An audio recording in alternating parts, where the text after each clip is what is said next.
opportunity that we can't pass on.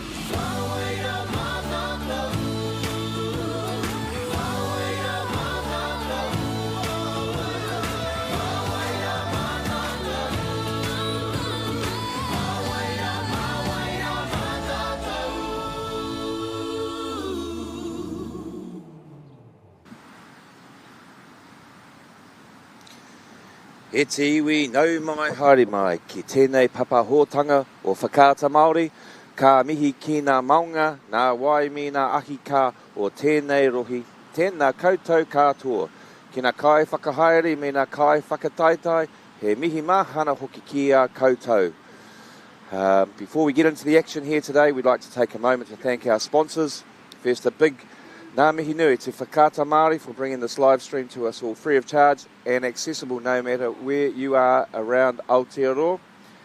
We are also grateful for the support of Bailey's Real Estate, Caltex, New Zealand Carbon Farming and Apollo Projects, whose sponsorship enables us to share this event with you and your whānau. And finally, we'd like to thank Te Taura Whiri for the valuable mahi they are doing to support Te Reo Māori commentary and development. Ngā mihi nui, your support truly makes a difference. So, welcome to Riverhills here in Tāmaki Makaurau, Pakuranga to be precise, as we are on the final day classification. So day 5 of the New Zealand Secondary Schools Football Association's Premier National Tournament. The game we have for you today is between Ngā Tama o Orua Paeroa, Shirley Boys High School of Otautahi, and Te Kura Tamatane o Ngā Motu, New Plymouth Boys High School. Both schools have great pedigrees in this event, Shirley Boys being former winners, New Plymouth making semi-finals in the past, and it's going to be an even contest here, playing for 21st and 22nd places. I'll go through the team lists in just a moment. And the black kit with the yellow trim is New Plymouth. They have Cuba Ford, Cohen Riddick, Campbell Young, Ching Cheng Du, Sterling Monk, Bruno Basaga, Declan Johnson, Luca Coleman, Daniel Turner, Cormac Johnson, Jamie Ingram, Zach Haynes, Oliver Foy, Niels German, Logan Hislop, Riley Dakin. They are coached by a wonderful gentleman by the name of Mick Curry, supported by Billy Charlton and Adrian Wright. New Plymouth play in the Taranaki men's division. They're also key members of the Super 8. I'm sure their tumuaki, Mr. Sam Moore, is watching. I have it on good authority that he was in Tauranga last week, enjoyed a pie from Patrick's Pies. It's become a well-known stop for the gentlemen when they come to our town. So good morning to Mr. Moore. And the other team, Shirley Boys High School, is Fraser Lloyd, Ollie Doherty, Tom Sellers, Oliver McCosh, Casper Marson, Ryan Williams, Eric Sugahara, Lucas Clifford, Joshua Litt, Anaru Hibbs, Samuel Clements, Tane Carswell, Angus Stewart, Michael Cope, William Sanford, George Croton, Mark Dunn, Brent Patrick, Mark Zimmerman and Derek Hay are their officials. We saw Shirley yesterday, and they had a couple of well-performed midfielders in Sugahara and Hibbs, so we'll see how they pan out. I'm expecting the boys, for a number of the boys, this will be their last game for their kura as the Year 13 boys wrap up their school career. So they'll be wishing to put their best foot forward. The captain there for New Plymouth is Ching Cheng Du, and I can't quite see Shirley. I remember from yesterday. It's Oliver McCosh is the captain for Shirley Boys High School, and it's a little chilly here in Tāmaki Makaurau. The wind will get up as the day goes on, as we bring you the first of 4 games. After this game, we will have a game between Kashmir and Rongotai, and then the 3rd and 4th playoff between St Thomas of Canterbury and Westlake Boys High. And at 1 p.m, the grand final between Tauranga Boys College and Sacred Heart College will feature here on Whakaata Māori.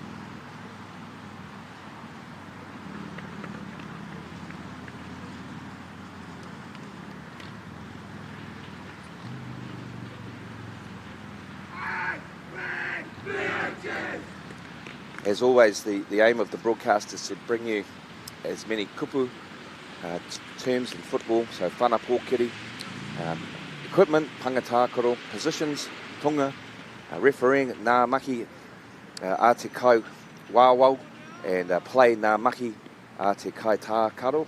And so you'll be getting familiar with some of our phrases as we get underway. Shirley with the whanaro.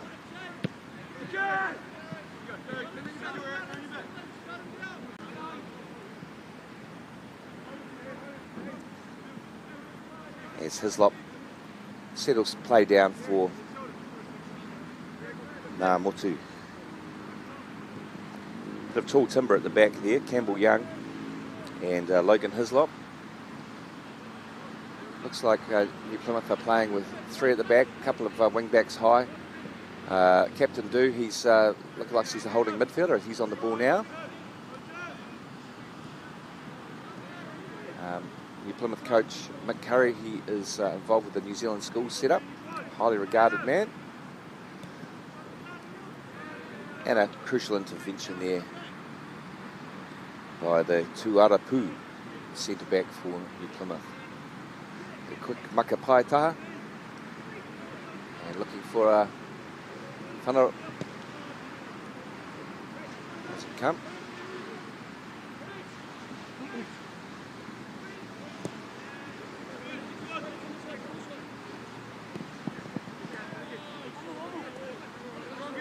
And eventually it gets out here to Jamie Ingram, and Jamie looks to drive into space. Attempts the whana Hawkeye, but it's blocked by the Tuara Maui for Shirley Boys High School, William Sanford.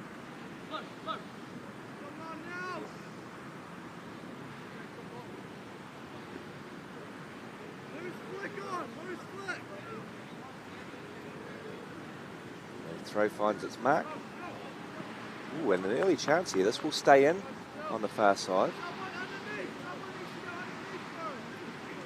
Daniel Turner loses out there. And Sugahara, you'll see a lot of him today. Finds a good pass as they attack down the Paiho Mato, the right wing.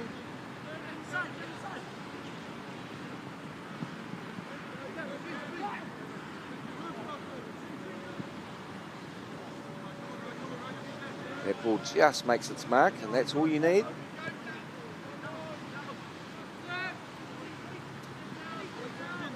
Kosh goes back to Fraser Lloyd. Now Kaikati Uhanga. And the Whanaroa. Good hold up here, but no, there's been a light rain this morning, and so the surface is a touch greasy, and that finds its way through to Cuba Ford, who launches the left-footed kick.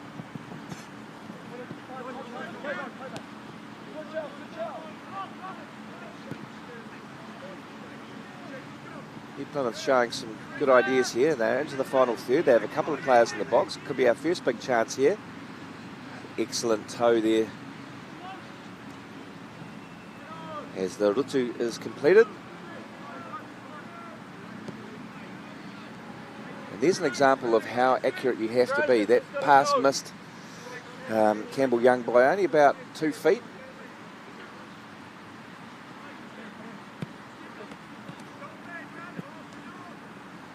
Both teams trying to start early despite the 8:30 a.m. kickoff here. Hibbs picks it up. And calm play there by George Croton.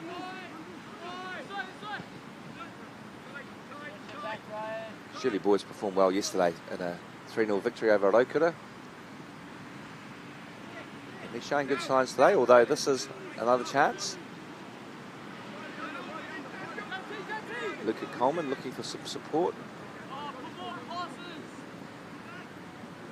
Despite the best efforts of Jamie Ingram there, Croton clears it. It's a nice hold-up play there. And Sugahara drives forward.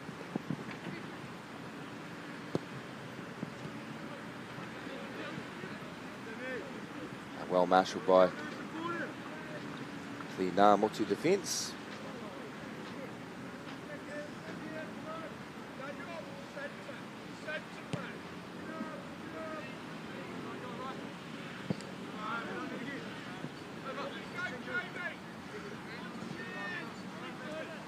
Just a little narrow here, New Plymouth. That's better.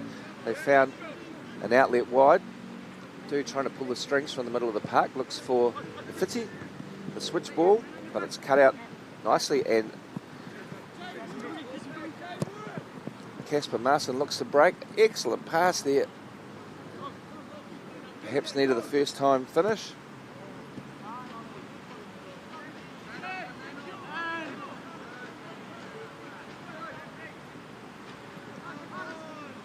Both teams here no doubt battling fatigue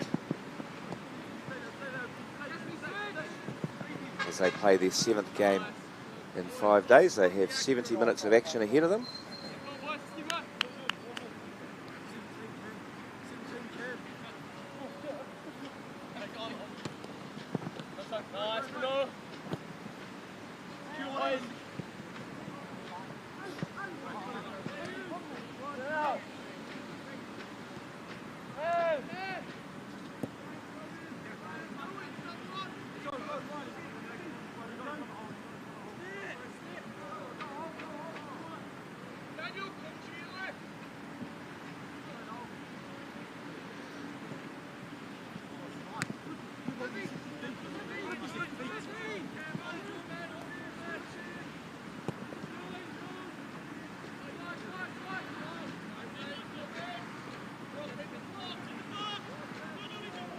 Shirley looking for the whanahokai. Needed the tukia mahunga there, but Plymouth intercept. Plymouth very deep here. If they do get out, they're still going to struggle. So Shirley turning the screw a little bit, looking at we look for the whanahokai again. Just kept in there and they'll retain possession. And you'll be getting used to my opinion on going backwards. Shirley had the chance there to keep going forward. Hopefully they do here. Oh, the beautiful turn. And that pass is on the mark. Sugahara, he's a threat. Can he find the kuru? Does, but it's wide of the po.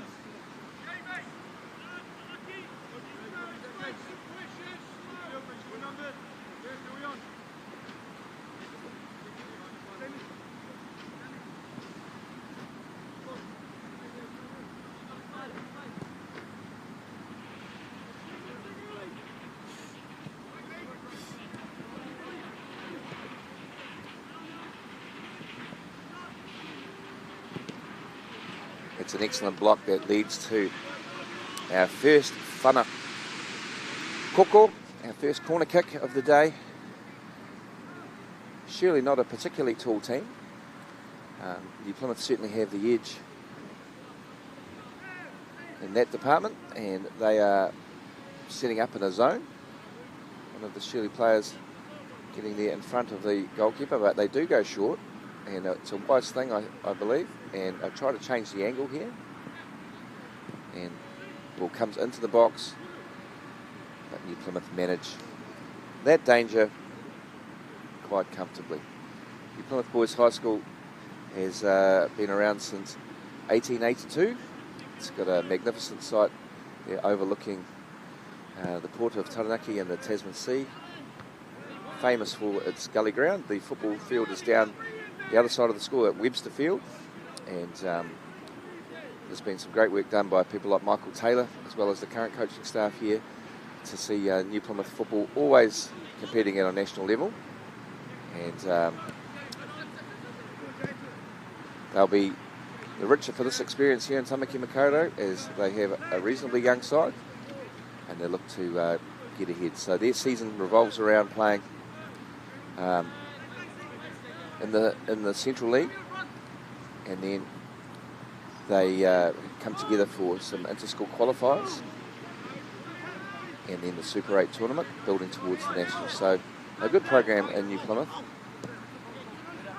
We have an injury here. wasn't asking it to see that, but it play on. Backwards. Don't go backwards. George, we've got to go out the pressure front. And a good Rittu there. As I said to you yesterday, Shirley boys play in the mainland first 11 competition on a Wednesday night. Where through the first round of that competition is how they decide who qualifies for the national tournament. So Cashmere High School, Shirley boys, St Thomas and Christ have been the teams here this year. Matt Cortese from Christ College, a big presence in the New Zealand Secondary Schools Football Association. He's done a power of great work. Works out the draw or helps with that, ensuring that we have a representation from across Aotearoa.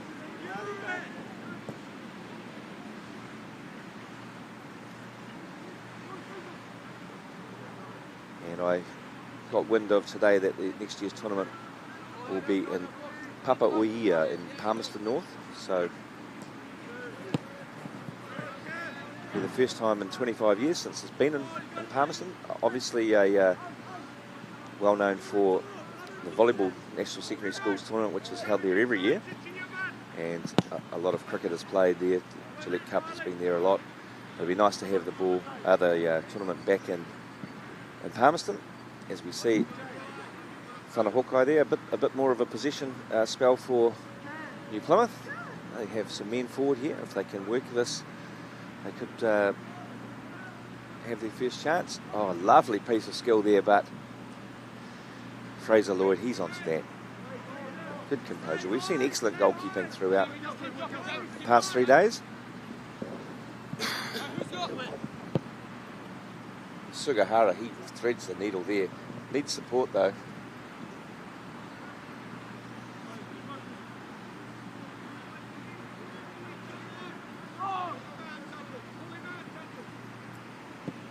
The Fitzy here. Good vision from Hislop. Ingram loses out to Sugahara.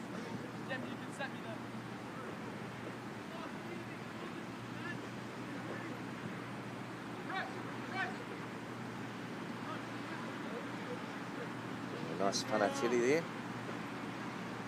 First time ball, Teddy being the word for fast.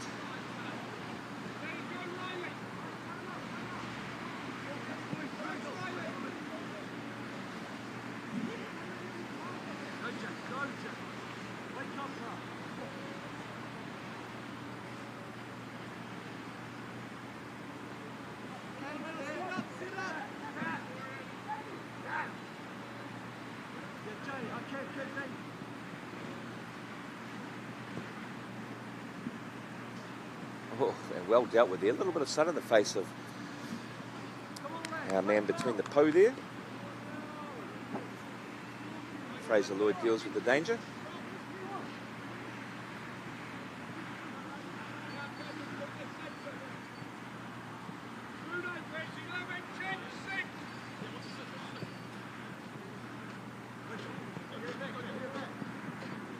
And good coverage there by Ingram.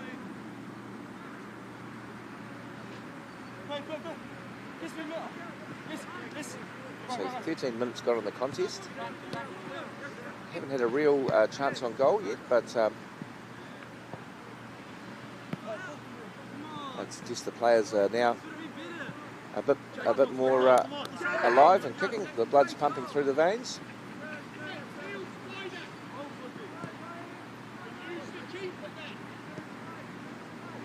Du gets on the ball here, a nice turn. Riley Dakin makes it up. Du gets it back. Look for one more. Yeah. And the Kuru comes in and Lloyd with the cuddle down to his right.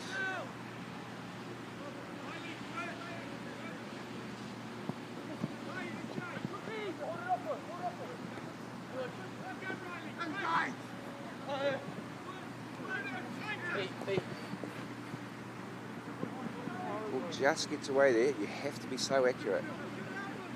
But Hibs has done well to win that back. And there is a quality pass.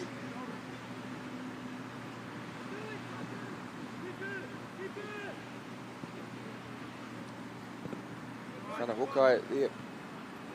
And Hislop is a sizable defender, and that's comfortable for him.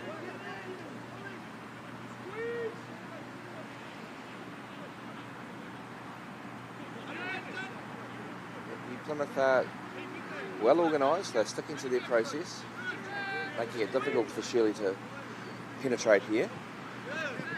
And here's Hibs. He'll look to go forward, and he plays a nice diagonal ball.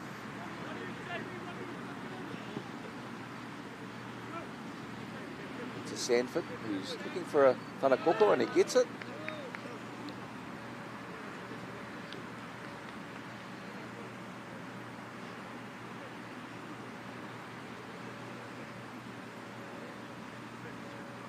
Jamie Ingram trying desperately to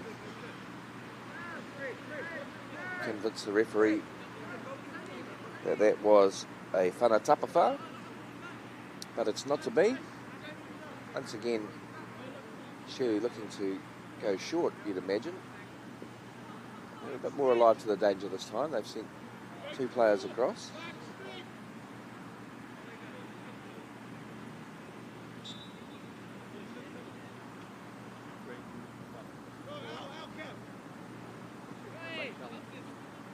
Referee playing an advantage.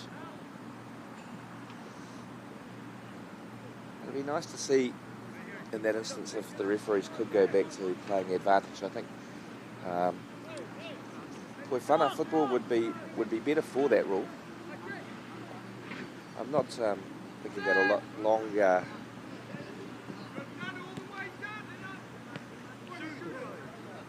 long advantage akin to rugby would be the way to go, but just maybe a little bit more. Great hustle here,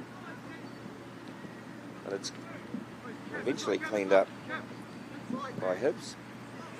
Young goes back to Hislop. The ball escapes due. McCosh cleans up for Shirley.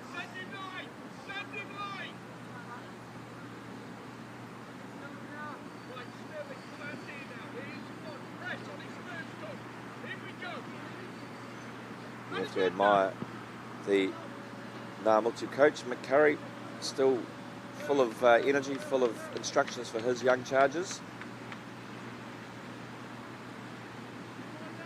There's the familiar English accent found on many a Aotearoa Toi Whana ground over the years. It rings out. He's competing with the bulldozer again on the far side, but doing a good job. Long throw here from Ngāmutu and a flick on. Oh! And out of nowhere. And that's it. A fantastic finish by Oliver Foy. The ball had earlier just clunked off the kaho, looped away, recycled by Ngāmutu, and Foy wasted no time putting his foot through it. The slightest of deflections gave Fraser Lloyd little chance, and against the run of play, Ngāmutu are ahead.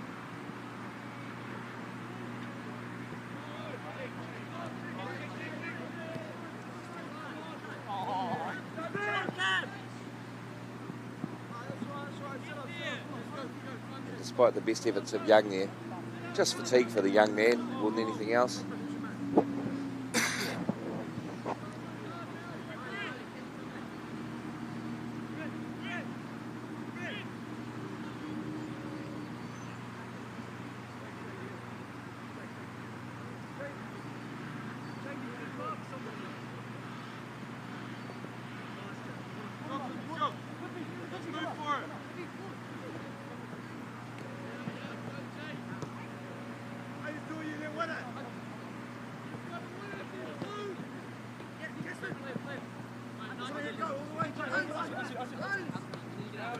A number of tuku there. short passes, tuku-tuku, I think we'll call it. Although to be fair, that's some panelling. But tiki-taka, I'm sure you get the reference. As Sugahara turns into 3 players and Hibbs does the right thing there, giving away the whanawhiwhi. Gives his team the chance to get behind the ball. Plymouth go quickly and short.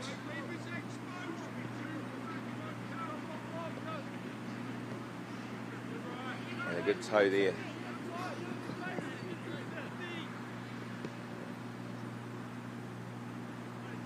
Shirley looking to get some joy down the Paiho Mato. Sticking to the tuku game.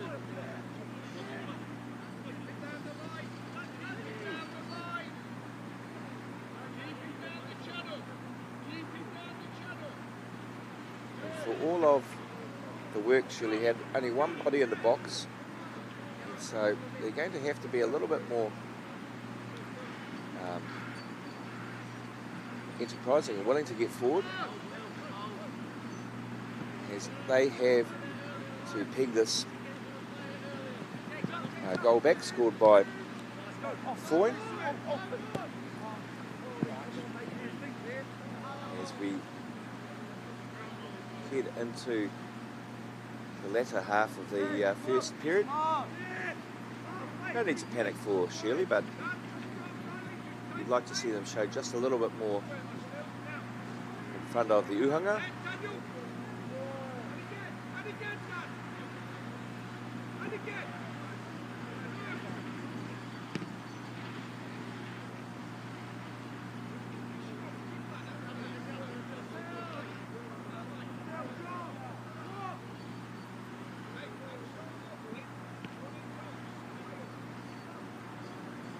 Of course, Rangiora, the other school from Canterbury that are here.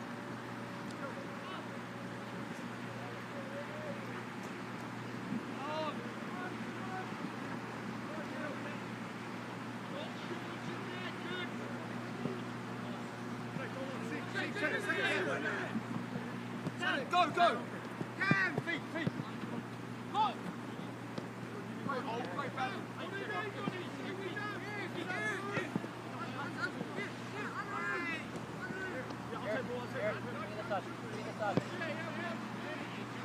And a rare miss pass there from Sugahara. And Muchi have a chance, shot from distance when perhaps there was a 3-on-2 there. But I'll never tell anybody off for having a kuru. If you don't shoot, you'll never know.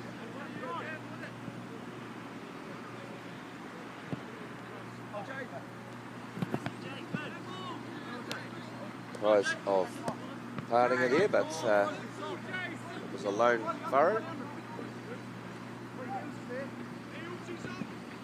Taken doing a good job there, holding the ball up.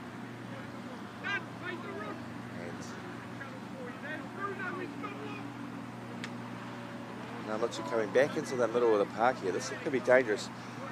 If they look to head down the outside channel, possibly would be their best bet.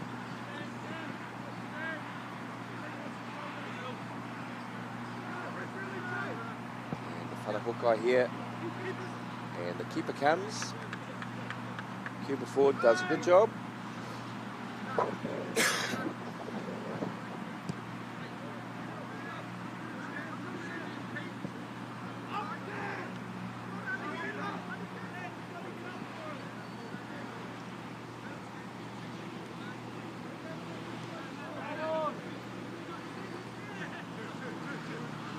That was worked out there for Bruno Basaga, unintentionally, but good hold-up play. Can he get it back? No, a good Ritsu there. And we go all the way back to forward to build again.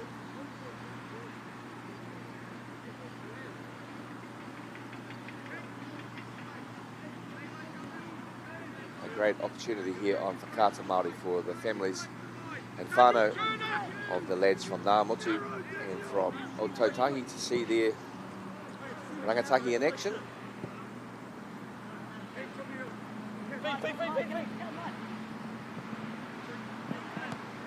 The feedback from a number of teams whose boys have been on say it's been great talking points, and it's great for the coaches to say, well, this is exactly what's happening here. So there's a number of bonuses to it, but for whānau who can't make their way the vast distances across the motu, this is our pleasure to bring this to you on Whakaata Māori.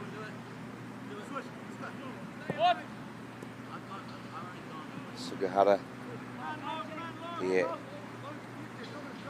weighted the whanariwa beautifully, and it's been chased down.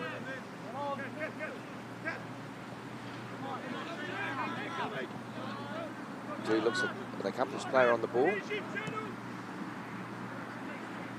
that is an excellent whanateri. Ngāmotu trying to get into the area, but well marshalled there. And it's turned into a pretty good tuku. Hislop looking around. Back to his captain, Kosh.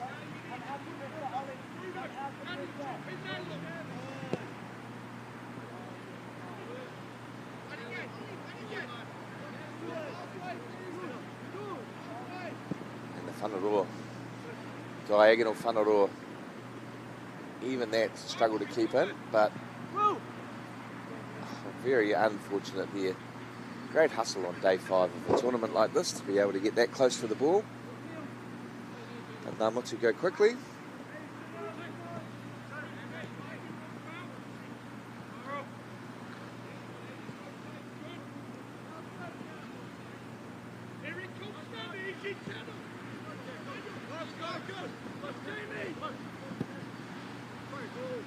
Ingram's made a great run here, and he is in. He's looked for the whanateri, but Nicole again in the right place.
This week, colloquially known as Tournament Week,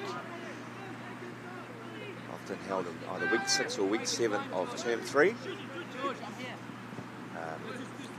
The summertime also has a tournament week, summer tournament week, as we see our first whanaraho of the day, and that's a good header.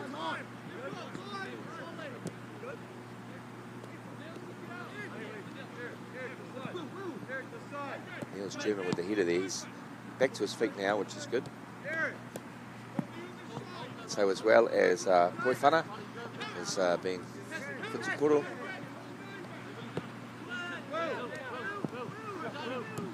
Tahi Kitapuro, basketball.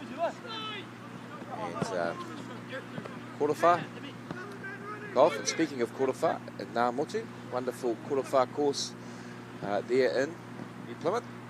Just enough on that from Cuba forward as the ball flashes across the goal, and this could turn into a 2-on-1 if we get a whanateri, but surely recover quickly.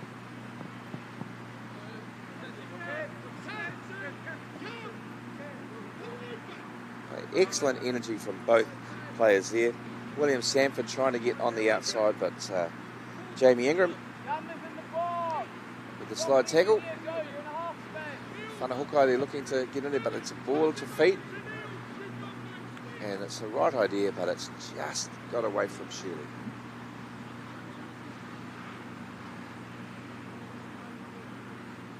So 5 minutes left in the first half of our first game of 4 here from Pukeawa, Riverhills and Pakuranga. The sun is out for now, and the wind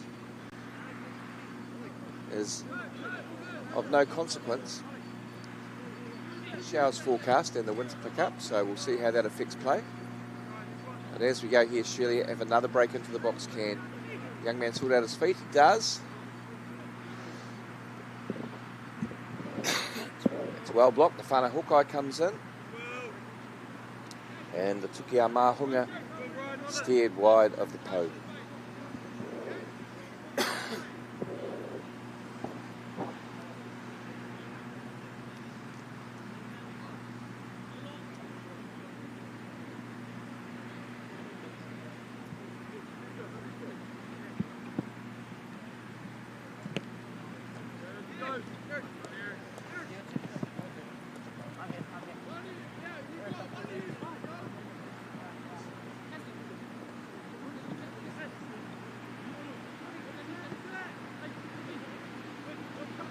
And a good turn here.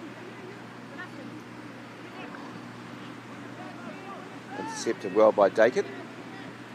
And Namachi showing some good composure before clearing the ball to the Kainuki Maui.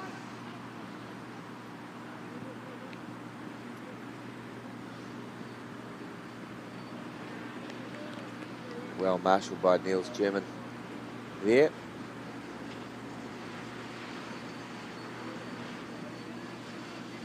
Both sides will welcome the half-time break.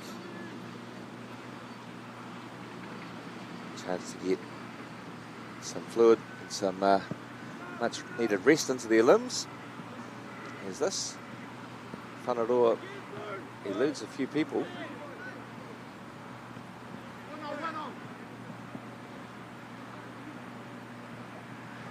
As it goes out for a makapai taha to Shirley. Jamie, drop.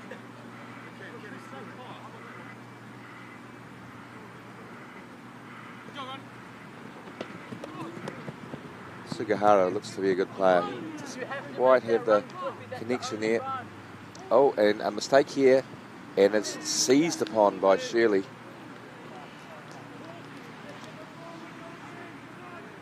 Ryan Williams there. He initially thought the pass from Sugihara had eluded him. He did some sort of tōhepa, a dummy there, but unfortunately the mix-up between defender and goalkeeper presented Williams with the simple chance of slotting the oo between the uhanga. So, taki.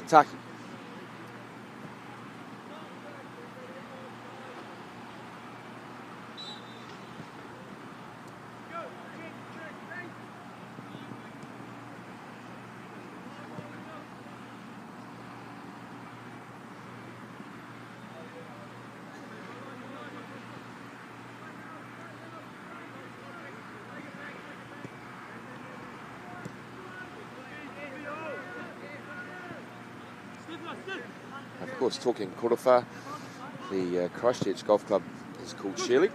A beautiful place as well. And our coverage on Whakata Māori has included that. Ngā mihi nui to Gordon Hunt, the coach of the Raukura team, who emerged as national champions earlier in the week. So, kia ora Gordon, if you're listening. Well done. Rotorua have a strong tradition in Korofa as well as in rugby, and their football team has done well here this week as well. So a good week for Raukura. And a lovely pass by Du through the lines. Ingram there, a hint of tūhapa, but Ingram gets the ball across, breaks, the kuru comes in, well blocked, and it just slips away. It's just enough dew on the ball or from the earlier shower for that when it's spinning like that to slide away from the boards. So really is a test of skills here as Bruno Basaga knocks that into the back of his own man, Foy, the goal scorer.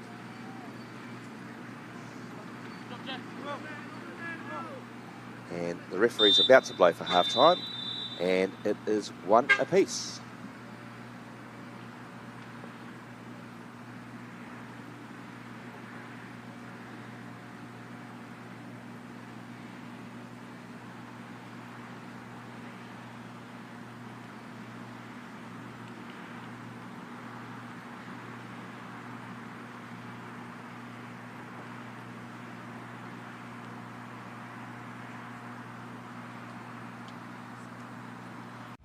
At Apollo Projects, we create better outcomes because we never make any assumptions. Like this privately owned swimming centre that was still in the planning stages. The owner spent 8 years trying to make the project viable, but the design was continually over budget, a design he was paying for. So he called Apollo to help, because he trusted us to deliver. We got to know the critical success factors of the business. The current building plans had lost sight of what was needed. We took a fresh approach, starting with the most important aspect of the facility, the water bodies. Then balanced the critical success factors of function, form, and cost to bring the designs in on budget. Finally, we could deliver the owner the new facility he needed. At Apollo, we understand your key success factors, put function over form if required, deliver what is needed at the highest quality, have lower operating costs, and always have very happy clients. Like this one, who was pretty stoked. Apollo Projects. No assumptions, better outcomes. No time to fluff around today? No worries. Just swing into Caltex and pay for fuel with Pay an App to speed on through. Ooh, yeah. Feels good. Use it at your local participating Caltex.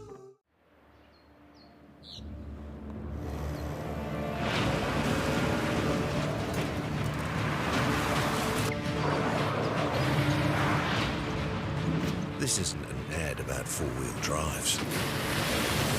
It's about knowing the place, as well as the locals. You found the place. That's a good start. Built by my great-grandfather 20 years ago. It's a solid region, I reckon. Aha, they're the OGs. It's a banger.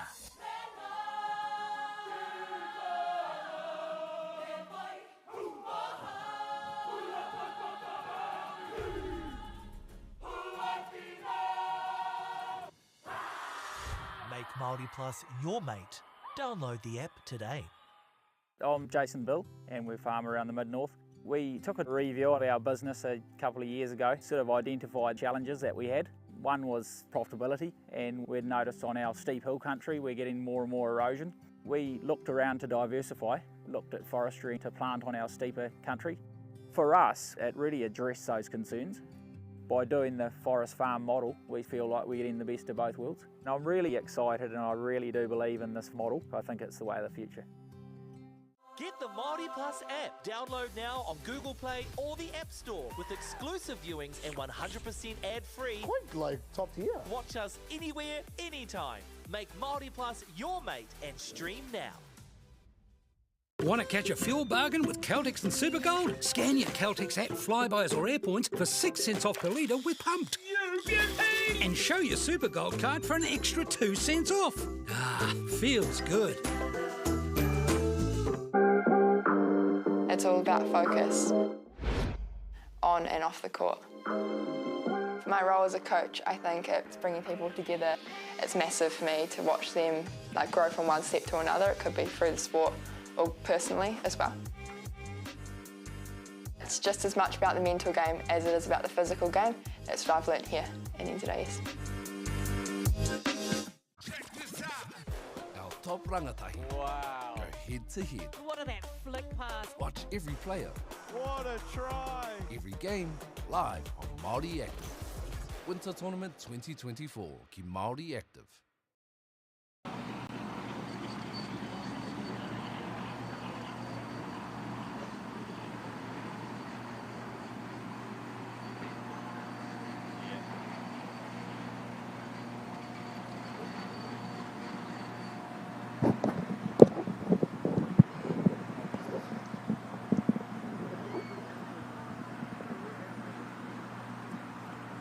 So the officials are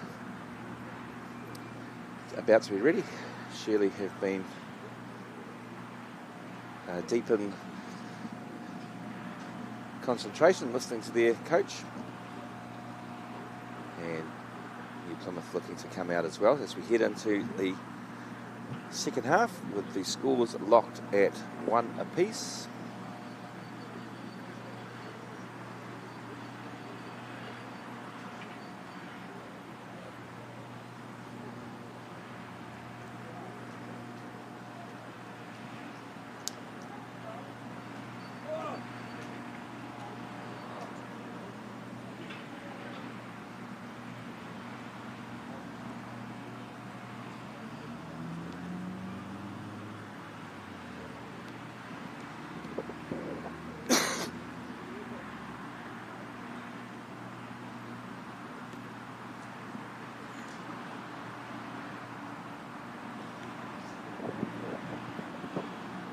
So the action here today brought to you by Whakaata Māori. Able to watch it live, and you can watch it in replay later on, and not only around Motu but around the world you can tune in to this.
And the second half following a familiar pattern here.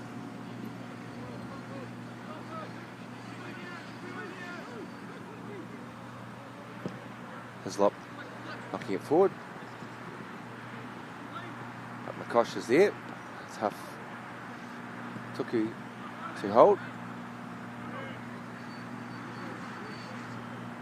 And a touch more anticipation might have seen Motu in, but here we go. And a good recovery tackle.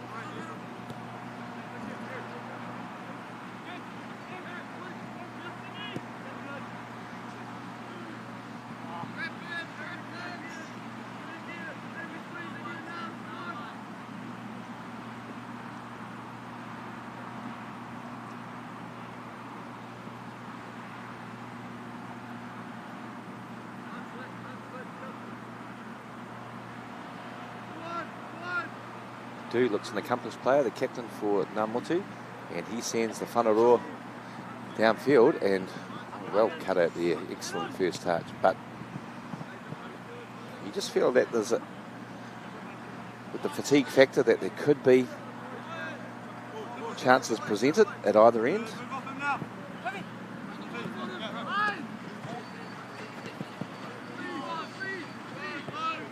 And Shirley trying to come out of where they'd been, but it's a bit tight in there.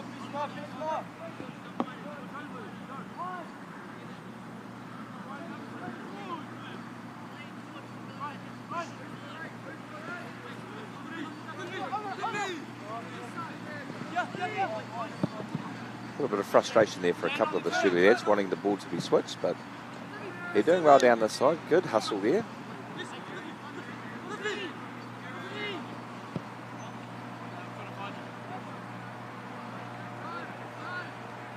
ball eventually gets to Sugihara. Surely be well advised to try and find his feet as much as possible.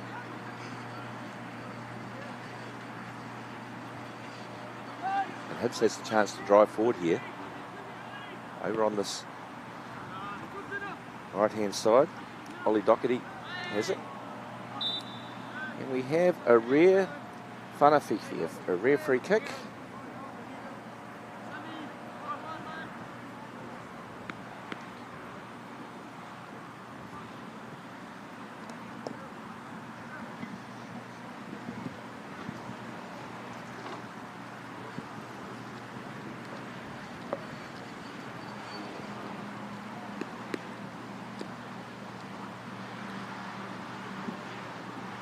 As we're treated to a shower of rain here. It's coming sideways into our commentary position. So we're just scrambling a little bit to keep dry.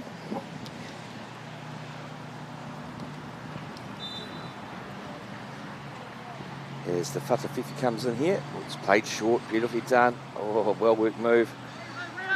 But well read as well.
Doing our best to stay dry here, to run for cover a little bit there.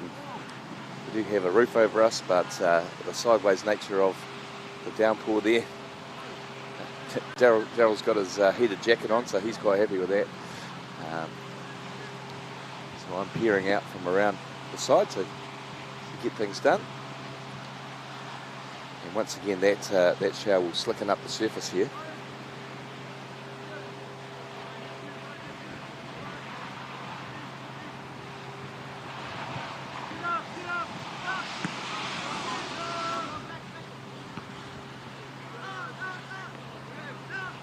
Just feel that if the ball can fall for somebody in a good position, that shot will have an extra bit of venom on it as it slides around. It'll cause some problems for the keepers. Whanavukai comes in here. Oh, and across the face of goal. Still here for Ngā Motu.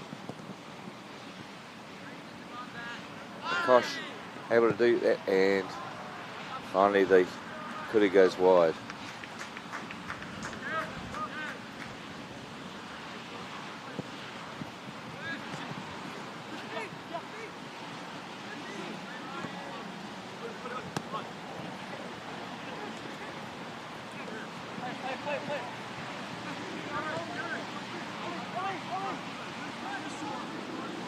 And the breeze, whilst across the field, is more at the back of Ngā Motu,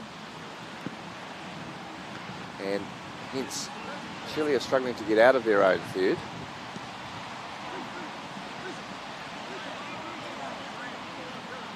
So they'll be well advised to try and keep the ball on the deck. work the passes to each other.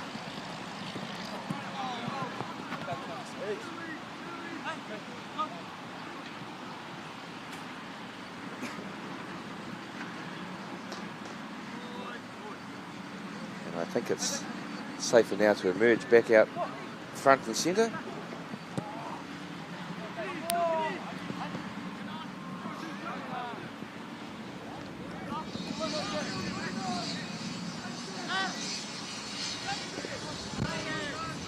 Sugihara, ball drops to him and he immediately releases forward. Clements here on the right hand side, gives it back in field to Lucas Clifford. Clifford trying to make some space, he's surrounded by defenders though. Sugihara presents as an option. And just like that, Shirley have got numbers into the opposition half.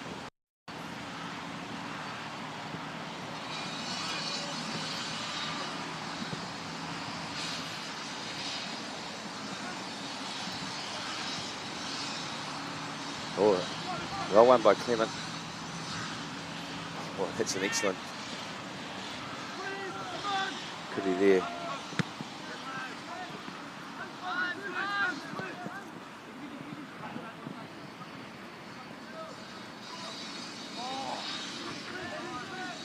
Very resolute in defence there.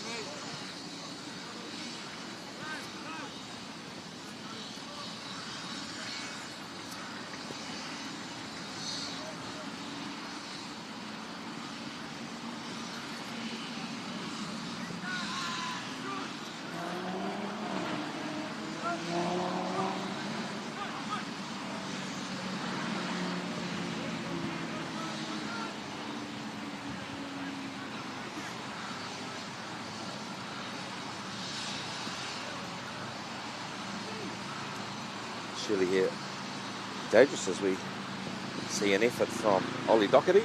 Well worth the crack, he's on target.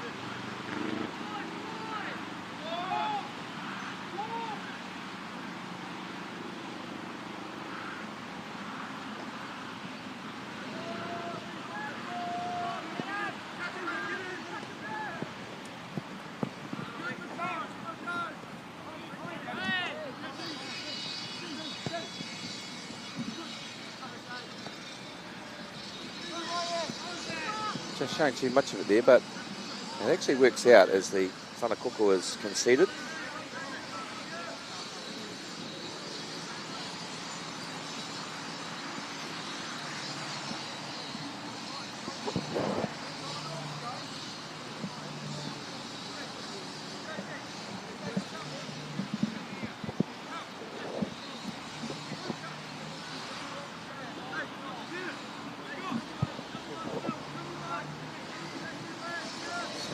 Whanakoko is delivered with some speed to the near post. It is dropped by the keeper.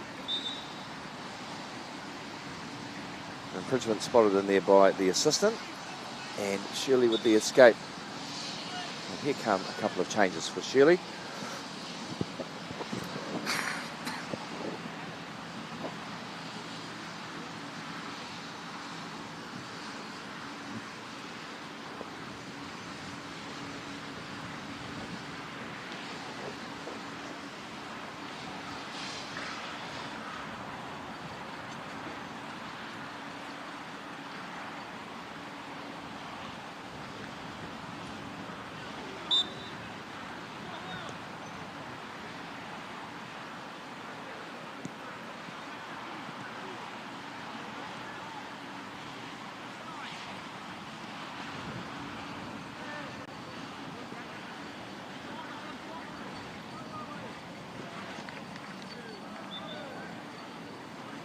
Game just a bit scrappy here as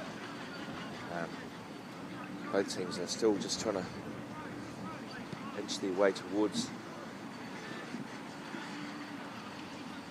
the end of the game. You can't help but think that there is a goal in this somewhere, but which end will we end up to, I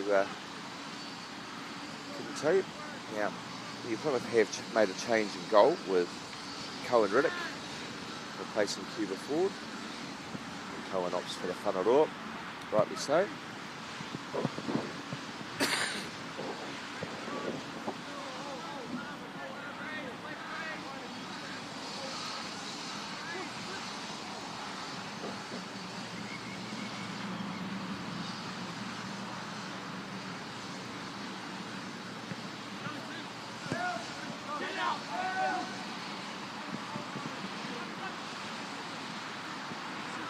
Nicely done there.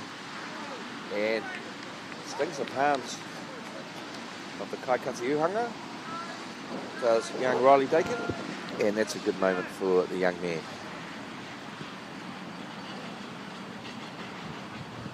Some good whanatiri there from Shirley.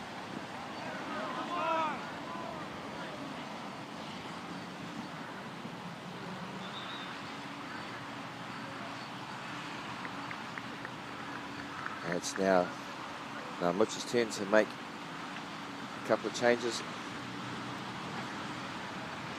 Coming on, Zach Haynes and Declan Johnson. Daniel Turner making way, I see there, along with Dakin.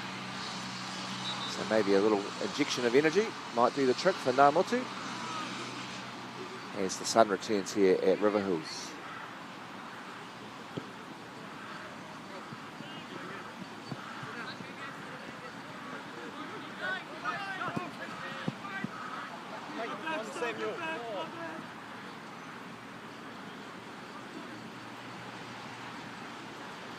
So into the 15th minute of the second half, 20 to go here for both sides to find a winner.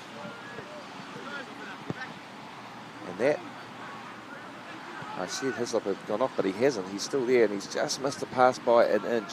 So Shirley getting away with a tired pass.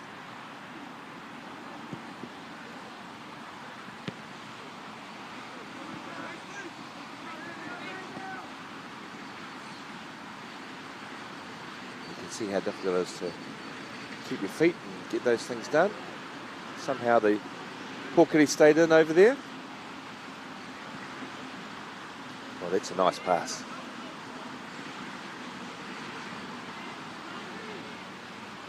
And a fine run here. Chance. And a really good save by Riddick. He goes out. Makapaitaha.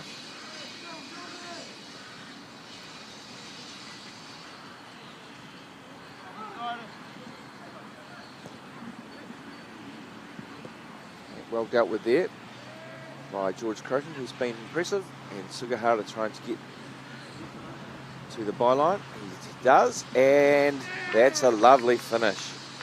William Sanford ghosting into the tapawhā. And with a first time shot there, he beats Riddick, and Shirley regain the lead 2-1.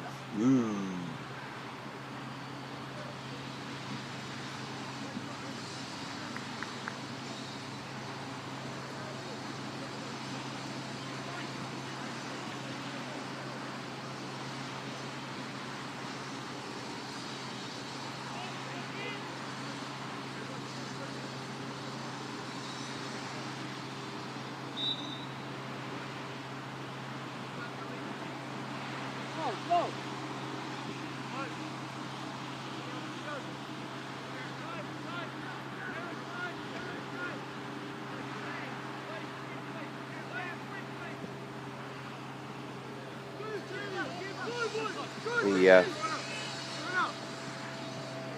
modern Kaikata needs to be proficient with the ball at his feet, as well as being able to make the saves. And Riddick there was calm under that pressure. The tuku there was of the bullet variety, and he was able to stop it with a plumb. Du has moved into the back three here and has done it with quite some aplomb.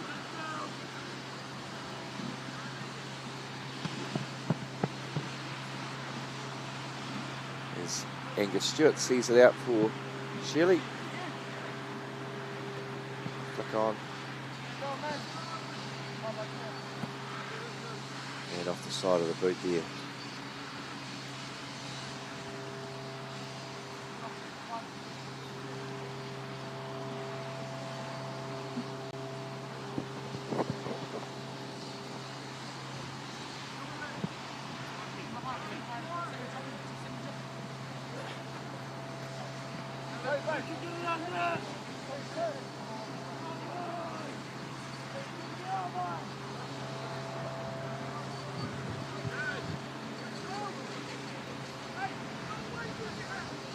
Shirley pouring forward here. Nice diagonal ball to Sugihara. He's looking to find an opening.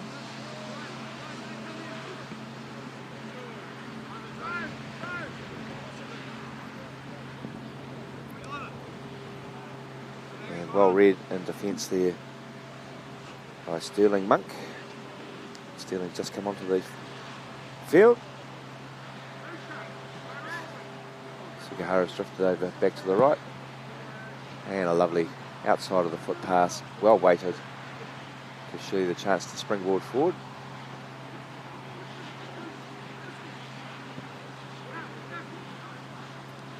Hope's just doing the simple things. And here's a chance for Shirley if they can turn, get a touch off. The idea was right. But now Namutu have the chance to break. That's that man, Sugihara again, who is disappointed that the Makapaitaha didn't go his way. And here is a magnificent fiti. And Namutu could have half a chance here. They can't quite get it down.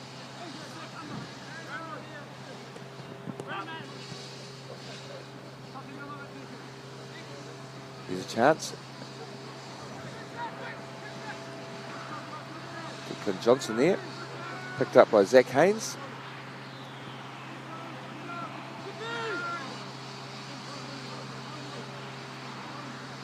And some great hustle. He's got it all to do though. So he checks out.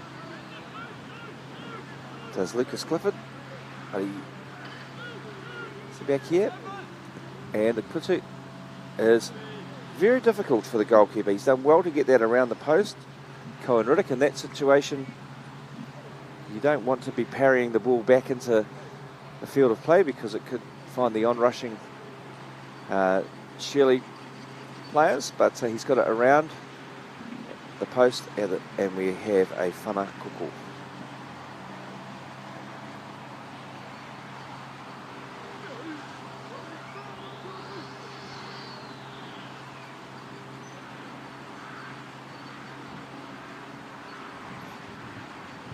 And deep to the far post here.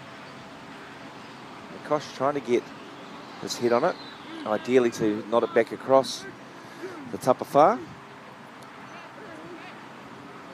But it has gone behind there for a whana tapawhā, so for a goal kick.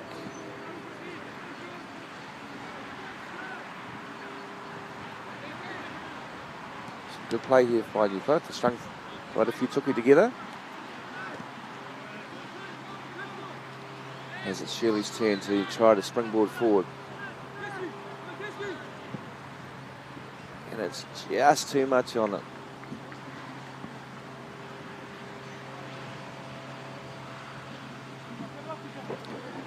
I guess the difference in the teams that are playing in the top four has just been the accuracy and the speed of thought and pass. All of the teams that I've had the pleasure of calling here have tried to play. And it's just the X factor is the accuracy.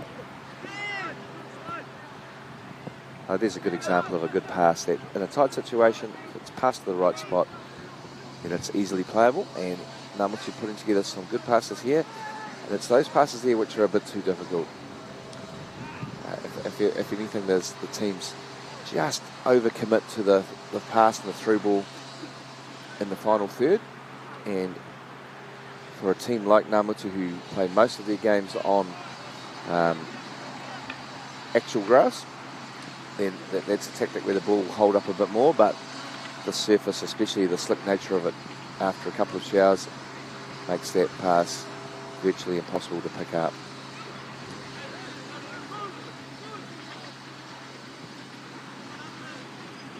A nice run forward here. A little bit of backspin on that pass, and can Shirley find Ikudu? Oh, there's a good tackle. Hibbs picks up the scraps. Sugahara injecting himself. Got a good toe in there from the defence.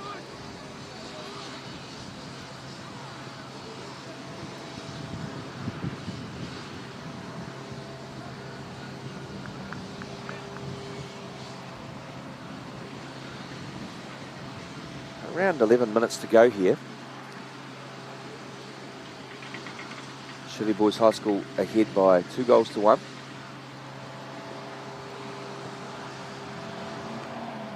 And well handled by Fraser Lloyd. A cross come shot there. Whanahokai into Akuru. Surely, I think you'll see them do a bit more of this, the short tuku. Ideally, they'd find a third goal.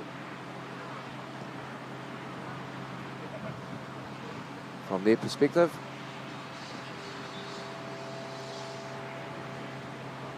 As we have the player down.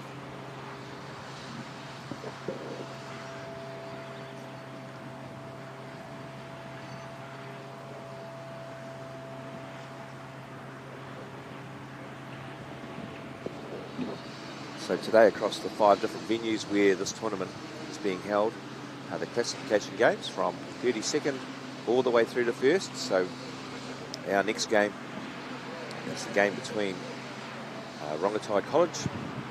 They're up against Kashmir.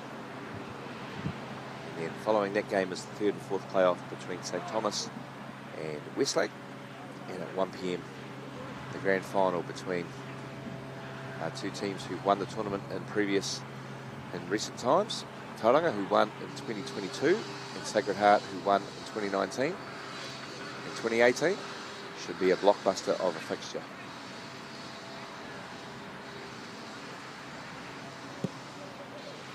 As Lloyd goes long. Well handled by Hislop.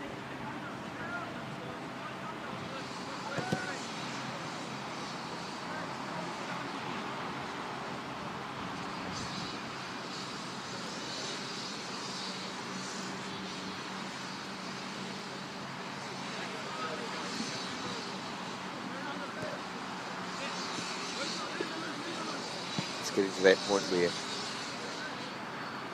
looks like we're going to have to think about sacrificing a defender to someone on the end. We have a few more options further up the field. This is the right opportunity for Shirley to counter.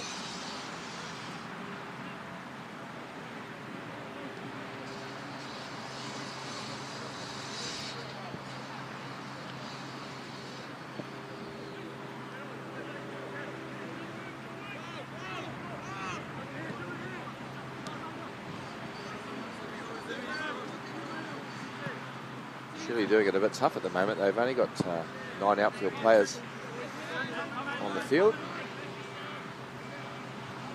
so that man advantage should I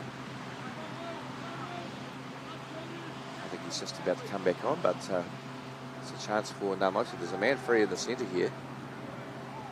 If the whanahokai can happen, that is an excellent effort, a great piece of skill, but Fraser Lloyd aware of the danger.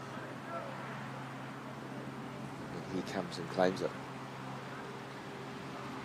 Shirley back to their full complement.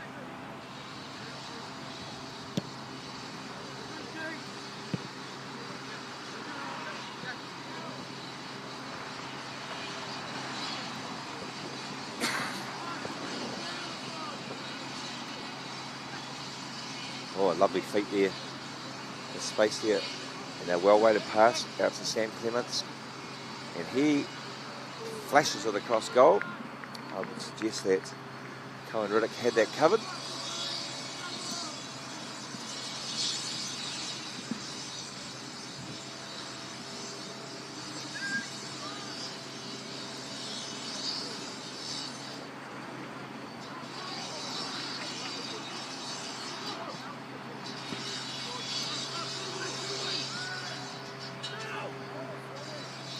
Chance.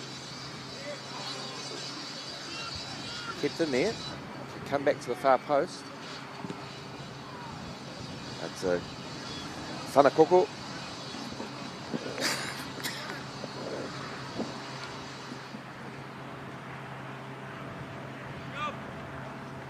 Shirley committing 10 of their players to the rohe fuel. And a good near post corner here, and somehow it's forced wide. Good awareness there.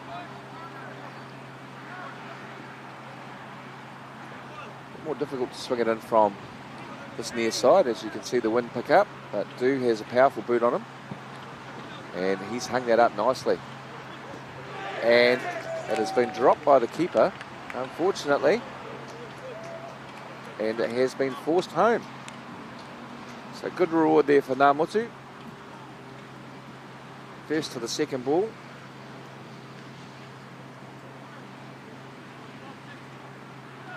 And it is the number 8 for Ngā Motu, Bruno Basaga, who has got himself on the score sheet, and we are at 2-2.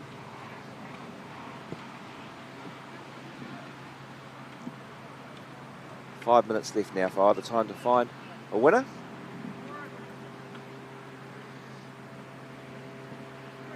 And the whanador from the Kaikati, and the referee has given a penalty here. There was some tute, some shoving. And to be fair to Shirley, there's not too much in the way of protestation here.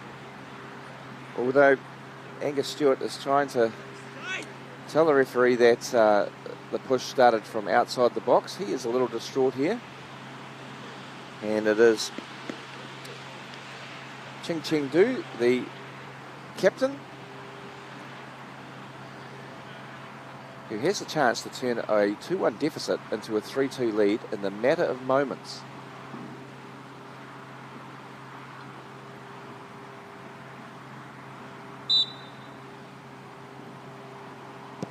And Du finds the bottom corner. Keeper Lloyd went the right way. Du's teammates congratulate his composure and his calmness. And the few has been converted by Du. 3-2.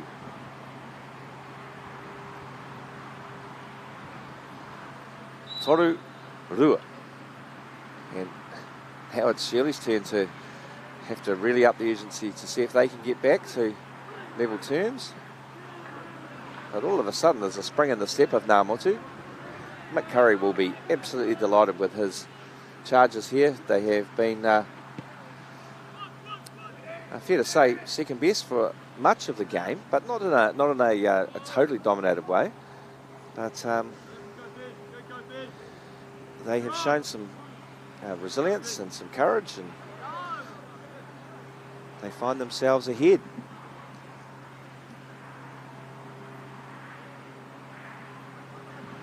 With 3 minutes to play, what can Shirley do?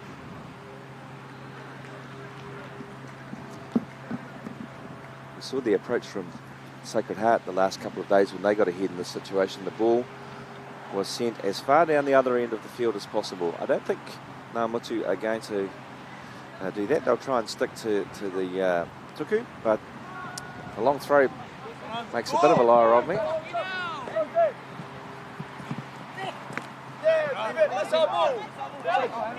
And a strong challenge here. Oliver Foy, the first goal scorer. As the game starts getting a little bit testy here. Du was too clever for that move. And he finds the Kaikati, who opts for the safety of height and distance.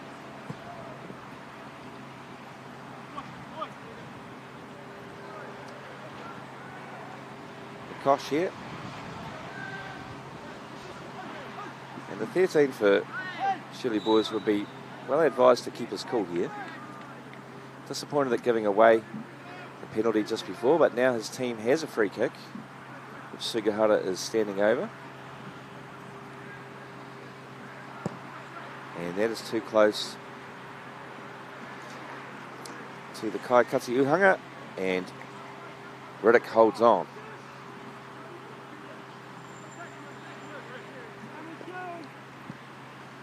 That's a solid strike there. And now let's pick up the second ball. And once again, Clements not doing his team too many favours there.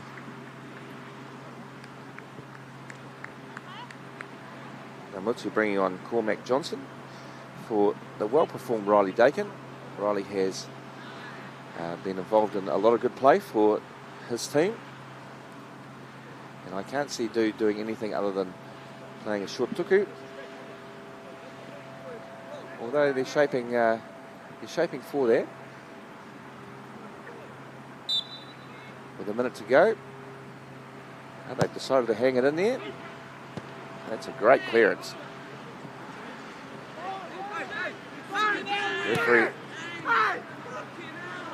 Referee has missed that tackle on Clements. It's not been his last 5 minutes. The poor young man. An otherwise good performance. Captain.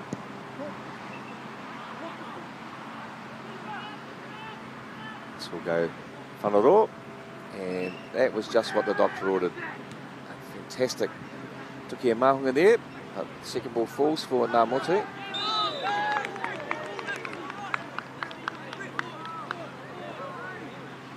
And it's fair to say the rub of the green has not gone Shirley's way in these last moments. Time up on the clock here. Ngā Motu leading by 3 goals to 2. I fancy Do might have a dip at this here. He will go for a kuru from this whanafifi.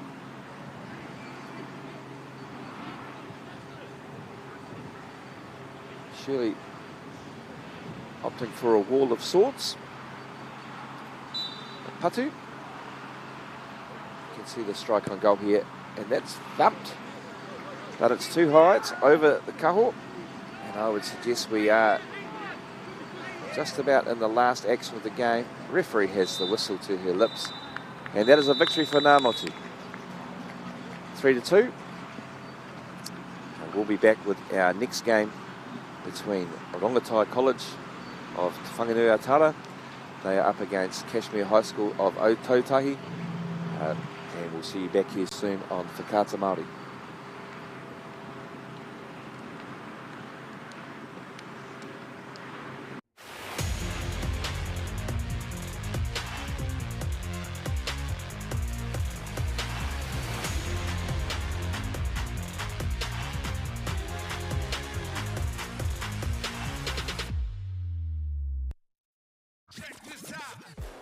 Top rangatahi. Wow. Go head to head. What are that flick pass? Watch every player.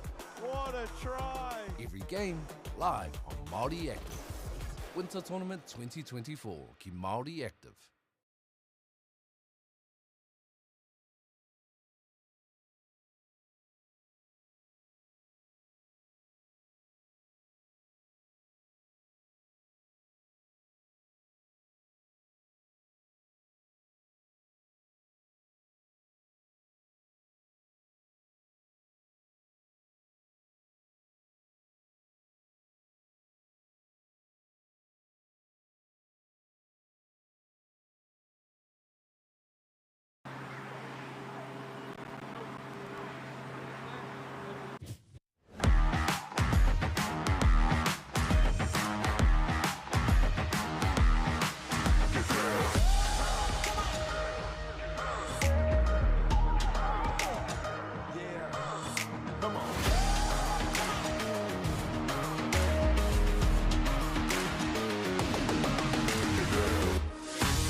So our next game here on Whakaata Māori features Cashmere High School from Ototaki Christchurch, and they are up against Rongotai College. Rongotai from Wellington.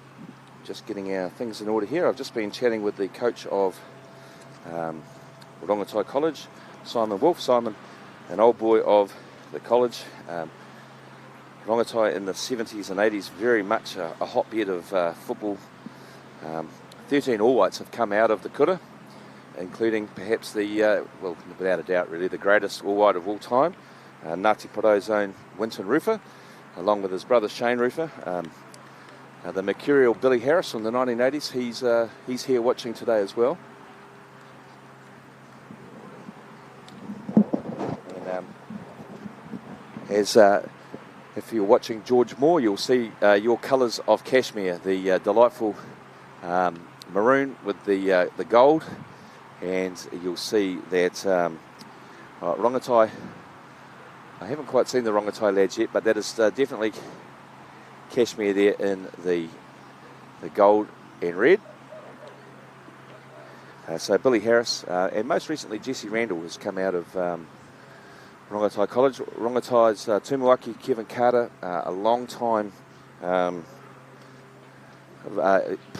would I say, involvement in this tournament, having played in it, having coached in it, coached teams to win it, having coached the team in the last place game one year, I recall, because I was there with him, and more recently he's pretty proud of how his team has done this week. So if we run through the teams, the Rongotai team is Matthew Hoffman, Luca Bourdignon, Fen Arestio, Nisi Sulis, Suavik Goodfellow, Luke Hardy, Divin Bisielo, Edward Hoban, Mac Munro, Alex Bolger, Paul Lautepatak, Hiroki Hagiwara, Elliot Mance, James Little, Tobias Hassad, Nicholas Mellis, Charlie Little, and so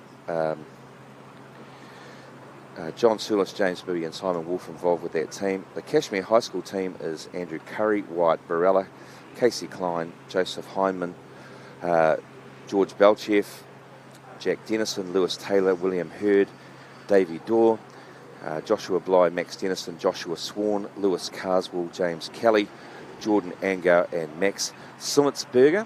They are under the charge of Tom Wilkinson and Craig Squire. With the quick turnaround nature here, whānau, it's impossible for me to catch up with everybody to make sure that I've got all the names right. With the first game, I was able to go into the dressing rooms of both teams and ask the boys themselves. And so in this case, it hasn't quite been the case. And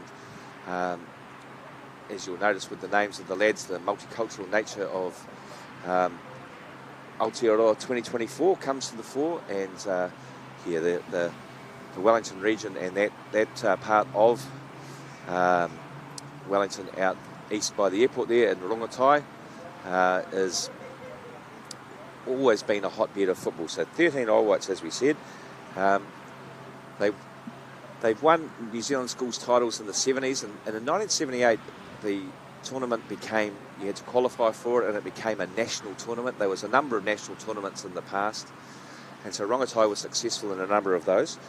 But in the full tournament in 1980, Rongotai did win, and they defeated the Otago boys in that final, and so Winton Rufer played in that, and then not long after featured for the All Whites in the 1982 World Cup, and became a star in Europe for Werder Bremen and other sides. And I have it on good authority that he's been playing a little bit of social football with Mount Albert Ponsonby and guys from that club, and so good to see him still testing his skills and getting himself out there. So look, I'm looking forward to this one as the teams play off here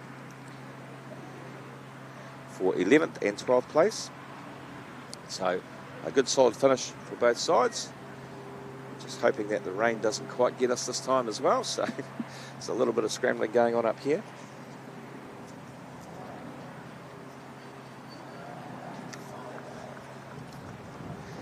As we're just about ready for our second game of 3 here on Whakaata Māori.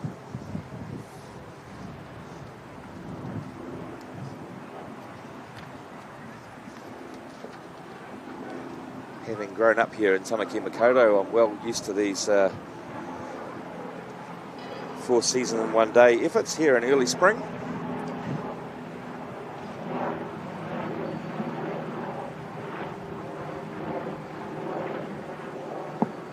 And what these showers have done is they've served to slicken up the surface, and so once again the quality of passing will be at a premium.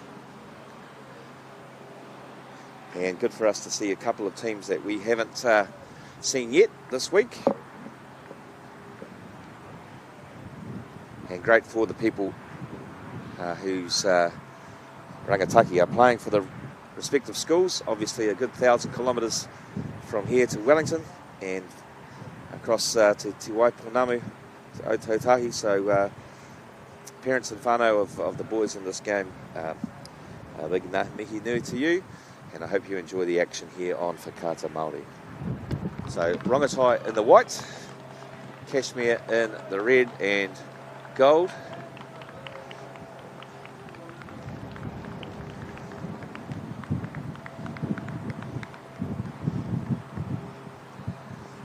The windy conditions will be, this will be just a gentle breeze for the Rongotai lads.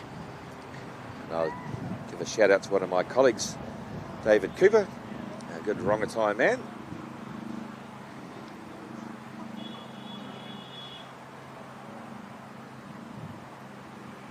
And as you can see, games of Poiwhana start like this, where the referees and the players perform the respect ritual, and they greet each other, wish each other all the best, and a nice touch this is, as we understand that the whole idea of playing sport is to enjoy yourself, to test your skills, and to respect your opposition. So good to see.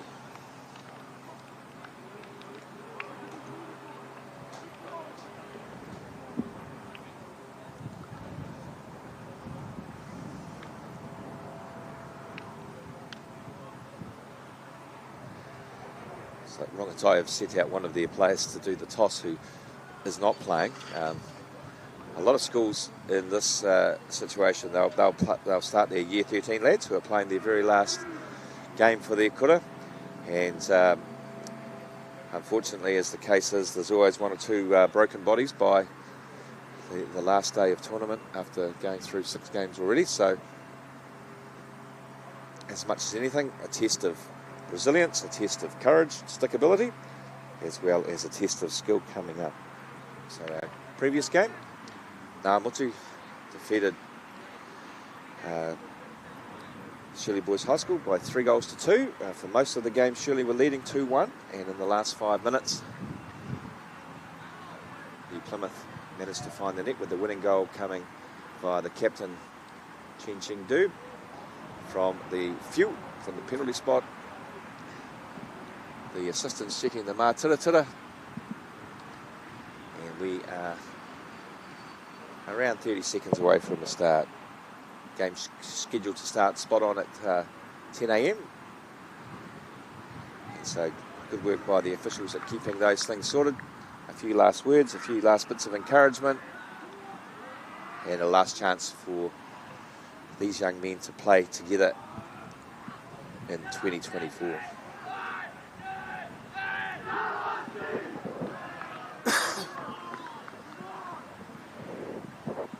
So no lack of desire from the Rongotai lads.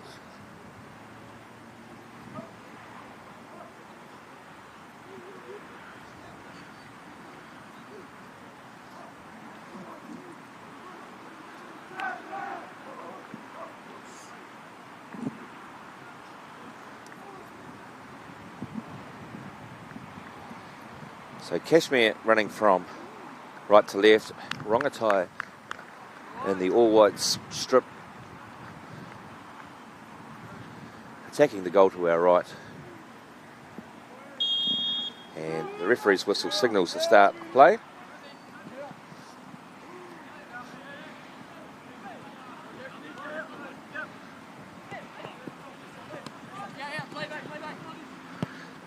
Some good early energy from Rongotai.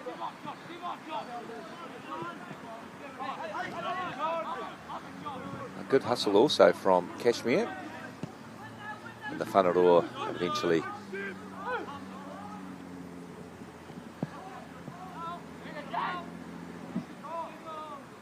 Kashmir captain Lewis Carswell there, pointing to Jack Dennison to get the ball over there to the right hand side.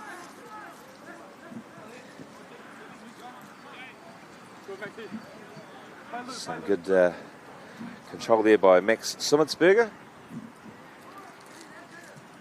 And he's on the ball again. But there's a chance here for Hardy to spring forward. Tries to find Bisiello, who's done well.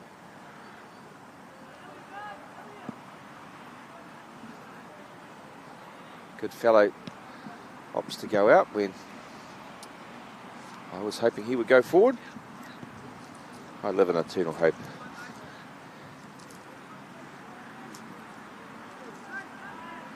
So early indications are this will be an even encounter, and that is a bad tackle.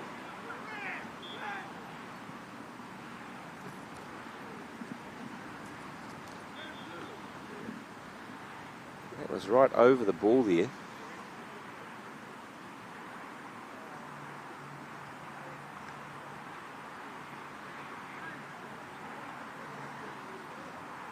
I'd suggest with some VAR there would have been maybe some more consequence. Referee obviously on the blind side of that, but that looked high. And the man from Kashmir is feeling the effects.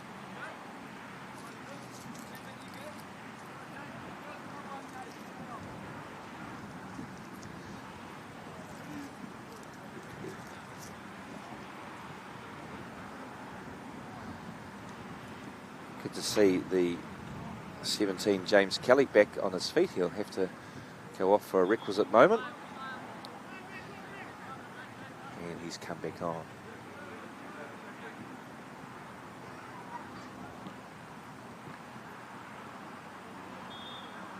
Ball out for a Makapaitaha.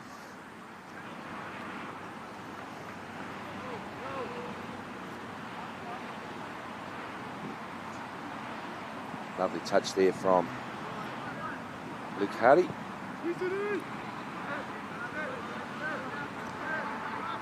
As Joshua Swan picks up the pieces for Kashmir. That's great hustle. Unfortunately, Mance can not quite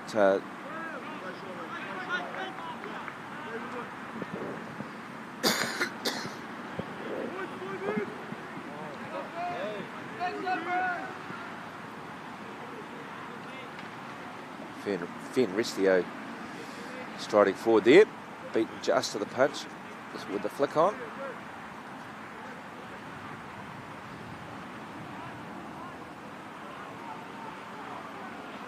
And it goes out for a whanatapawha.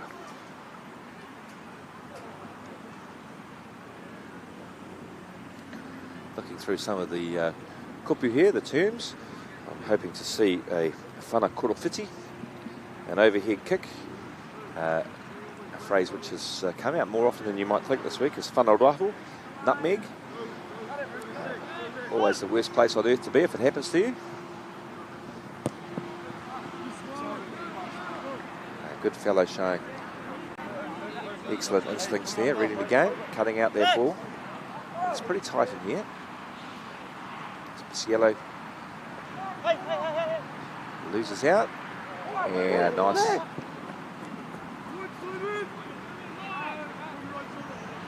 tall hipper there from White Barella, and he has it back here, Barella.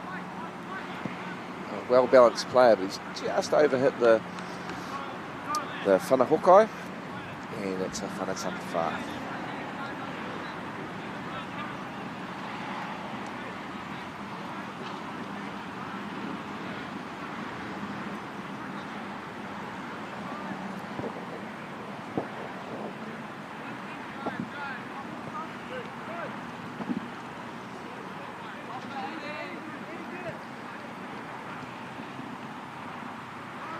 Both teams have had some good results here, just missing out on making the quarterfinals, but coming in the top two of their respective groups.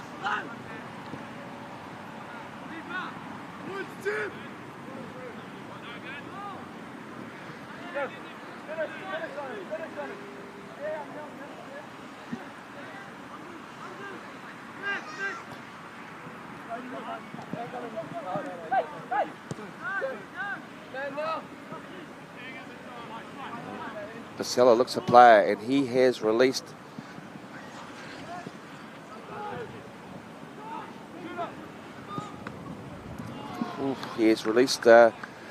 George Belchev there, and he's put his foot through that kuru at the cuddle from Matthew Hoffman. So he's a whanakoko for Kashmir. White Barella looks a well-balanced player. A couple of nice little touches, body feint, and he got the straight pass there, well weighted perfectly to Belchev. And Rongotai can thank their Kaikati Uhanga for keeping them in the game.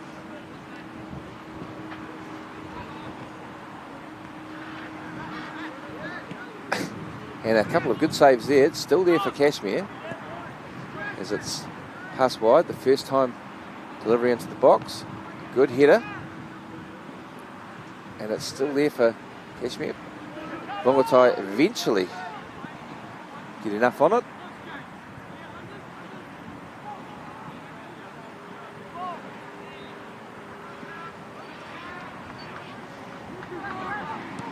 And this game has a lot more speed and spice to it. You look up, there's a defender in front of you, Josh Swan with the ball at his feet. Does well to turn out of trouble.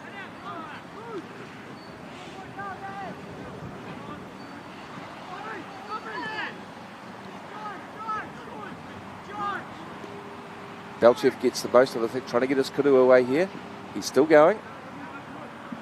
Excellent tackle by Tobias Hassad.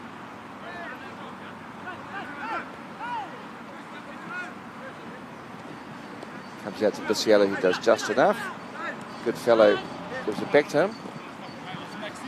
And he shows too much of it to Summitsberger. So I think both coaches would be impressed with the level of energy and willingness of both their teams.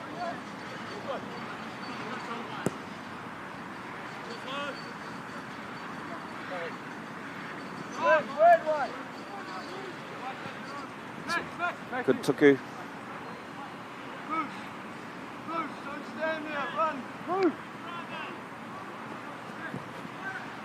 Josh! Here's Barella. Swan knocks it into Davey Dorr, and he plays Whanaro. Oh, does brilliantly to get there and avoid being cleaned up by the fence, but once again Dorr has a chance for the kuru, and it deflects off his own player, and a grateful Matthew Hoffman can pick the ball up.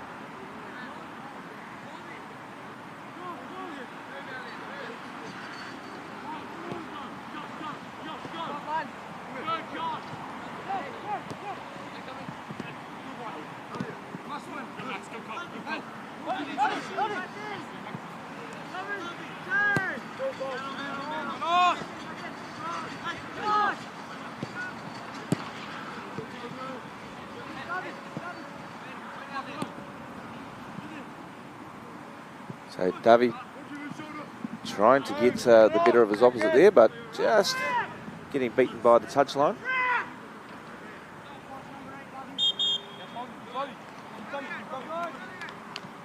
And unfortunately, that's the end of the day for Goodfellow. He's obviously carried a knock into the game. And he can't continue. A manful effort though.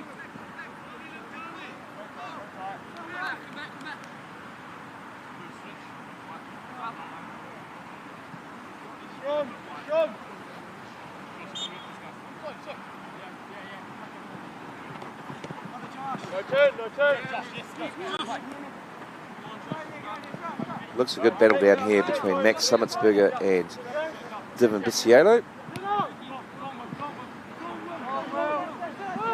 And the replacement player for Kashmir is the number 9 William Hurd, who immediately injects some pace into his press.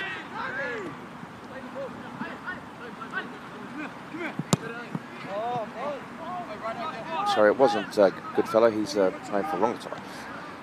It was George Belchev who has gone off for Kashmir. I hope George is okay. Had a couple of good early moments. Davey with great feet there.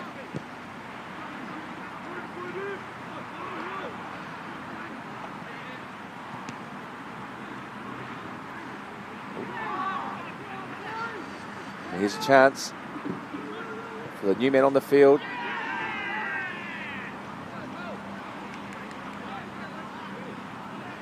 And some confusion here. The bench for Rongotai thinking that had gone in, but it hit the side of the Mātiratira.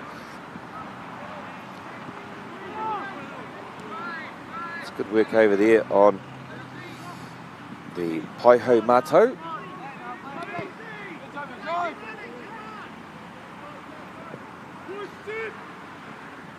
And Rongotai get themselves into the third. Look at the pace here. A great pass, and that flies into the roof of the Uhanga. And Luke Hardy arriving on the scene. But the credit for that goal has to go to Divin Bisiolo. Electric pace from the young man. And Rongotai with their first meaningful foray into the Rohe Whiu of Kashmir are ahead. Tahi e kore. You have the feeling there'll be more goals than this. Kashmir had started the brighter, but that sort of pace you can't buy.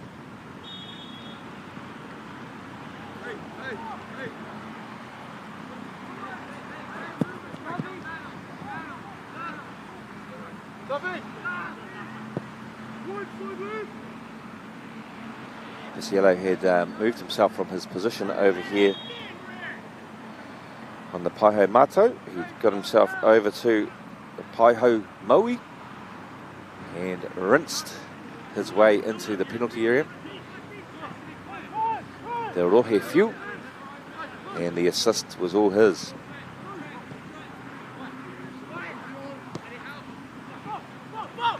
And you'd have to say Rongotai must be dangerous on the counter-attack if they can get it to Bisiolo, and he's got it, and let's see the push past. The captain for Kashmir, Lewis Carswell, though, he sticks with him. Davey picks it up.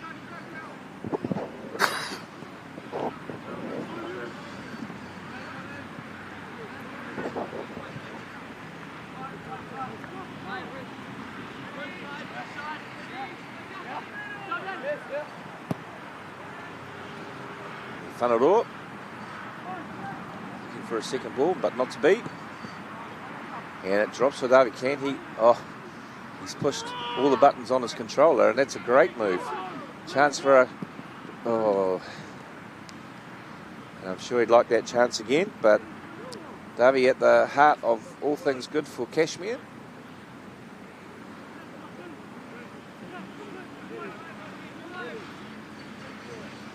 I'd like to see the Uhanga threatened a bit more there.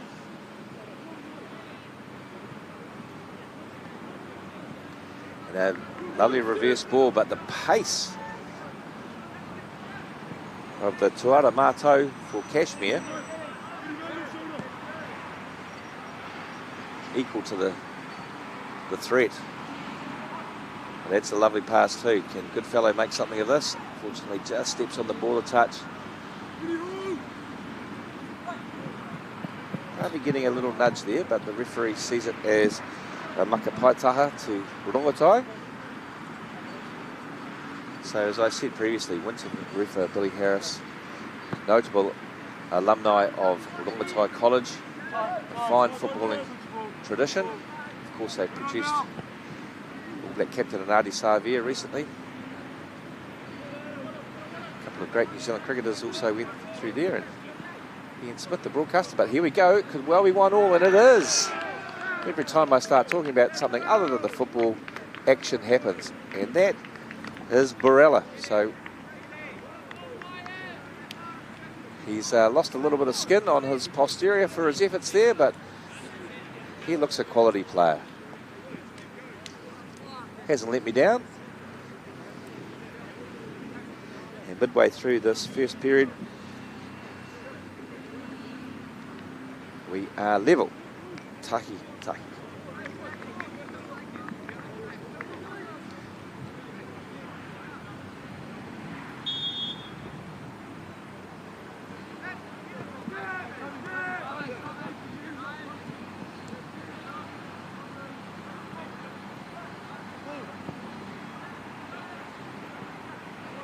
Yes, obviously the advent of the Wellington Phoenix has been a boon for football in the capital, and it'll be interesting to see the derby between Auckland and Wellington this season, first time in a number of years. In the old days, there used to be interprovincial fixtures at the old Newmarket Park. I remember heading there, as a number of you will, and international fixtures there as well. So good to see the growth of football. The numbers at junior level are exceptional, and sometimes the pathway higher isn't as clear as you might hope.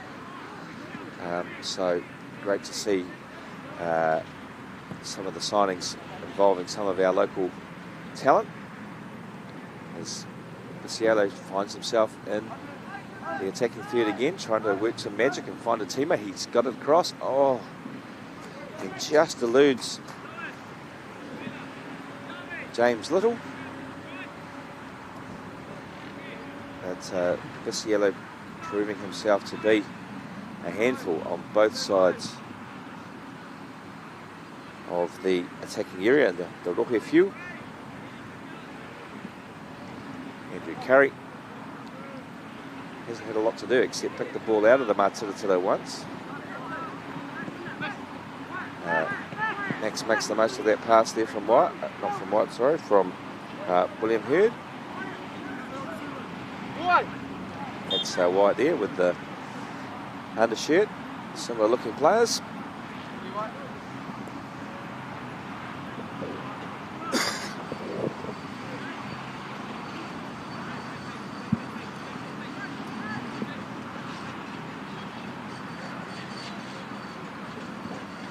I'd like to see James Kelly. I'd like to see James Kelly get forward for Kashmir a bit too. He showed electric pace on defence, and on the overlap he would be a weapon. But calmly cleared there by Hagiwara. Davey over there. Oh, fantastic skills from this young man. Whana Hawkeye comes in. It's hard to judge. Not a back across the box. And the kuri comes in, and what a strike. What a strike. We had a great view of that. Lewis Taylor feinted to go to the right. Popped it onto what must be his favourite left boot, and he's found the top corner of the uhanga. Ruatahi Kashmir, they've come from a goal down, and that's a fine memory for the young man there.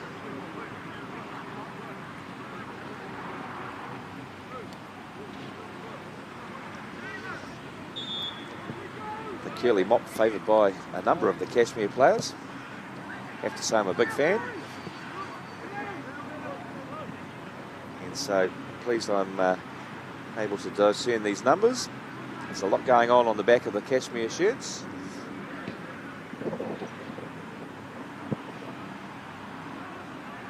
The white outline on the numbers is saving me here.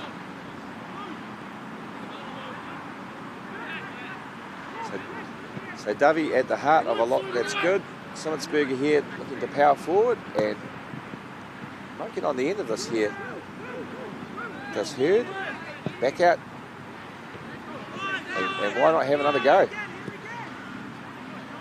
Oh, some brave goalkeeping there from Matthew Hoffman. As the Whanarewa doesn't quite come off for Kashmir.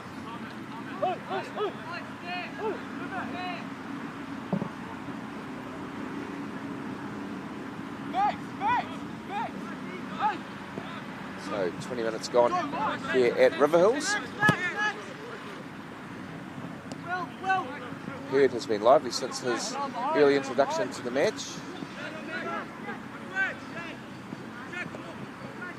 The goal scorer Taylor doing his best to get a turn, and a good toe in from Kelly. So he had the chance to possibly keep that just a touch simpler, but all the Rongotai have is a whanaroa that goes through to the Kaikati Uhanga. It's starting to have a little bit of swagger about their play here, Kashmir. Consistent performers for a number of years now at the Premier National Tournament.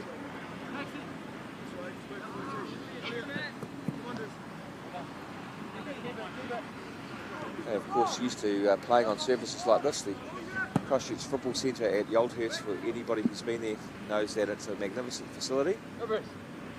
Cielo gets a couple of numbers, but strong by Simmonsberger.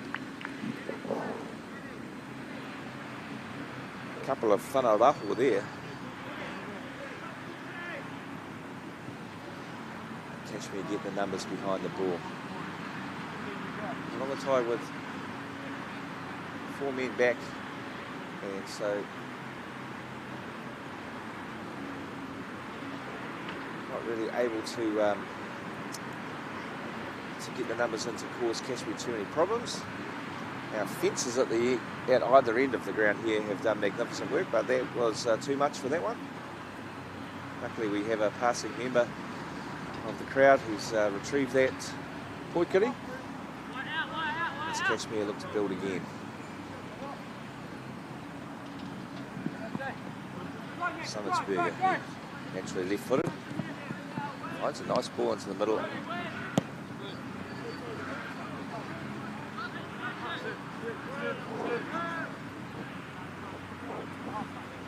Good first touch there.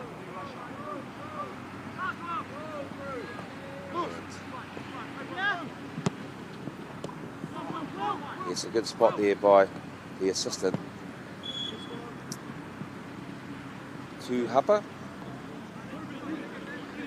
Explained the offside rule yesterday, so once was enough. One of the dark mysteries of humankind.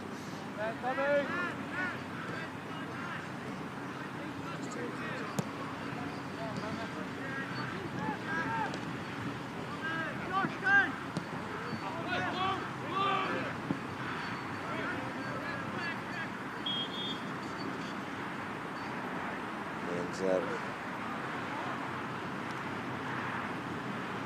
confusion here is that we have another two-hupper. The assistant pointing out the spot, and Tobias Hassan for Rongotai restarts us.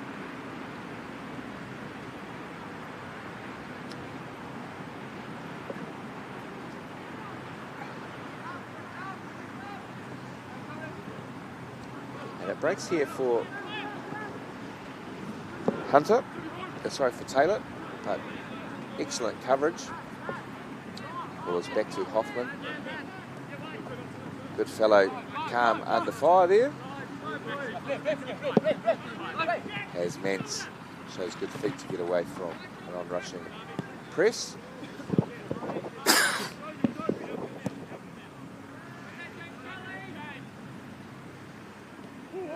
And once again, two-hupper. When the balls are played long, it's imperative that the players in forward areas look along the defensive line. Kashmir there showing some good discipline by having a high line with their back four.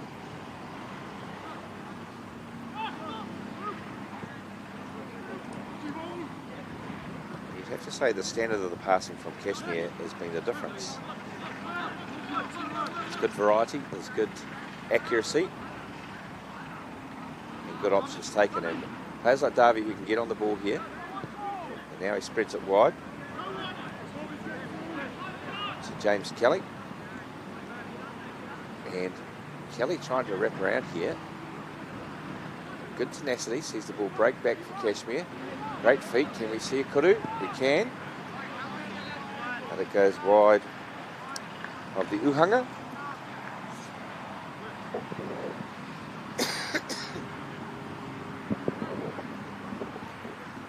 You can see, if you can see the haki koko, the wind strength is picking up here a touch. And that's a shirt pull there that the referee doesn't pick up on. Kashmir have a chance. And Jack Dennison would like that again, I can assure you. Still shot on target, not to be sneezed at. Oh, lovely first time touch. Trying to get that ball inside the back shoulder there of James Kelly is going to need a pinpoint delivery, because he has some pace. Tall man there at Tuara Mato.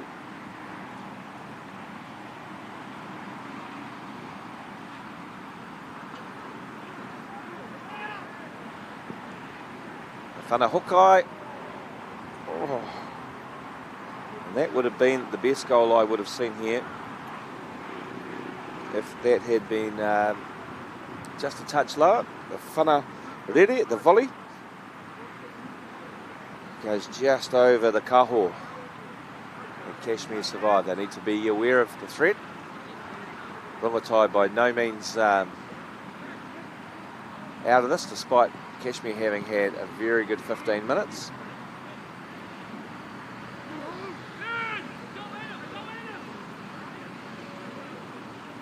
And he's onside here. As heard. I wonder if somebody from Kashmir has a long throw on them, because there is a decent breeze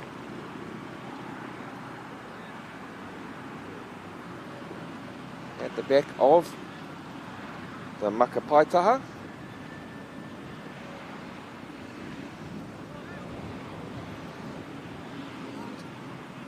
Doesn't appear to be that way, although he's signaling to his teammates to get in there.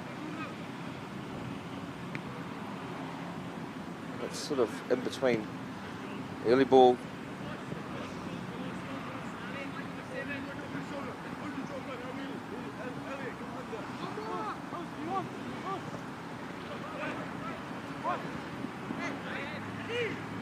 and Barella doing well to win back a couple of 50-50 balls there.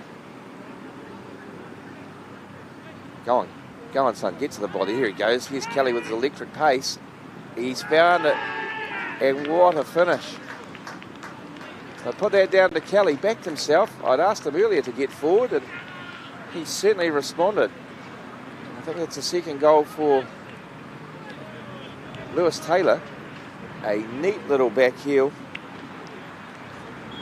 And you have to say that Kashmir are good for their 3-1 lead.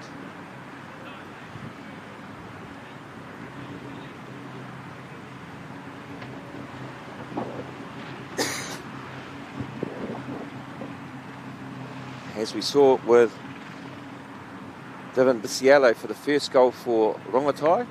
Electric pace to the byline, picking out a perfect pass. Rongotai making a change here. And a little bit of a change. Hoban going back there to Aramoe.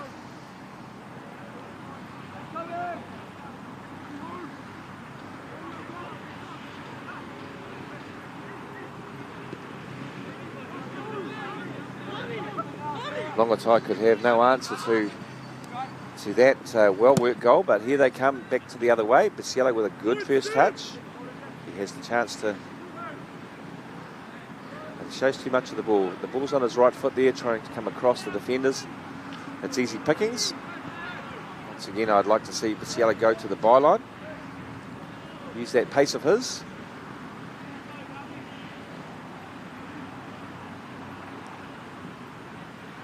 And a lovely ball into the box here. To get it down.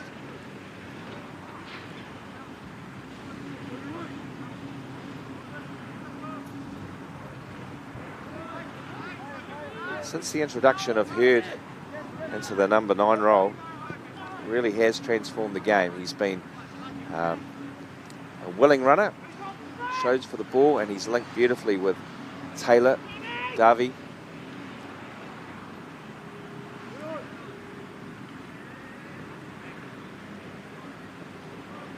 A good spell for Rongotai. If they can find Goodfellow over here, which they do. The runner's made line. If he gives it, he doesn't. He goes aside.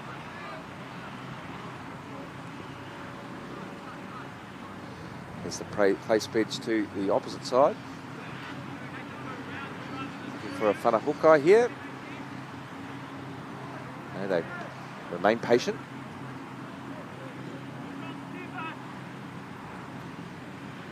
As we head into the last stages of the first half. Coming into the 32nd minute.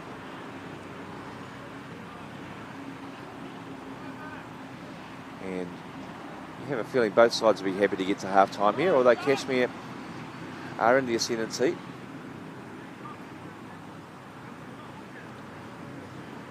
Eyeing the fitzy there, but deciding to keep it simple. Simmetsberger is in space here, and he is found, although just overhit downwind.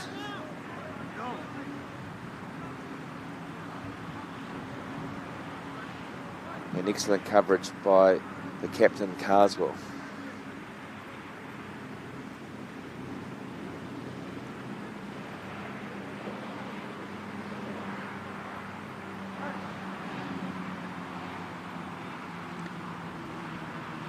And limp ending to that attack.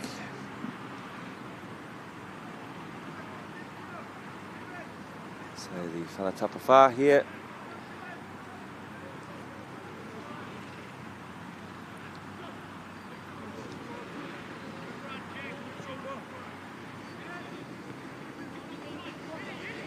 Kashmir, to their credit, have mixed up their attacks. There's been a number of tuku, and then you see the odd whanaroa and their whanarua, keeping the Rongotai defences guessing.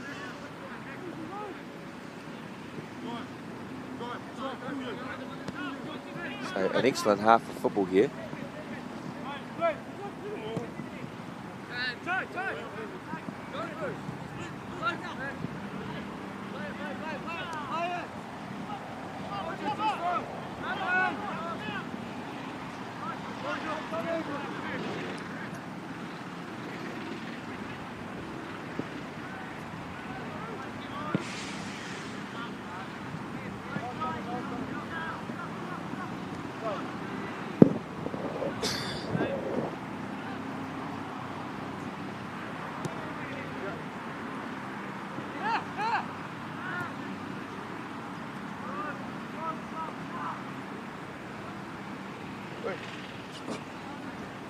Oi.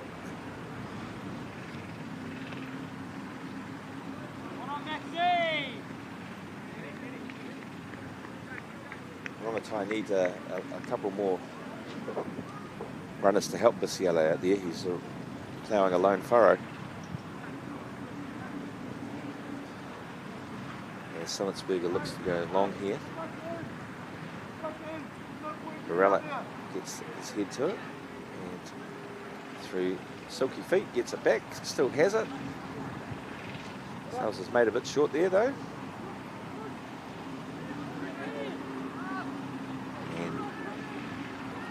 The rocky few, and a late whanakoko for Rongotai. See what they can make of this.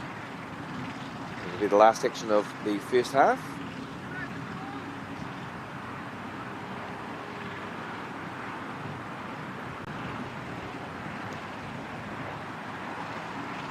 As Alex Bolger comes across to take it. He'd be well advised to put his foot through this because it will hold up in the breeze. And it's cleared itself to the edge of the area. And Cashmere were on the break there, but rightly so, this time's up.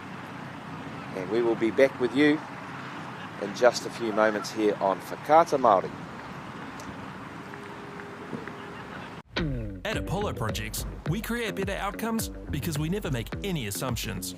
Like this privately owned swimming centre that was still in the planning stages. The owner spent 8 years trying to make the project viable, but the design was continually over budget, a design he was paying for. So he called Apollo to help, because he trusted us to deliver. We got to know the critical success factors of the business. The current building plans had lost sight of what was needed. We took a fresh approach, starting with the most important aspect of the facility, the water bodies. Then balanced the critical success factors of function, form, and cost to bring the designs in on budget. Finally, we could deliver the owner the new facility he needed. At Apollo, we understand your key success factors, put function over form if required, deliver what is needed at the highest quality, have lower operating costs, and always have very happy clients. Like this one, who was pretty stoked. Apollo Projects. No assumptions, better outcomes. No time to fluff around today? No worries. Just swing into Caltex and pay for fuel with Pay an App to speed on through. Ooh yeah, feels good. Use it at your local participating Caltex.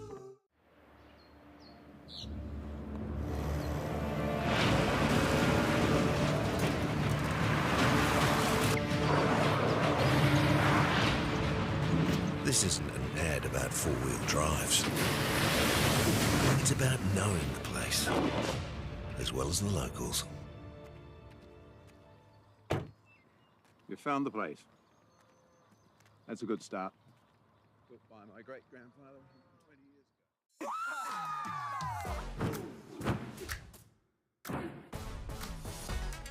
It's a solid region, I reckon. Aha, they're the OGs. It's a banger.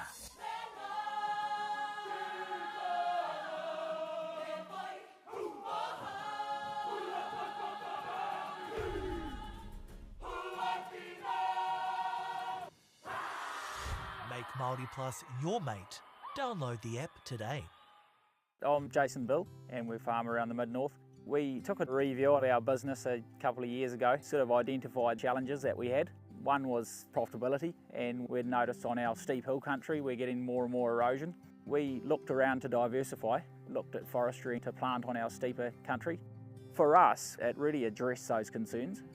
By doing the forest farm model, we feel like we're getting the best of both worlds. And I'm really excited and I really do believe in this model. I think it's the way of the future.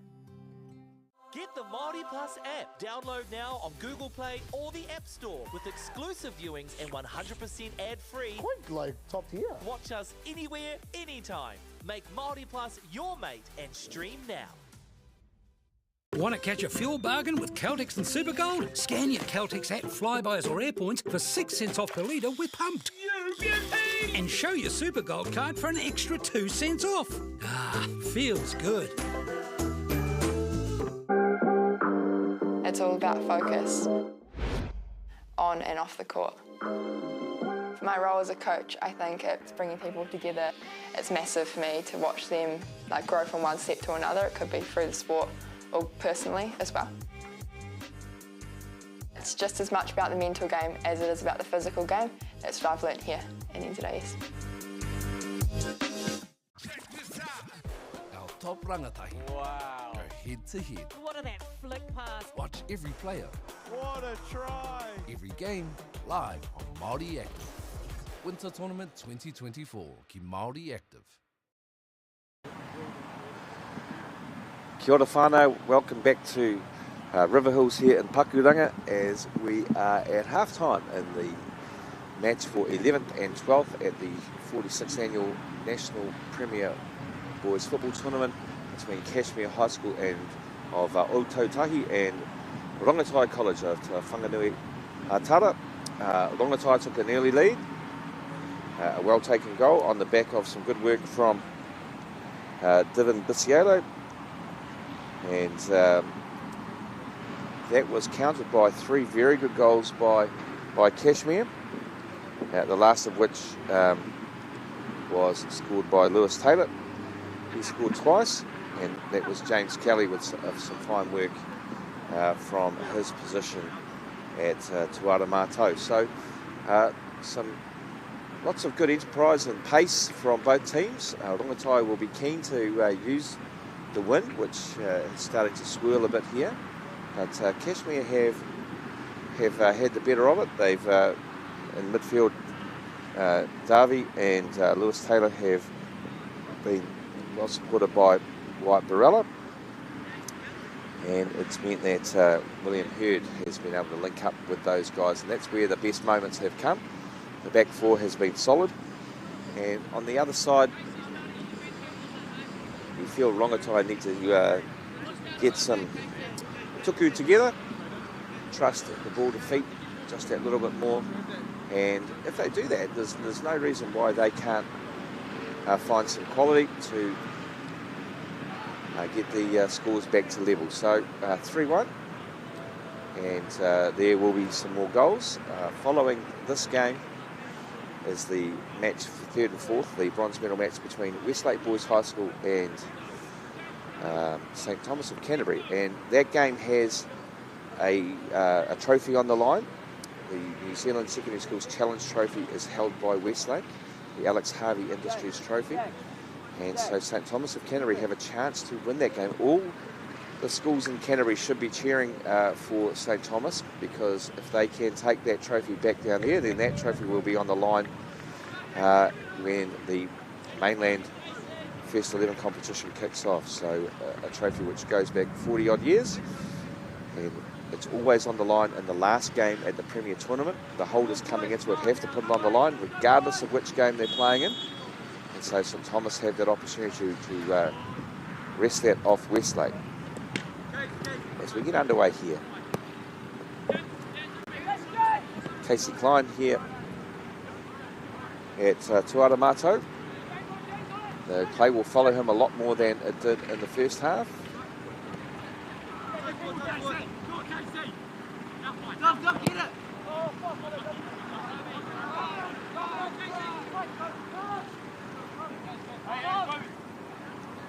And the whanaroa here is beautifully weighted. Ed Hoban gets on the end of it. Can he work some magic to deliver? He does, but Taylor is well positioned to clear the danger. David doesn't quite get it in front of Dennison, but he keeps the ball moving. Taylor again, but in a rare moment of inaccuracy, the ball finds its way across the touchline from Makapai to Rongotai.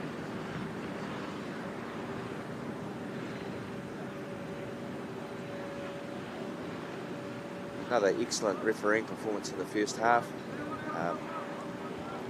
As we see Hurd, he is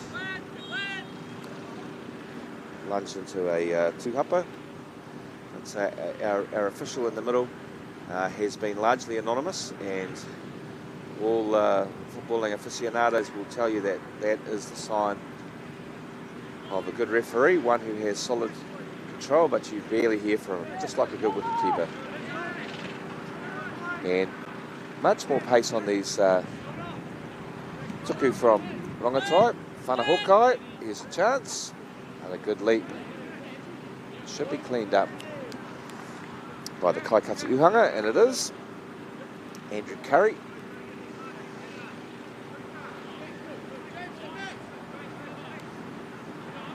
It's just so impressive to see how many of the teams in this tournament are well coached.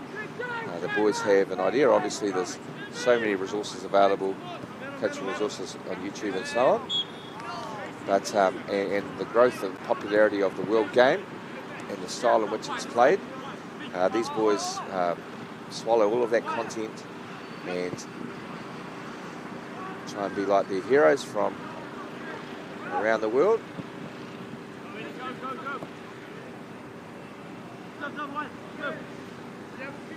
Hopefully one day that they too might be able to be involved in some of those games. But as it is, Lau Tepatak picks it up. He's come onto the field and he'll be keen to impress.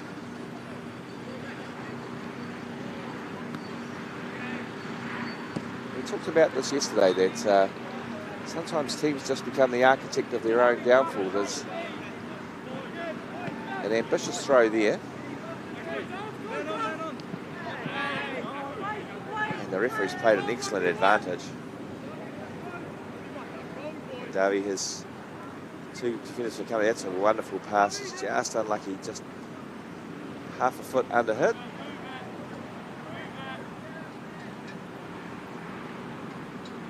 Tepatak loses out here. And we see the kuru flash across the Uhanga.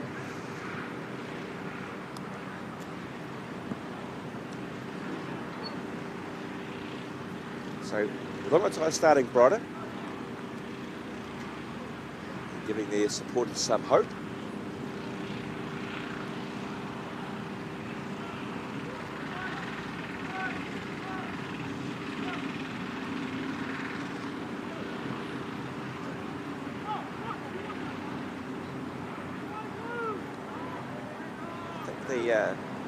The mixture of passing and styles that Kashmir have been able to do, Rongotai could be well advised to emulate. It's just a little bit easy to read the fact that from out of their own third, they're going to try and play the short tuku.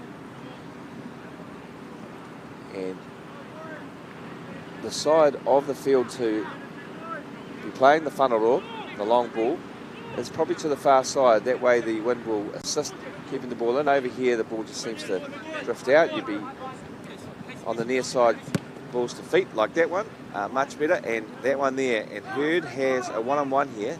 He has some skills. He drives to the byline. And the Kaikati Uhanga, Matthew Hoffman, does a good job there. Good awareness after getting a hand to the ball and parrying it.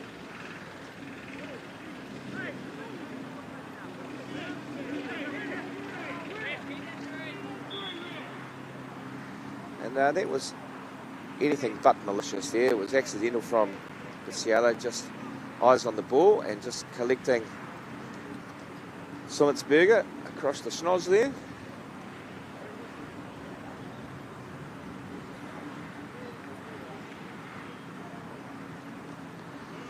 The magic sponge seems to be a thing of the past, but here's the water bottle.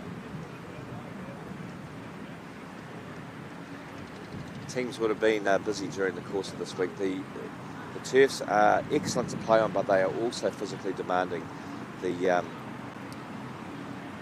lack of forgiveness sometimes. I mean, this turf here is magnificent. It's brand new. You can't quite tell that the strands on it are quite long, and it does have a spongy feel to it. But it's still, you know, the scrapes and bruises and so on. The first aid kits for most teams will have been used extensively. You always know when your team hasn't performed that well because you've hardly used the first aid kit. So one of the rules of life of coaching in this tournament. imagine that most of the teams would have gone through any number of patch-ups to get the lads out here for a 5th successive day. And good Tukutiri there. Oh, Taylor's a player, look at him. He's on it for a hat-trick here, can he get it? Oh, and it's hit. Hoffman, who's done a good job for his team. Oh, and that's well done too. Very calm from Luke Bourdignon.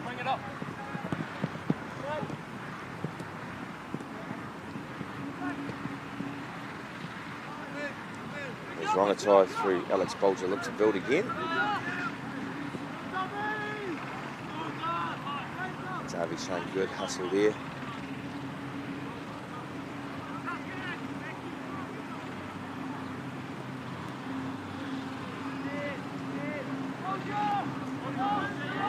Bolger looking here for Hoban, and he's done that nicely. Hoban cuts inside, beats one, plays it off for Little, the whanahokai. Here's some good pace here. You can go left or right here, this young man, but Pisciello stays with him.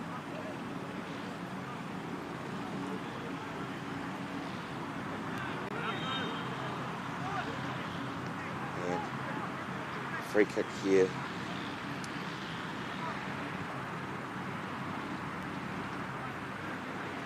Whanafifi.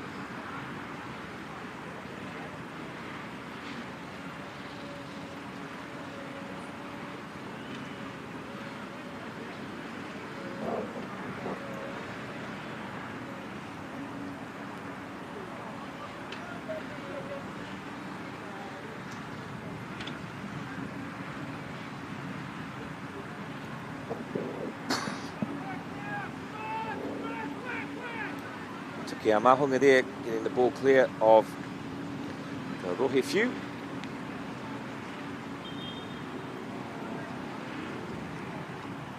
There's a Rongatai look to make a change.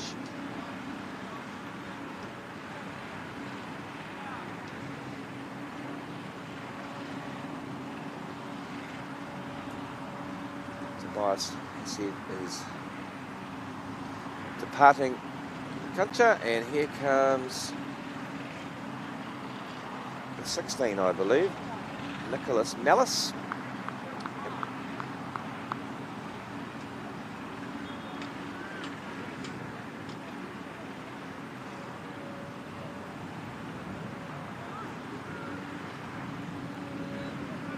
Oh, and now Hurd is onto this, and he's gone for a first-time shot. He hasn't quite got the purchase, but the young man has some vision there.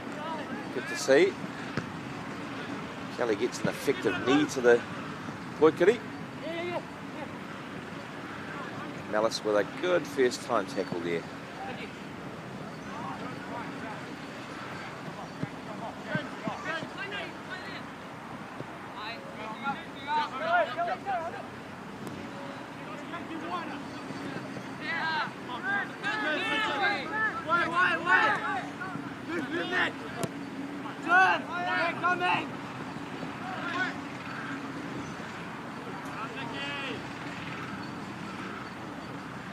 Morelli getting a little nibble to his ankle for his troubles there.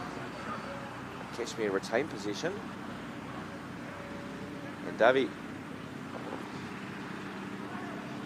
another good intervention from Matthew Hoffman.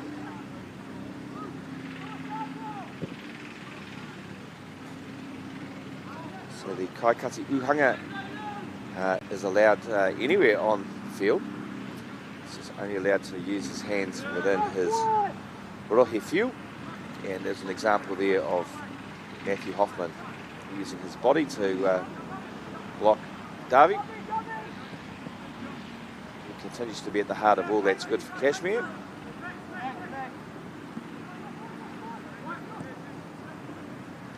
Max Dennison getting there, and it's unlucky for Casey Klein, who'd made a burst forward from Tuaramato, and it's out for a whanatapawha.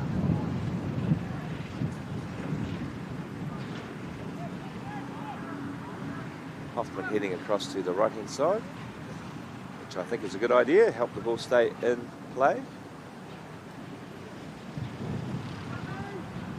And good work by Bourdignon to make that his own there. It's a good advantage play by the referee. And what a ball. And this is the 4th goal and a hat-trick for Lewis Taylor. William Heard there onto that in a flash. The Rongotai defence not quite stepping up. And the Kashmir boys are enjoying their outing here at Riverhills. And good to see the Rongotai lads here getting in a huddle. I'd suggest the message within that huddle would be to urge each other just to try and play their best football in the last 20 minutes of their season. And yeah, good to see the spirit there from the boys. Nobody pointing fingers, nobody blaming anybody else for the goals. And to be fair, the goals have been a result of excellent work by the Kashmir players. Davy, who's been very good for Kashmir, he has sat down.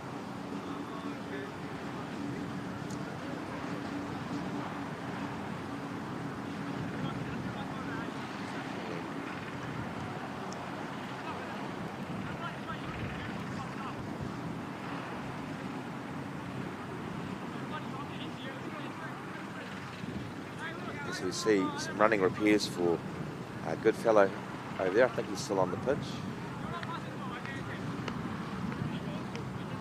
Currently, the Rongotai down to 9 players, 9 outfield players. There's a bit of a desperate scramble over there to get the patchwork done.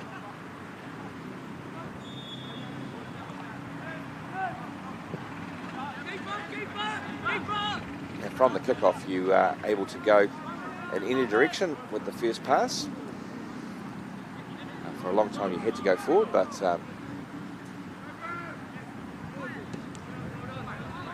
few of the laws of the game have been tweaked over time, and that's a good law.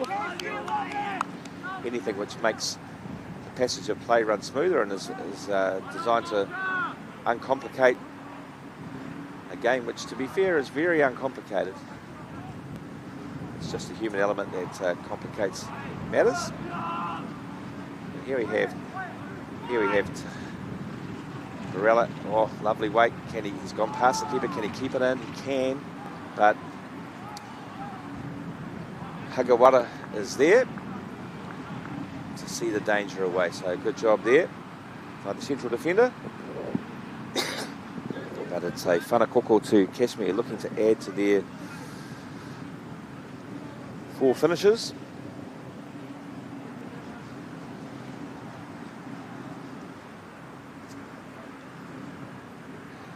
And it's hung deep into the box, and a good clearing header from Luke Hardy. Sorry, from Ed Hoban.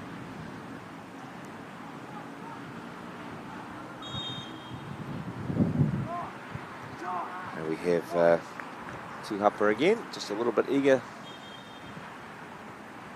And a substitution for Rongotai. They're going to be back to their full complement.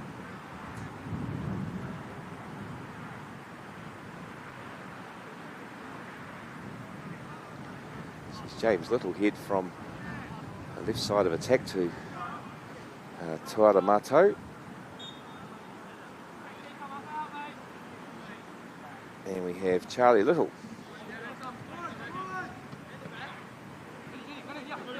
Hoban trying to find Little with the first touch, and it just goes over him.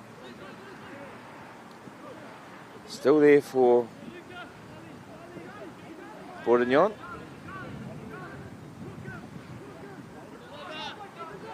Good first touch by Little.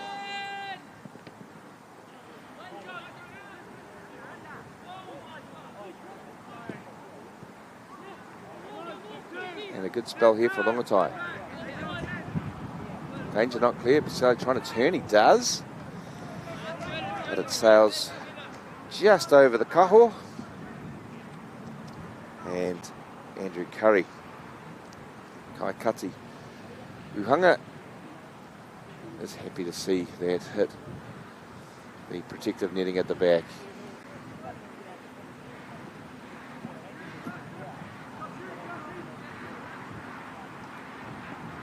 Excellent summation there by Josh Swan, striding forward. No pass on, so he might as well take the space. Oh, and some more good work down the left-hand side here. Whanakoko.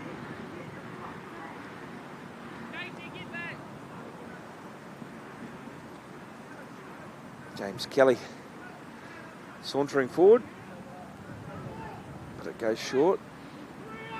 Oh, they've worked it well though, the AB corner.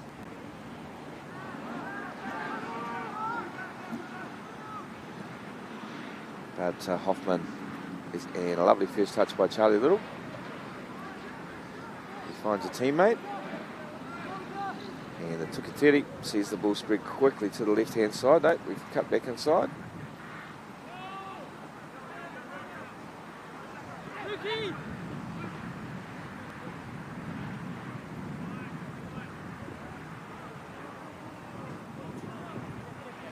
So good chance to mention our sponsors here on Whakaata Māori, Caltex, Apollo Projects, the New Zealand Carbon Farming, and Bailey's Real Estate.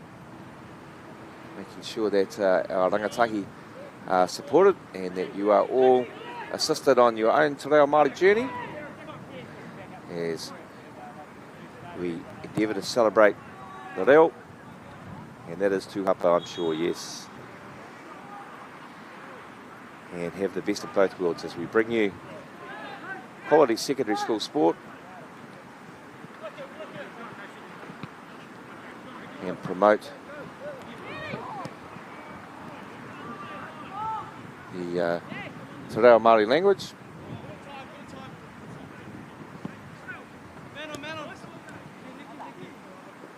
That's the sort of touch you can do when you're up by 4-1, but they've got it back again, and that is just a bit too straight. Possibly a better ball than I initially thought.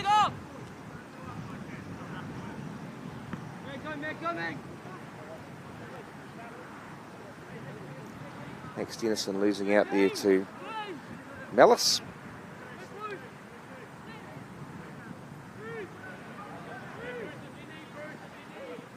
Besialo, he'll drop it off here. And Whanahokai cannons into the first defender.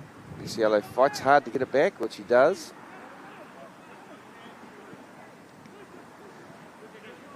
And Bourdignon gets it forward just at the vital moment. The ball escapes Rongotai, but they recycle it. Some good commitment shown there. And once again they recycle it. This is good stuff from Rongotai. I'm sure their Tumuaki, Mr. Carter, will be pleased with how well they've responded despite going well behind in this match. There's been no sign of heads dropping.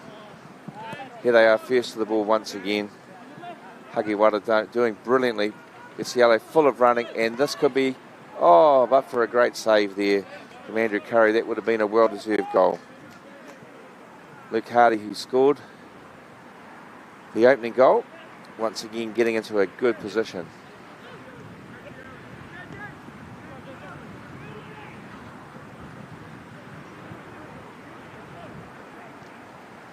So 15 minutes left in this contest. And that will be easy through to the Kaikati. It looks to go long. The urgency here from Rongotai is to be admired. Charlie Little picks it up. Has he got a skill in him?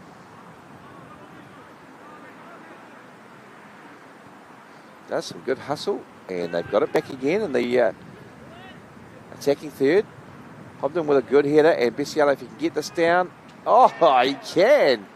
What a finish. And that is just what I was outlining. Rongotai showing the absolute blueprint for what to do if your team is behind. don't argue with each other. They got together after conceding the 4th goal. They offered each other encouragement. And the last 5 minutes, if you just turned up, you would be absolutely certain that Rongotai were bossing this game. So a fantastic goal by Bisiello. Cashmere, though, too early to be too perturbed by that. They have a 2-goal lead. But once again, if Rongotai can turn the ball over and keep doing the good things they've been doing, then who knows?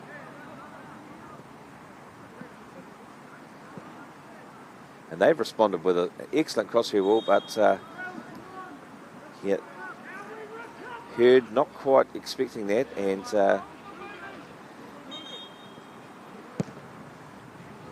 rolling ball. We can add that to the bingo card.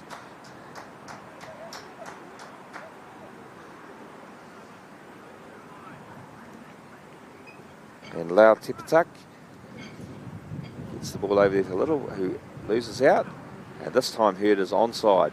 And if he can get the better of Hitagawa here, it will be another fine chance. Oh, that's an excellent save. Hurd is a footballer who has the skills, and he looks to have a very good football brain on him as well. Summed up the opportunity there. He knew he had no support. But Matthew Hoffman in the Rongotai goal has kept his side in it. If we can win a tackle here, Bisiello could be through again. He is. Last-ditch effort there by James Kelly, but it's back to Bisiello. And he holds off a couple of strong challenges.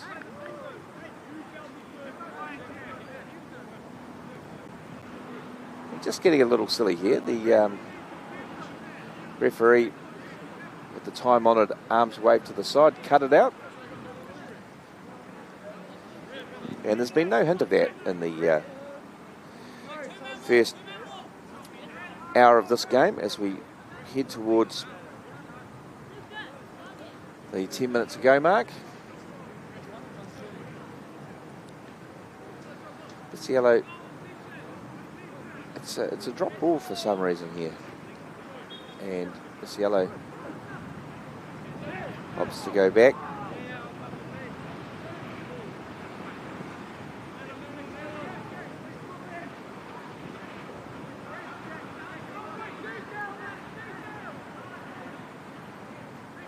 Bisiello's full of running. He is fired up here. Shoulder to shoulder with the defender. Gets the better of him. Chance. Oh. And Bisiello's first thought is to be unselfish. And perhaps in that moment there, with the adrenaline flowing, he might have taken that on. But Bisiello, he's been at the heart of all that's good for Rongotai. An unselfish player. As the Fitzy is well read by both players there. Oh, that's just one pass from Gloria, and here is, and he had options left and right, and he hasn't quite been able to sort it out.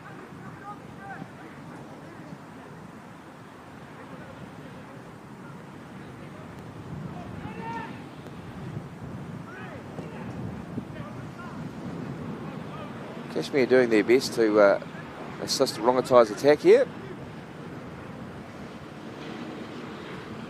And the call of Tuhapa calms things down a bit.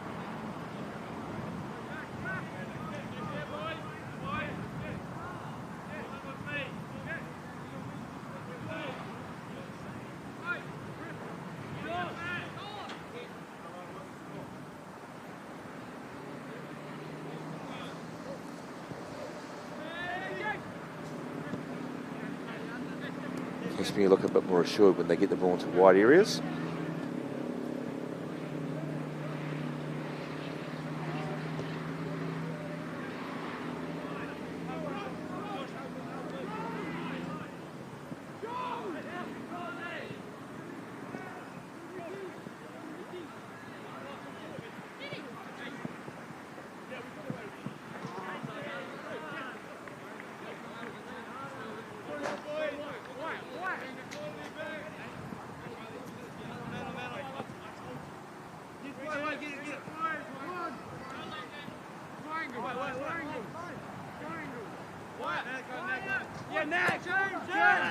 That's better from Cashmere.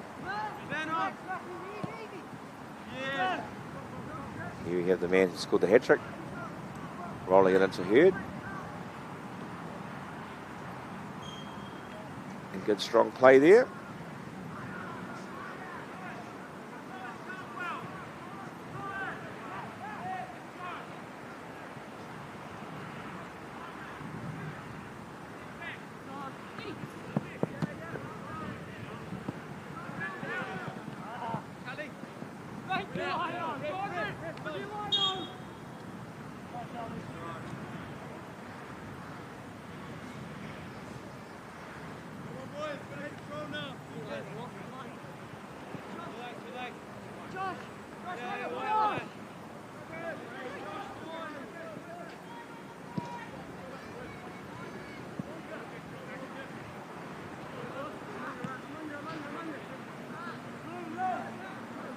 Oh, lovely run here, and he is onside. Can he go round the keeper? He sits him down, and that is a beautiful finish by Max Dennison as Cashmere restore their 3-goal lead. Dennison having the composure to look up. The Cashmere lads are happy with their day's work here as they hit 5. And despite Rongatai's burst of energy there, with around 7 minutes left on the clock, you'd be hard pressed to see the result be any different here. Not to say there's not another goal in this. But despite the best efforts there of Matthew Hoffman, Max Dennison showed a cool head to make the score 5-2.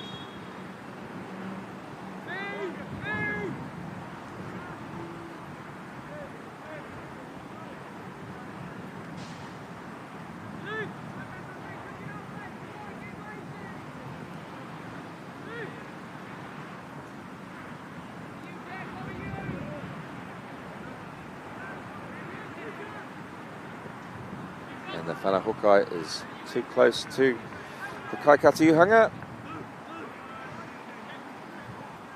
As Andrew Curry holds on.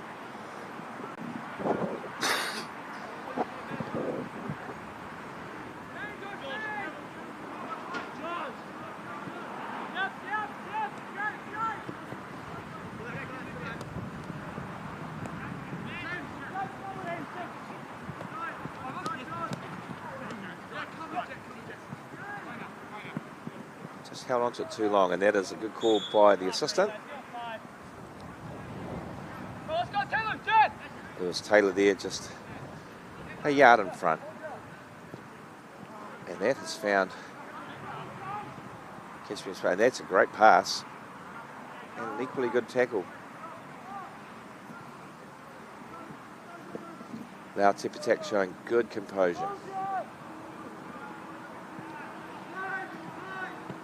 Spread to Hobden.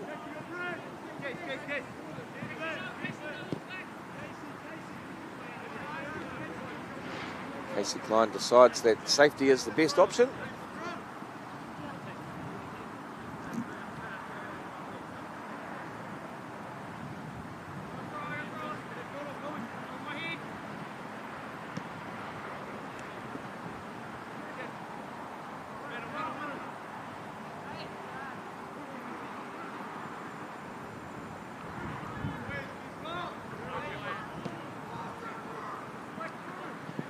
Just didn't quite run for Taylor there. Hurd showing his smarts by staying inside his own half. There's a variation on our two-hapa rule. If you cannot be offside from a whanatapa, a goal kick, you can't be offside from a whanakoko, and you can't be offside if you start within your own half. An excellent starting position again from Hoffman.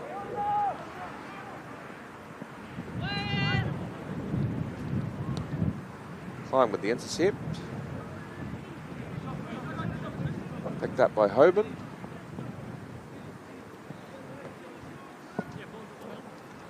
Carswell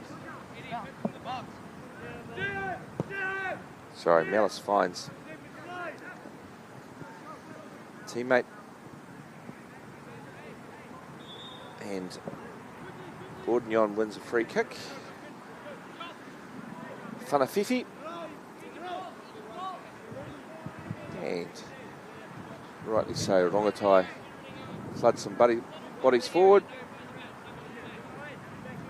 Maybe a ball to the far post, headed back across the Tapawha. Doesn't quite get that far. Here's a scramble for a second ball. Oh, a swing and a miss.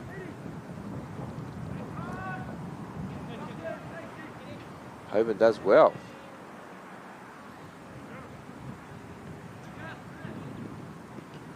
And that is another fine goal. This time, Luca Bourdignon has the never say die Rongotai via the pou.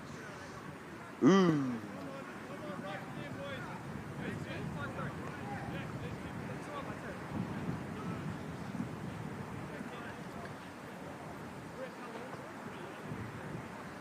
And so it is Rima Toru as this goal fest continues.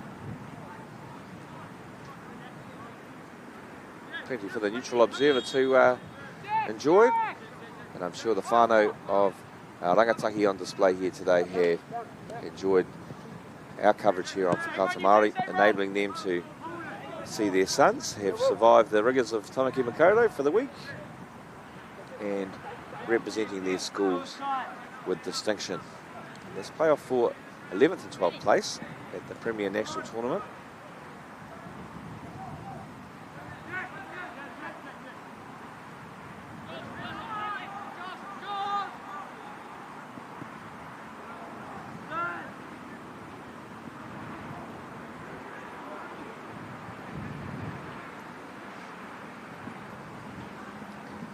As we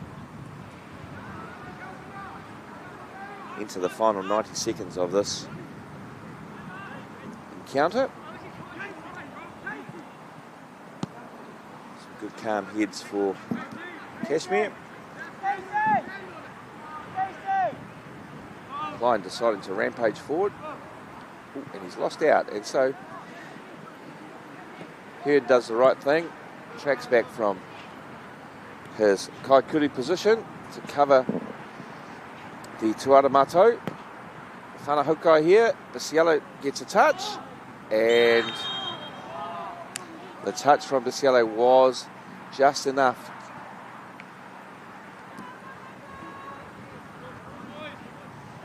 to find Malice in a two-hupper position. And Kashmir are all but home. One more raid perhaps. Hurd drives himself forward. But a fine effort from behind. The Whanafifi is awarded.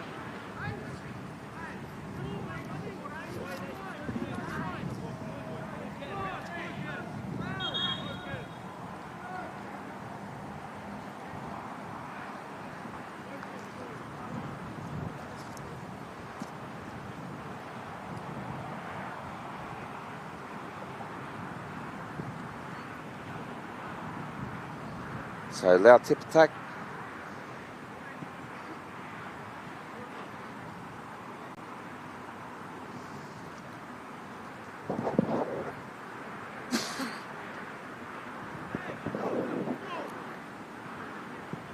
the referees decided to lay down the law, but like a teacher telling you off last period Friday with 2 minutes to go. Just hoping for the weekend. And somehow that escapes the Uhanga. It's gone for a whanakoko. The meke by the Kaikati Uhanga, not decisive enough. And it's great to see Matthew Hoffman, the opposite Kaikati, heading forward. And he might get on the end of this, you know. Oh, it's Bisiello. And that's the last action of this game. And our game finishes. Kashmir High School of Ototaki 5, Rongotai College of Te Whanganui-a-Tara 3. Hope you've enjoyed our coverage on Whakaata Māori. Next up is the game for 3rd and 4th place between Uroroto Westlake Boys High School and St Thomas of Canterbury.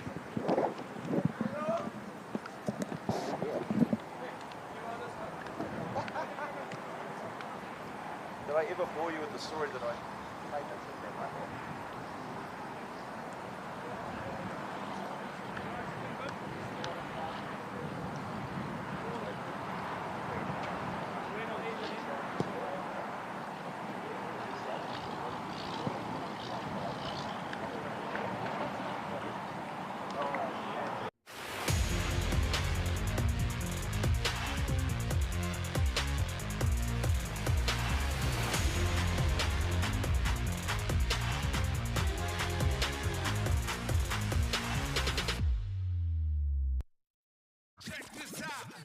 Our top rangatahi. Wow. Go head to head. What a that flick pass. Watch every player, What a try. every game, live on Māori Active. Winter Tournament 2024, Ki Māori Active. This is an opportunity that we can't pass up.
Westlake are in the red.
Leave it open.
Mahi never stops here at Whakaata Māori.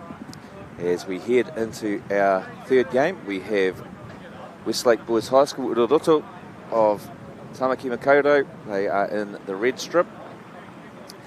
Blessedly easy to read their numbers today.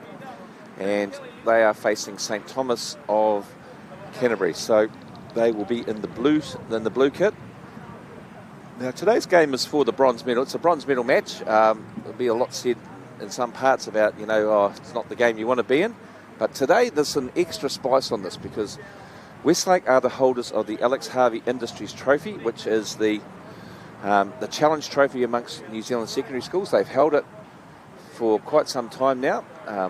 Over its history, the trophy's headed down to Waiponamu in the past, to the Whakatū area, and Nelson College, Waimea College and Naylor College, all I think had a hold of the trophy. Marlborough Boys College might have even, if my memory is good enough. But the trophy's been back in Auckland for quite some time now, after Westlake took it off Nelson in 2019 in the last game of the tournament then. And whilst it's gone through a couple of Auckland schools, Westlake are the current holders. But today, St Thomas of Canterbury have a great chance to take possession of that silverware. They can't win it on a penalty shootout. They have to win it in normal time. And based on yesterday's performance, where they were supremely unfortunate to lose on penalties in the semi-final, it will be good to see how much they can bounce back from that. Westlake too, who controlled the game for most of the proceedings against Sacred Heart before falling to 2 late goals. They too will want to bounce back, and so as our teams come onto the field, we can run through the team lists. Thomas Bird is in goal for St Thomas, Alex Walls, Finn Steele, Baxter Coughlin, Jacob Bukowski, Raul Demachi, Tanashi Masi Yakarima, Waisia Henry, Seamus Gallagher, Dravid Henry, Joshua Dempster, Finn Matheson, Ben Lilly, Benjamin Wairepo, Cash Hammett, Farron Bailey and Kieran Barrett. Blair Skadden, Robbie Lang and Matthew Todd Smith are the officials. For Westlake, Bill Cooey is in goal, Kai Barrett, Jack Young, Hamish Strong, Charlie Taylor, Damien Kim, Yasin Ayub, Nicholas Stoichev, Ray Ishihara. That's right, yes, loud and clear. Troy Putt, Carlos Takayama, Levi Hill, Jaden Kim, Conor McLean, Finn Carpenter, Matthew Rodriguez and James Lee. They are coached by Dave Wright and Nick Dahl, and the manager is the affable Logan Douglas. So we come to the third and fourth playoff. We come to our 10th game on Whakaata Māori since we started broadcasting on Wednesday, and we've seen New Plymouth Boys High School this morning win 3-2 over Shirley Boys High School, and we've just witnessed Cashmere High School win 5-3 against Rongotai College. Some of the other results from earlier today as the toss is being completed. Scots College won the game for 31st and 32nd 1-0 against Marlborough Boys College. Rangiora High School beat Lindisfarne 4-2. McLean's defeated St Paul's 1-0. Hutt International Boys School defeated Nelson College 5-4.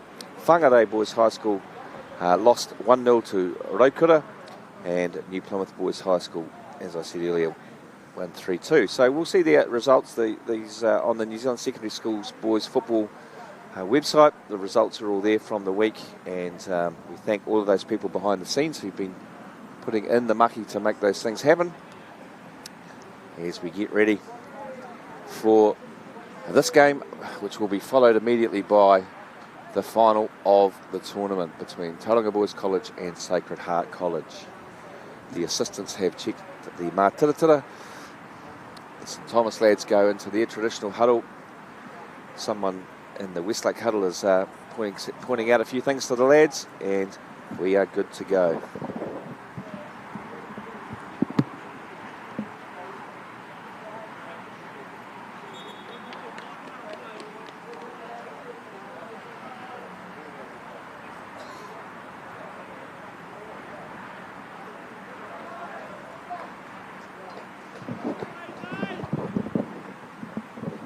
So as we saw yesterday, the threat for St Thomas is in the Kaikuru, the strikers, and for Westlake, their game is all about the tuku, all about the pass. I'd like to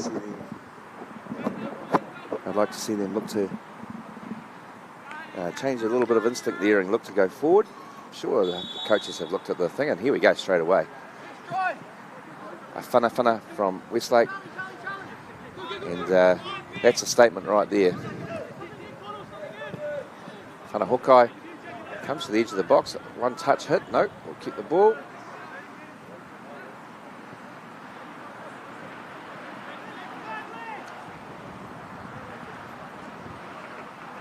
And our first Makapaitaha is taken over there. Picked up by Damien Kim. Matthew Rodriguez in the 20. Jack Young in the 3. He opts for the whanaro. And Finn Steele under pressure there from Troy Putt. Gets the better of it. Westlake pick up the loose ball.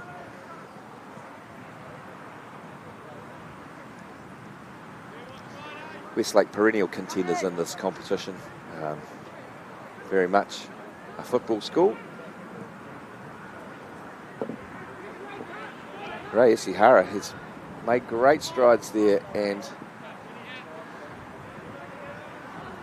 somehow the ball has almost stayed in. Westlake used to playing on turf. They have quite a quirky turf themselves at their home up there in Forest Hill Road. Westlake Sport has thrived under the continued leadership there of Mr. David Ferguson.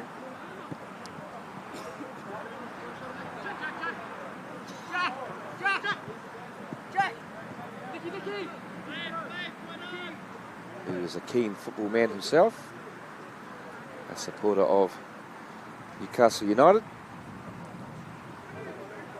As Westlake have certainly started the brighter of the two sides. Looks to me like Conor McLean is coming across to the far side to take the Makapai Taha Roa, the long throw.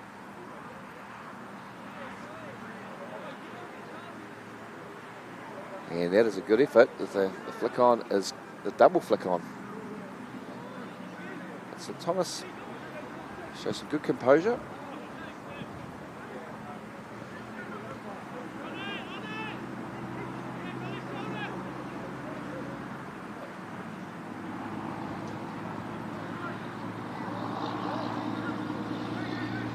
Oh, lovely stuff.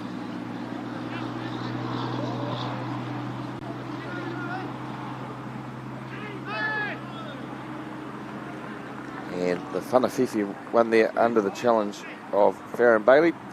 Bailey didn't do a lot wrong there. He's just beaten by the guile of Charlie Taylor.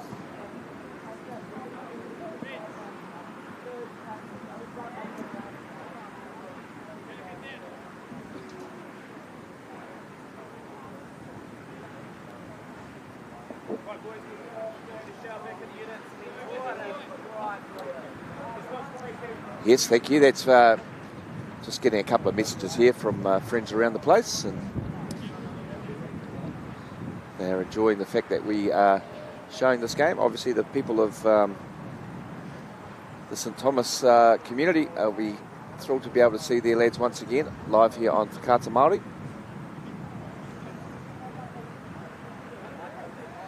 As we're just in the 4th minute of the contest here, it looks like Damien Kim fancies this Whanafifi. And a very good save there by Thomas Bird. If I'm being critical of Kim, it did go straight down the middle, but still work to be done to get the ball over the kaho. The danger not over for St Thomas.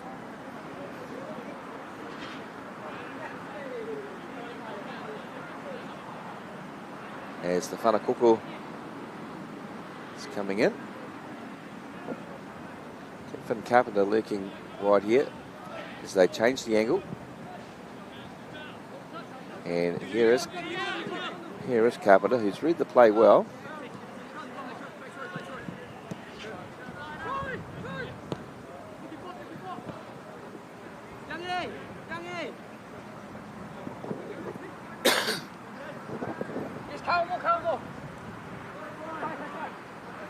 Very good hustle here.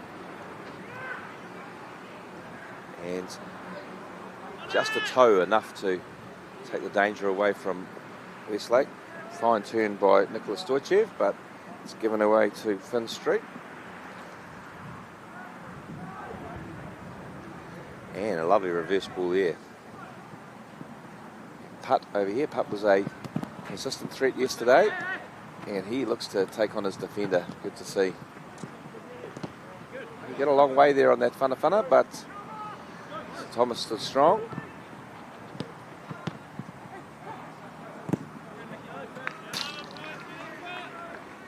St Thomas will be well advised to just step it up just a touch here. Westlake came out firing from the kickoff. There was no backward step taken. So they'll be pleased to have got through the first 5 minutes. And they'll get a toe hold in the game here. They showed exceptional resilience yesterday to come from a goal behind twice against Tauranga.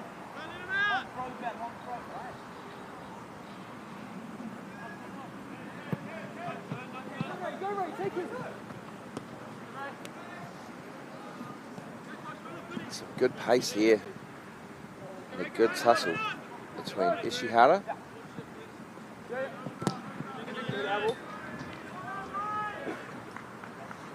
and Finn Matheson.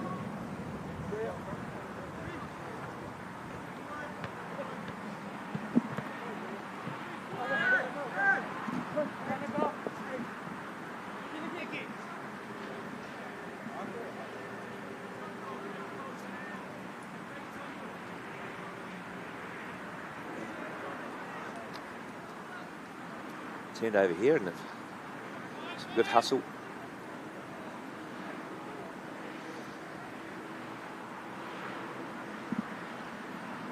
A little scrappy section of play there as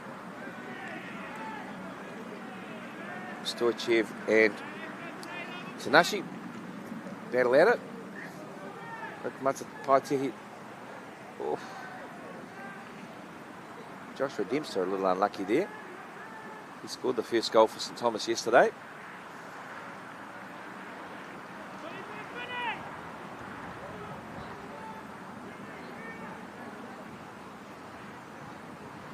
And it looks like it's the turn of Steele to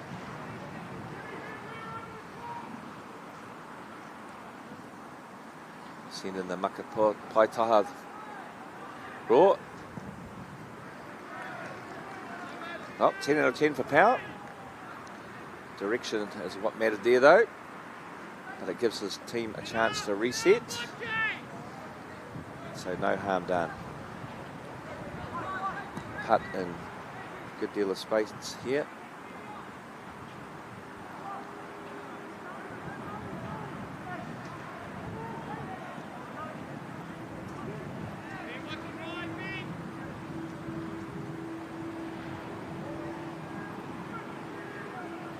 Good hustle down here for Levi Hill.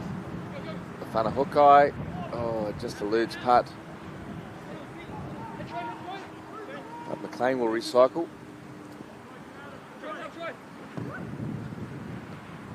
Once come on the edge of the box, oh, a lovely touch. And that goal is ruled out for Ishihara. The assistants Haki deems him to be too hapa.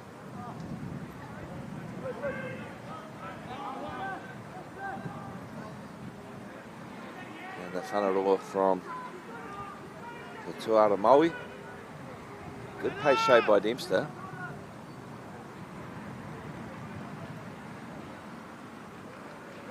So Thomas not quite finding the energy to support the good work of Dempster there.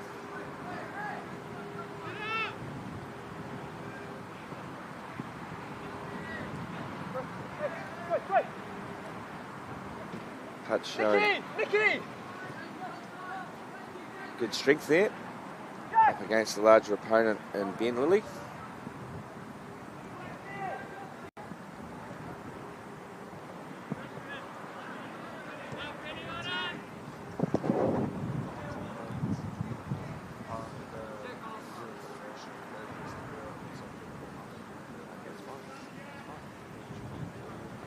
Thanks for that, guy.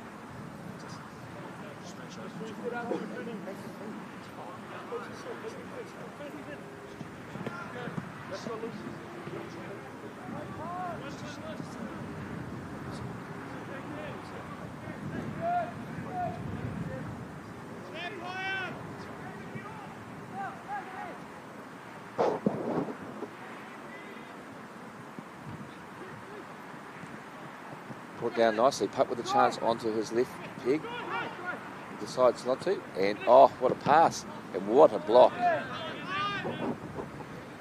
Great play by both sides there.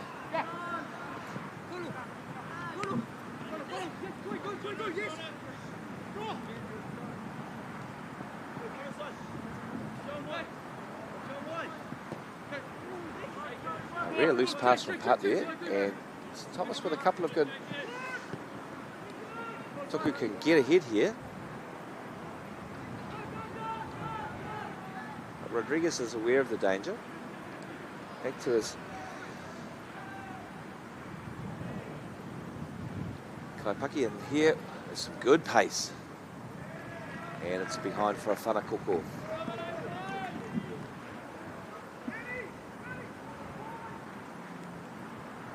So Thomas would be well advised to send their tall timber forward here.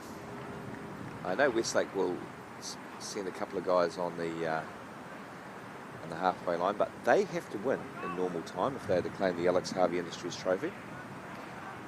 Want to come short. Putt doing an excellent job to hold that up. And it breaks down. Teenage brain can complicate things sometimes. And ultimately it means that Finn Matheson jogs back to his position there at Kainukupu.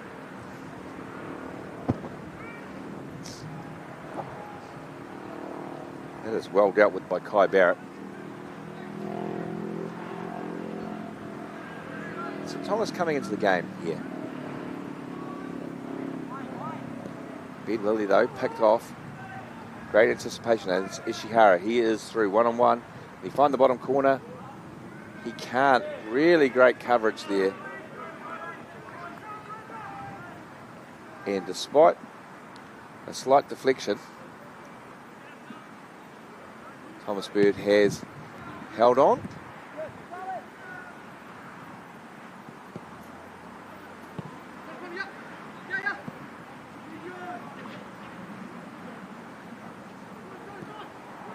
That's better from Westlake. The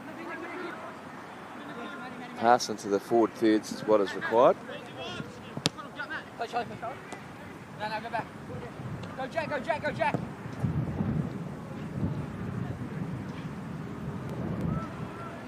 And you can hear the communication between the players and the microphone there.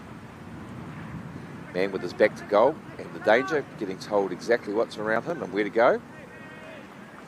Communication an important part of Poifana. And that's good hustle. Showing a lot more intent than yesterday. Gets the whanahoka in. And I tell you, if Ishihara keeps getting himself into good positions, he will find the mātiritira. He's looked lively, and here he goes again. He puts that disappointment behind him, gets the press on.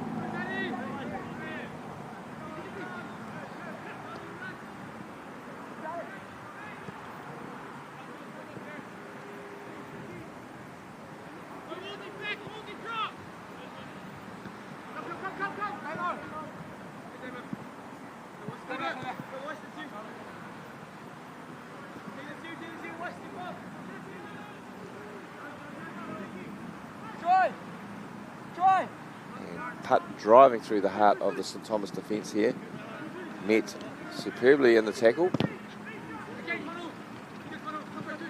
by Alex Walls, but he in turn is dispossessed by Finn Carpenter.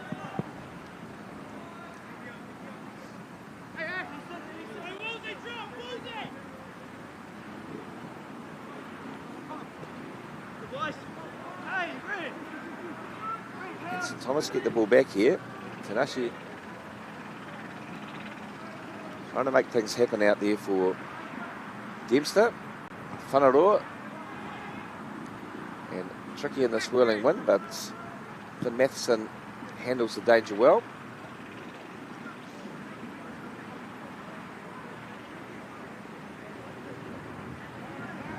We're 15 minutes through into this contest. Man on! Troy.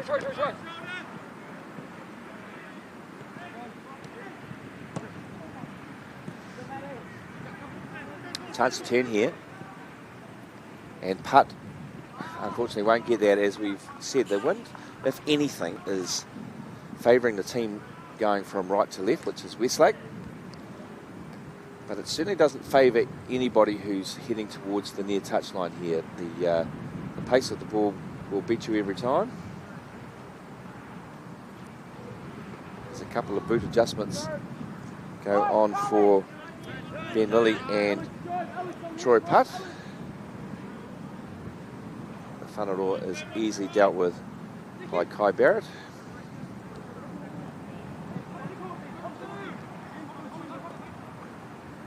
And that's a nice move there and a great recovery, but McLean still has it.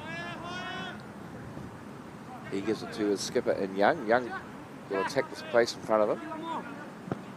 Diagonal passes, absolute winner on these turfs. But crowded out. Tanashi looks long. And this could hold up here, you know.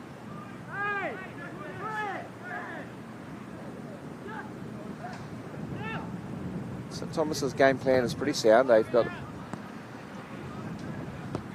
solid defensive unit.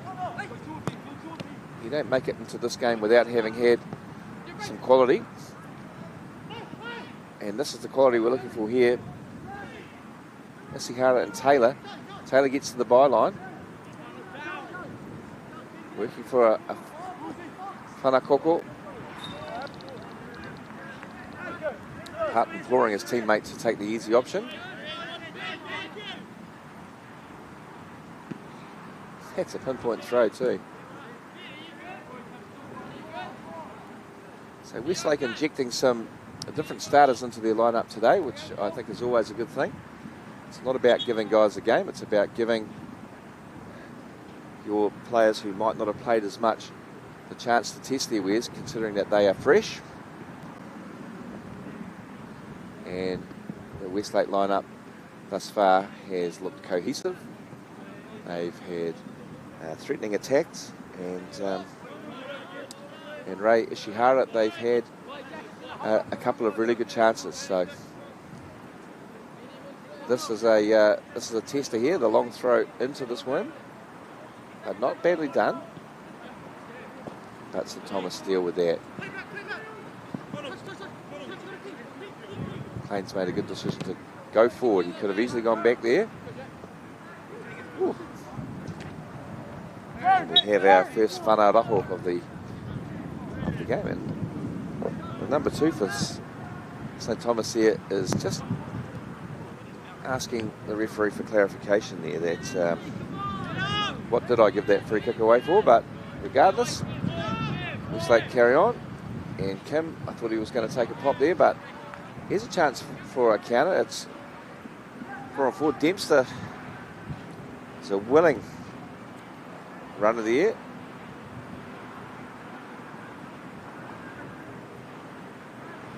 Harris looks sharp. Here he goes again. And the assistant deems that Baxter Coughlin has got his arm across Isihara there, and a whanafifi in a dangerous area right next to the Rohe Fuel, the penalty area.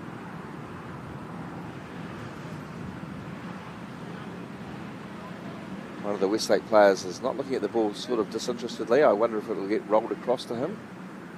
Whether that's all part of the plan. Finn Carpenter here on the edge of the box. It's a difficult skill to step over corner.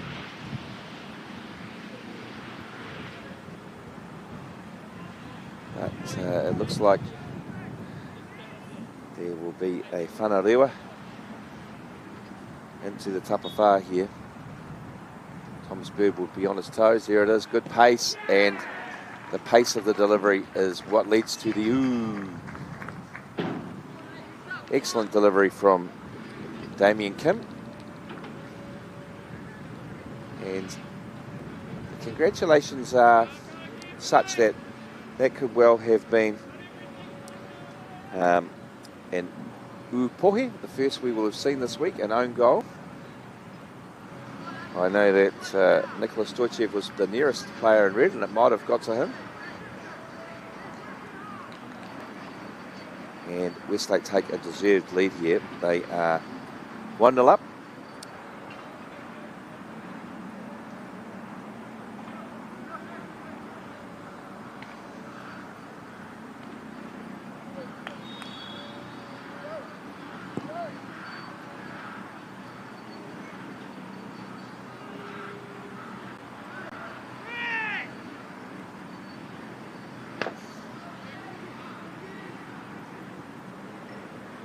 And a whanarua here down the right-hand side, pouring forward Westlake. Isihara looking for one more pass.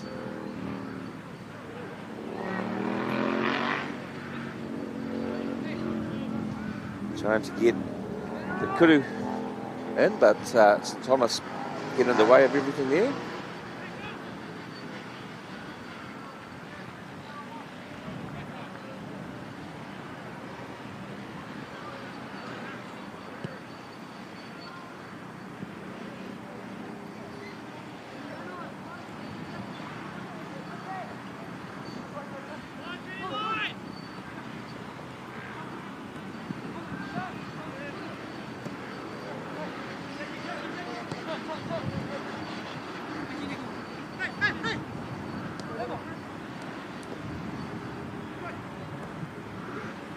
Pururoto making this very difficult for St Thomas. I guess here's a half chance now, but the captain is there and deals with that effectively.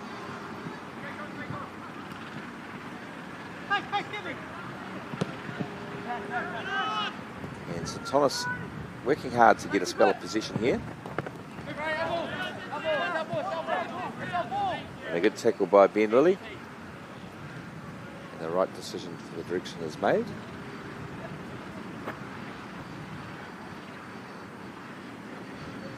But you can see the fatigue on the St Thomas players. They would have been devastated after yesterday's defeat in the cruelest way possible.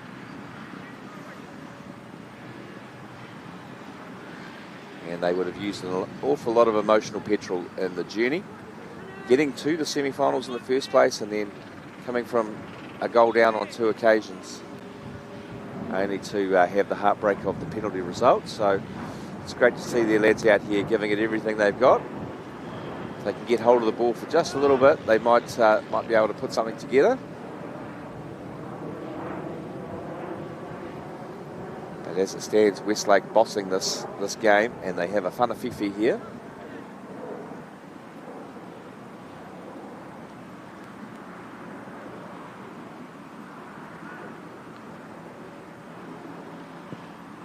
Hung up to the back post. Captain says headed it back across.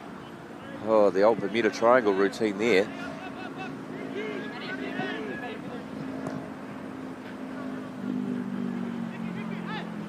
The passes are just accurate enough, and the first touches are good enough that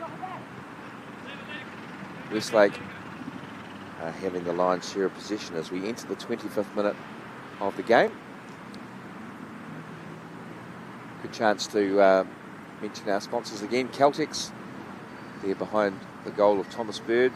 Apollo Projects, the New Zealand Carbon Farming, Bailey's Real Estate, and of course Whakaata Māori, bringing you this live exclusive on Whakaata Māori and Māori Active.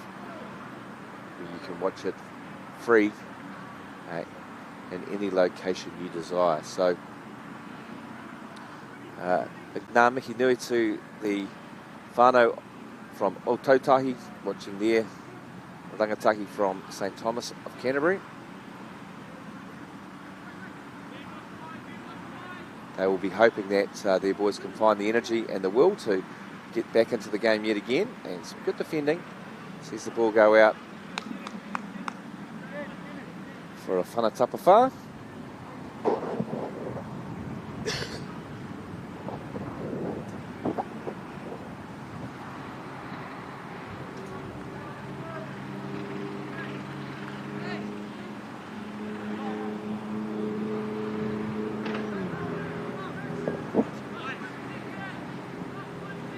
So an hour to go till the final here kicks off.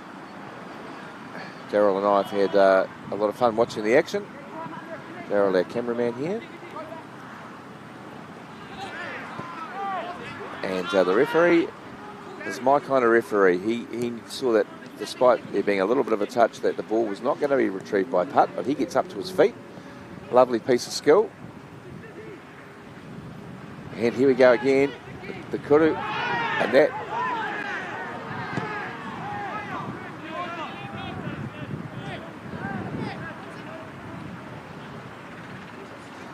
I don't want to second guess the referee, but I'd suggest that in 75% of cases that might well have been, you might well have seen the referee point to the spot there. Westlake, despite some mild protestations, are back up and on with it. And St Thomas, can they make the most of that decision? And in this next 5-6 minutes or so before the break, find a way forward. And there's a nice turn. The two number 18s come together there, Bailey and McLean, and that could have gone either way too. So was trying to swap shirts before the end of the game. And here's a chance now. Just not quite the ball from Bukowski. He Had an excellent game yesterday. And today he's done a lot of running in defence. And that's well read by Charlie Taylor. Running some room for Putt, who will try to cut inside. He does so expertly, looking for the kudu. No. Crossfield ball. Comes out to Kim.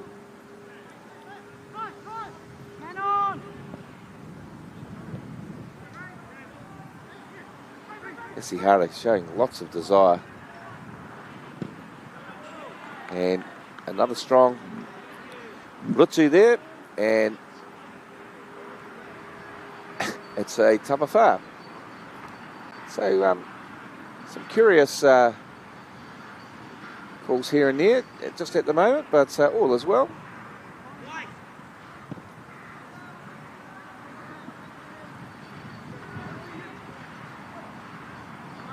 And St Thomas bring this down. Can Tanisha keep hold of it? Oh, that was beautiful. The whanaraho. Been a number of those in our 10 matches to date. But a lot of Westlakes play has come down this left-hand side. A rare miss pass. Some good tuku Teddy there. Tanisha's got to look for a pass, and he's kept position well. Once again, the passes are swift. And probably 2 passes short there. It's unlucky, but it gives Putt the chance to break. Here's Isihara ahead of him.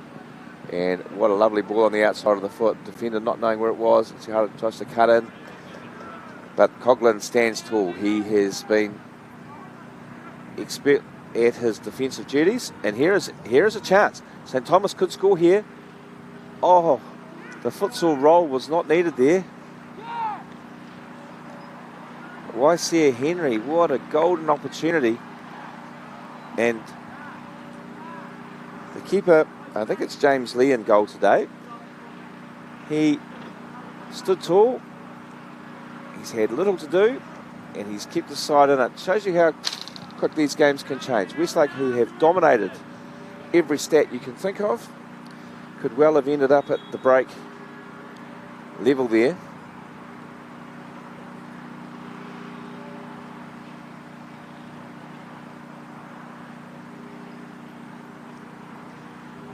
Our first substitution here. You can only think that the substitutions made before half-time are due to injury. What?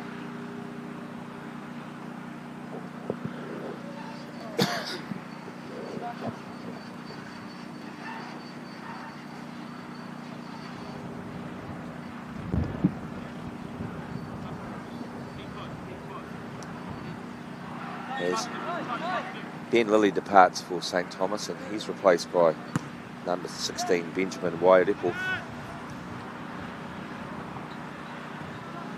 The accuracy of Westlake's passing is easy on the eye.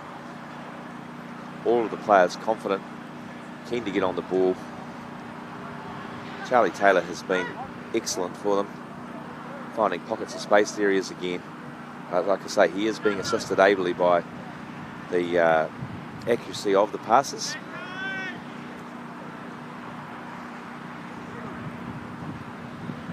And he's rolled his defender there, and he pulls into space. And unfortunately, that will beat Isihara. Just you see the gap. Your mind makes a split-second decision when you're normally playing on surfaces where they're a little bit slower and the wind isn't carrying the ball away from you. It's hard to adjust because your mind will think you're under-hitting it. But Charlie Taylor been most impressive.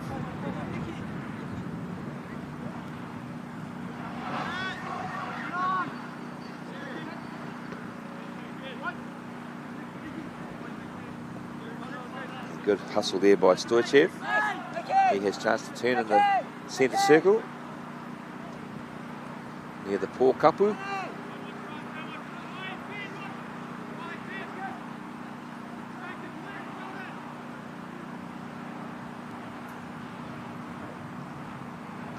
And well worked here.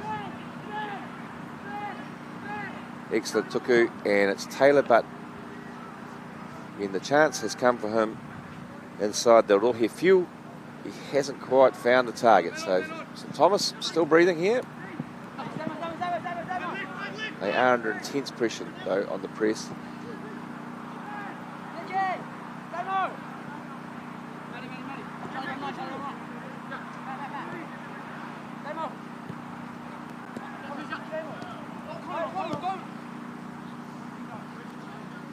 Sihara here being faced by Matheson, gets his whanahokai in, but it falls to Bukowski, who immediately looks forward.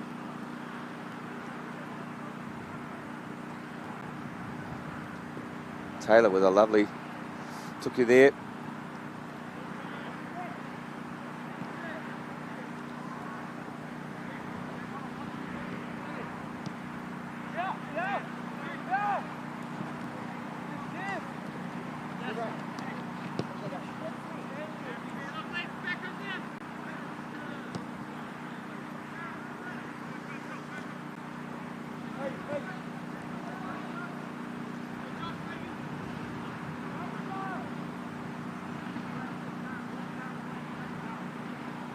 Coughlin settling things down here.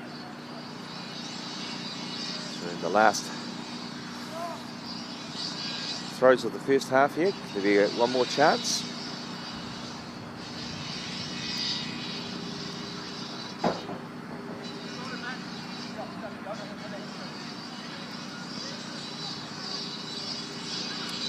It's wonderful play by Damien Kim. And Charlie Taylor has gambled. He's pulled the player back, but he's got away with it. He sets up Asihara, and the block comes in. Charlie Taylor doing his best to look all innocent, walk away from what happened there, but it was a well-placed little arm that held the defender back. He'll watch that replay fondly later, I'm sure. Referee those signals for a whanakoko. And Kim would be well advised to get on with it as we are in the last 30 seconds or so.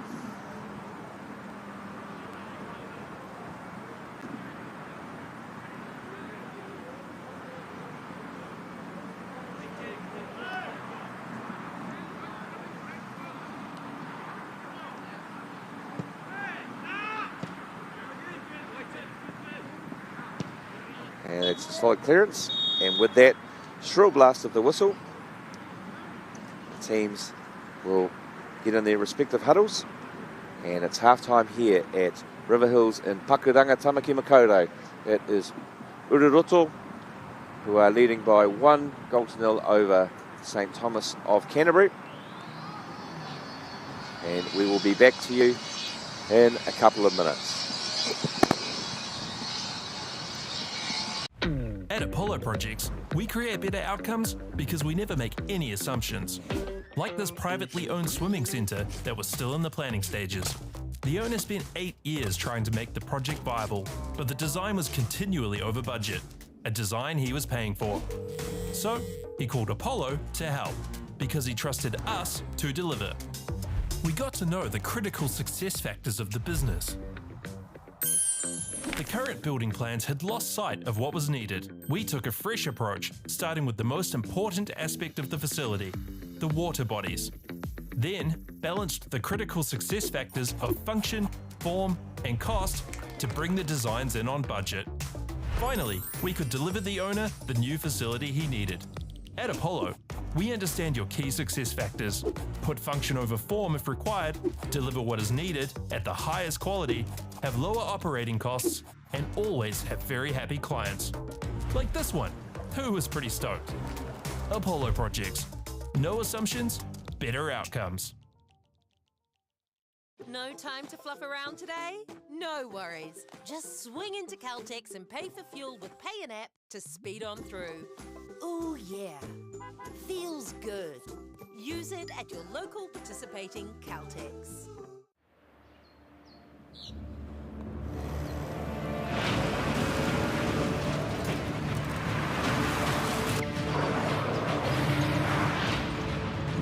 This isn't an ad about four-wheel drives. It's about knowing the place, as well as the locals. You found the place. That's a good start. Built by my great-grandfather 20 years ago. This is a solid region, I reckon. Aha, they're the OGs. It's a banger.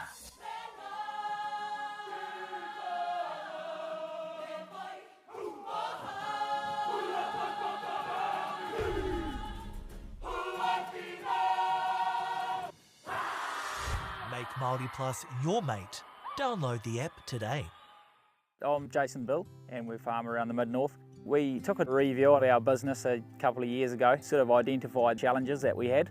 One was profitability, and we'd noticed on our steep hill country we're getting more and more erosion. We looked around to diversify, looked at forestry to plant on our steeper country.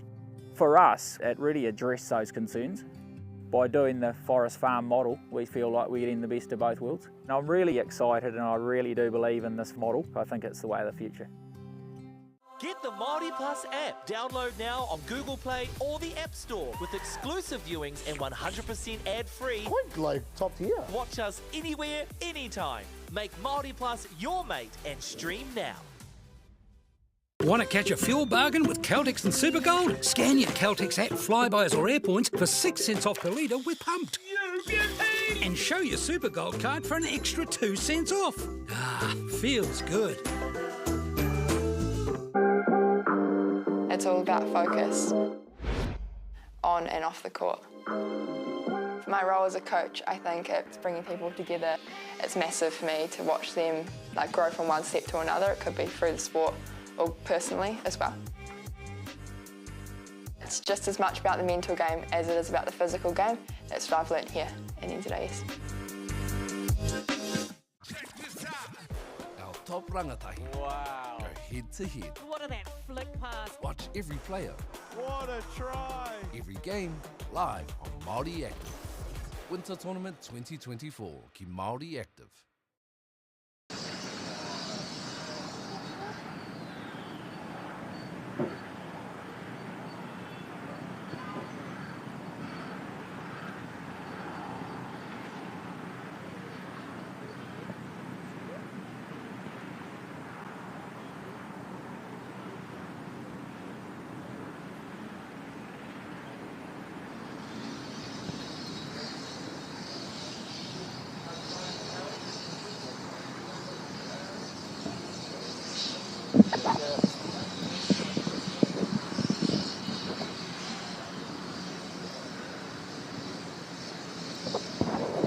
Welcome back to Riverhills here in Pakuranga, just at half time in the game between Ruroroto Westlake and St Thomas of Canterbury. It's been a hectic little break in between. Just seen a number of people from the New Zealand Secondary Schools Football Association turn up, and it's great to see Alex Smetzke here. Alex will tell you he's the only man who's ever scored an international goal for the All Whites against Sudan, and that's one of the great trivia questions of New Zealand football. But he is here, still coaching, still involved, still playing, he tells me. I guess his playing and his turning up, but good to see an old friend there. Michael Taylor from New Plymouth Boys High School is here as well. Rob Waddell of Whakaata Māori has been here talking to the Rongotai boys as they enjoy their lunch, and so the school's making every opportunity to use whatever resources they can to help them with making their boys better, not just on the pitch but off it as well. So there's also been I've seen a number of lads wearing their old Tauranga Boys College kit. Last year's captain Zach Bryant, the captain from the year before George Brown, and so Joby Reid will be looking to emulate George and hosting that national trophy. And I'm sure Sacred Heart have other ideas, and they'll want to be able to add to their collection of national crowns. And the way that it's gone the last 2 days, Michael Bilt will be all over what needs to happen technically for them. Of course, the Alex Harvey Industries Trophy is on the line here today, and St Thomas have a great opportunity to take that back to Otautahi, but they have it all to do. They do have a sizable wind at their back, and Westlake will be looking to continue their strong performance. Their tuku has been outstanding. They have led in every statistic that you can think of. But it's the statistic that matters, is the number of goals. And if it wasn't for a good save towards the end of the half there by James Lee, the scores would have been level. But as it stands, it's Uraroto who have the lead by a 1-0.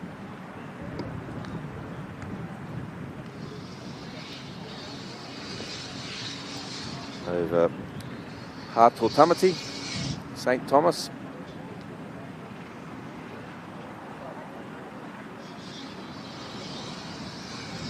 Ko Te Kārete Waitaha o Hāto Tamati, their full title. And they're up against Te Kura Tuarua o Ngā Tai Tamatane o Uraroto.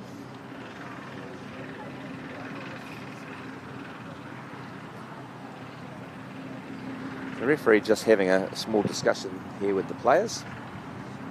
I think he was trying to count. I think St Thomas were trying to sneak a 12th player onto the field.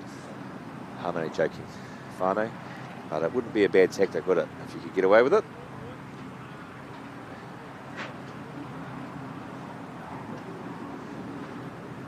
My biggest hope is the clouds that are coming our way are going to pass to the north, and I reckon I'm 90% certain that's going to happen, but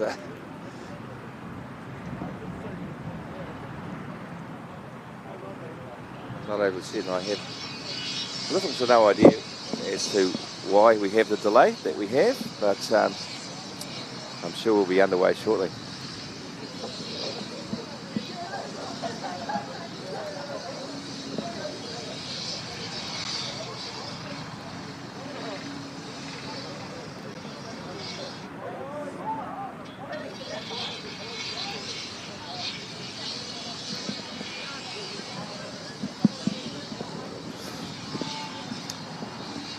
It's all about comradeship, this tournament. The number of people that I have I've seen, it's been heartwarming to see the number of great people involved in our beautiful game. And for Michael Bilt and his team, and Jim Burtonshaw and Regan Cross, the next 40 minutes can't go quickly enough. I've seen both teams, they're itching to get amongst it. There are a number of teams making their way here to Pukeawa, Pakuranga, as it'll be a classic clash of city versus country.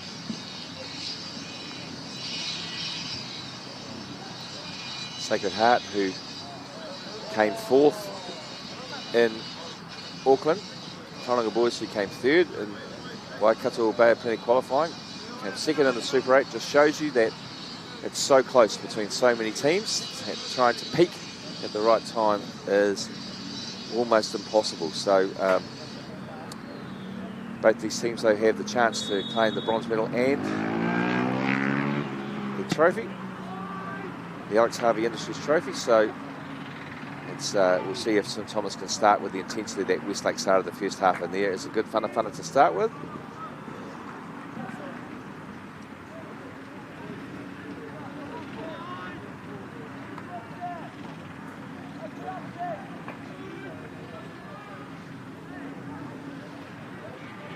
Fantastic tussle for the ball there. Tanisha comes away with the winning rutu.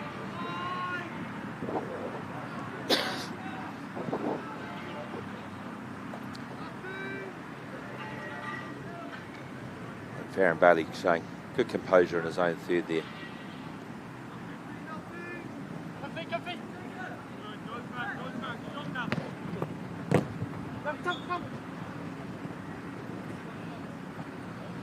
It's out for the Makaurau, first of the half.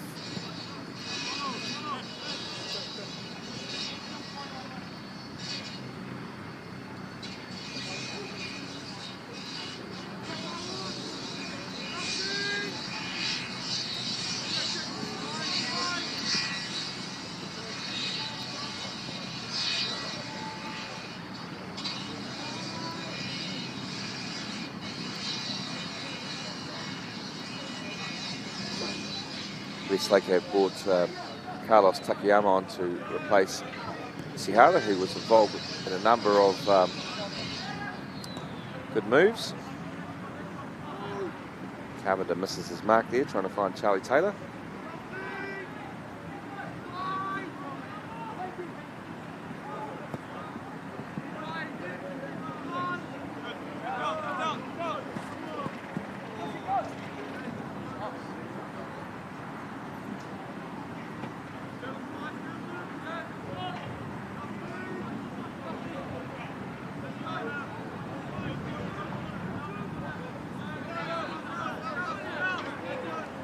And the referee makes the decision that it is a whanakoko.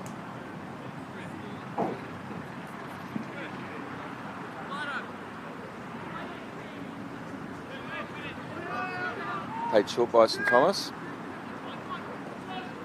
Oh, lovely move there. It's half cleared. Kim does a great job here. And the ever-willing putt ensures that the throw will go to his team.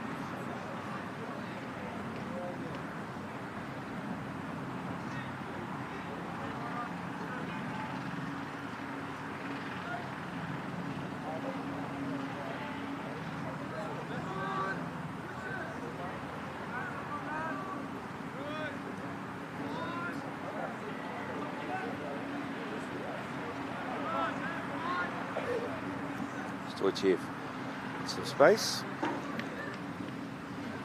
Finds Carpenter. Took you from Westlake. Putt coming to show, trying to get their 1-2. Oh, lovely ball. And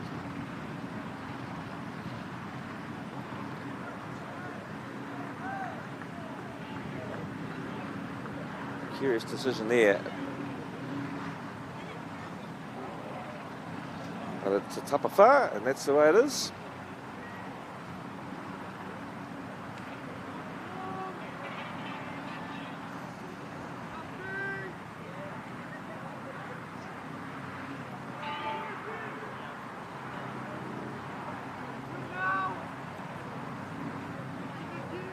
Tanashi showing some good energy here.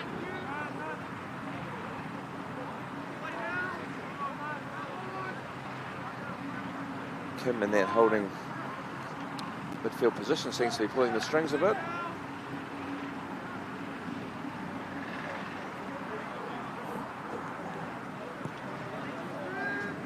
And a little whanarewa. Oh, he cut inside, can he? Oh, that was the right idea. But the kuru flies wide of the uhanga tapawhā.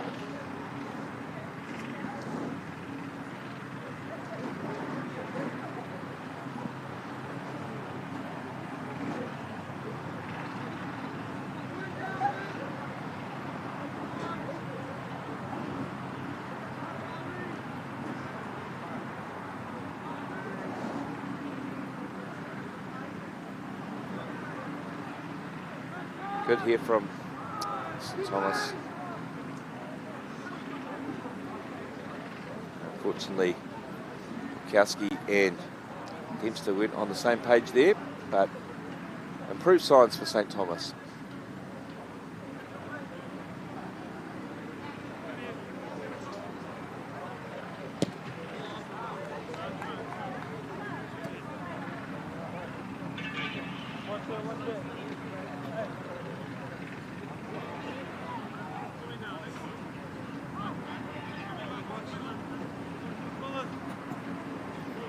Steele with the long throw.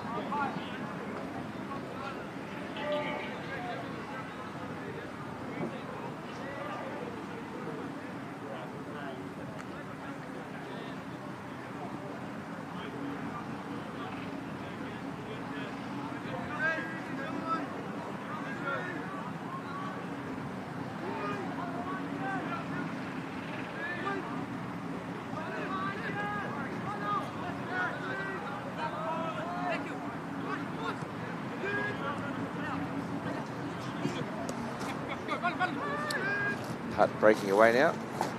Good coverage by St Thomas, but it's found, ball has found its way across to the far side. Looks like they have good numbers forward. Putt showing plenty of energy. And Kim, he has found the number 11 for Westlake, Carlos Takayama, and he has guided the ball underneath the Kaikati Uhanga, and it's no less than Westlake deserve. 2-0.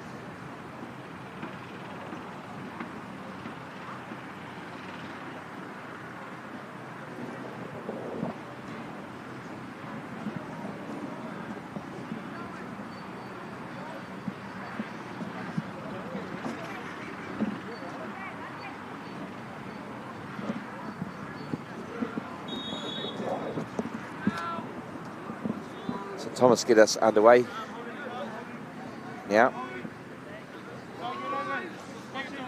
Now they'll look to put some tuku together, keep possession,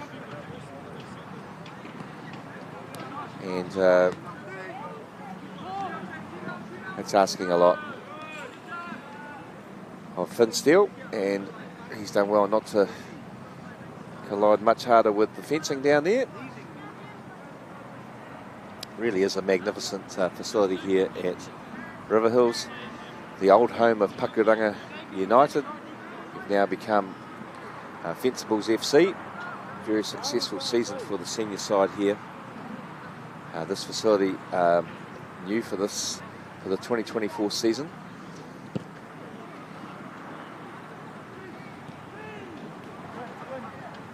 And the great advantage this surface have is that it's playable at all times. So we've had, this is our 10th game in the space of 2.5 days here. You can't imagine a grass field having the ability to hold up to the rigours being asked of it.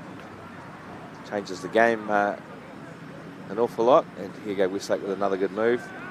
Kim looking for that forward pass. That's been the difference between yesterday and today's effort from Rururoto. And here is Putt, he's looking for the kuru.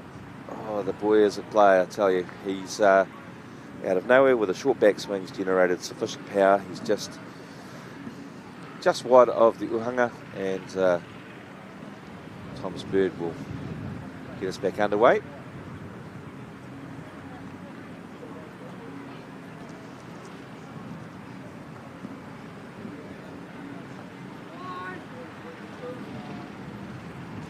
Nashi has been industrious in his movement and his work rate. And there he is again on the ball, finding a good pass.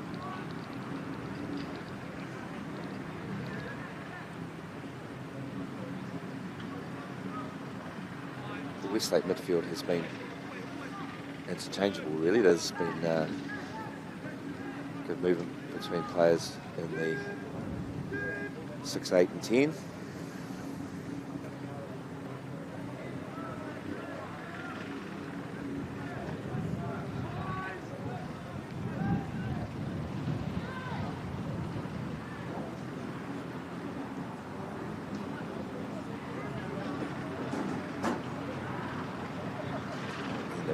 Of the Westlake players to run shoulder to shoulder there. Good work by the goal scorer Tayama, but he cannot find Putt, and then a good block in the Rohi Few. Barrett, who's been solid today, gets to that first putt, will make the whanaroa, but Bird is there to intercept.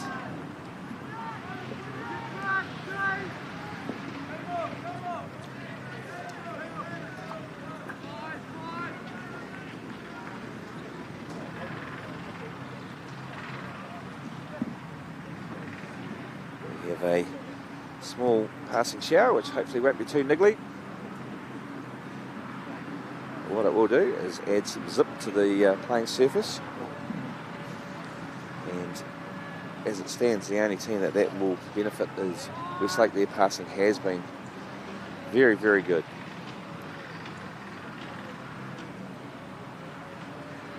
As as they try to unlock St Thomas once again in the final third. And these passes are lovely to see.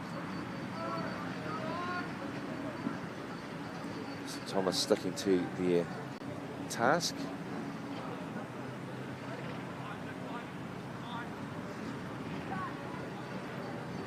As the skipper saunters forward.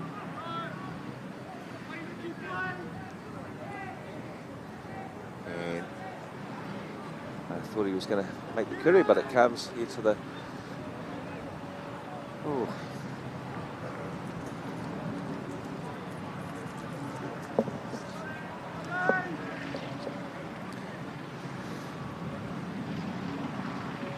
Kia tupa whakaroto there, cutting inside was Finn Carpenter. Couldn't quite find the left shot kuru to finish off what had been a good move. And yeah, with the just slight bit of drizzle here, Dempster, a willing runner, had no chance. So Thomas going to their bench. Alex Walls, I think, is making way.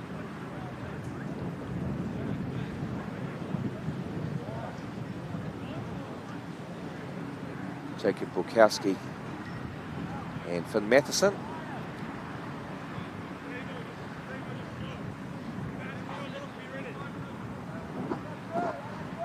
St Thomas decide now is the time for some fresh legs, and who can blame them?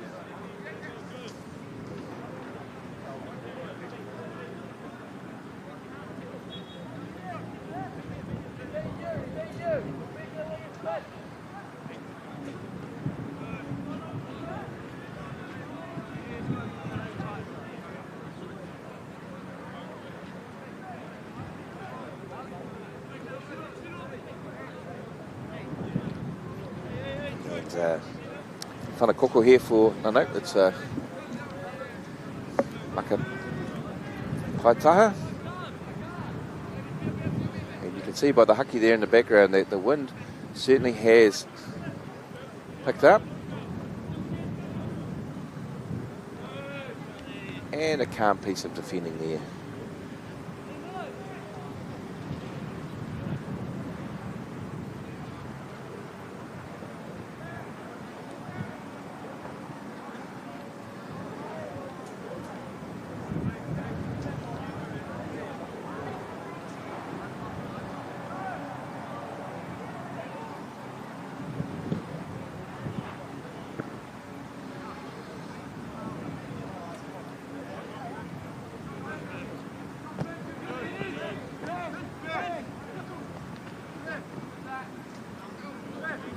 Still doing his level best there, but he's crowded out.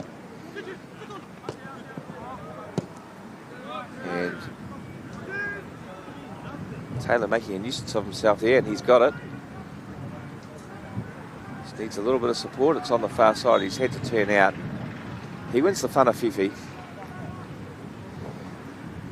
And as we come up 20 minutes to go,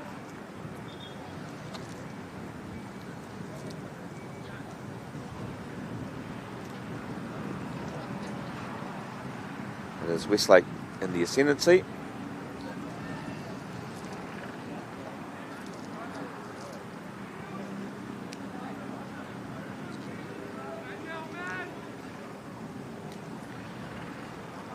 Kim hoping for a run, but not to be.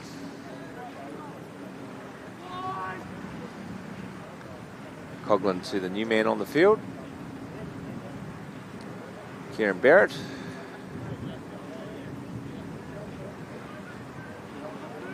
And a half chance there, but well snuffed out by James Lee.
and pumped clear after a good spell from St Thomas there.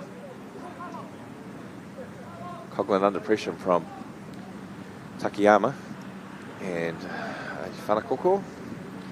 A number of the teams that have played today will descend on the ground to watch the final. You can't blame some teams who are travelling distances. I know the boys from Ngāmotu are heading back down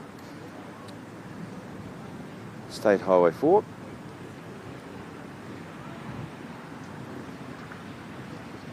And they'll be comforted by the 3-2 victory they had today. So they scored a couple of late goals. Can St Thomas do something and get back into this game, or will Westlake find the killer blow here? Kim not with a lot to aim at, but he swings it hopefully into the box and it comes back to him.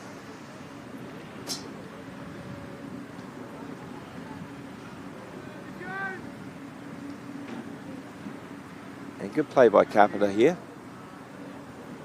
An equally good cover from Finn Steele, who gets it forward to Dempster, who sees it over his head and out for a throw-in.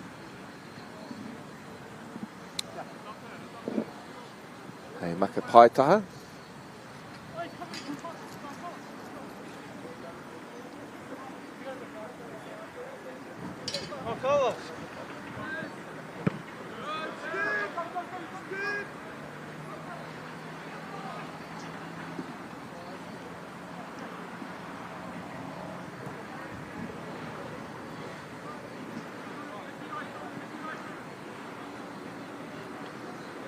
That's a great hustle by Waisia Henry there. He was no chance for that ball. And now St Thomas have a free kick. Henry once again does well.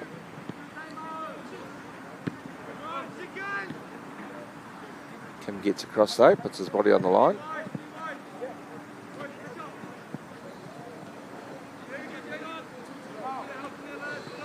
Henry with 3 good touches in a row. The referee favours a physical contest here, which is good to see.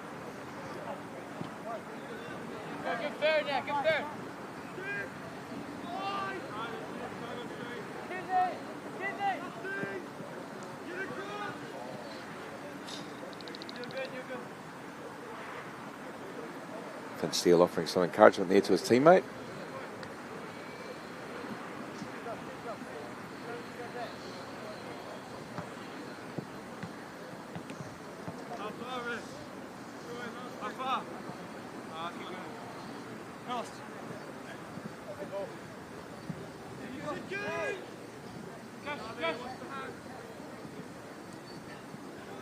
Cash Hammett on for St Thomas. Here he is on the ball. Finds a good pass to Dempster, who in turn swings it wide to Wairepo.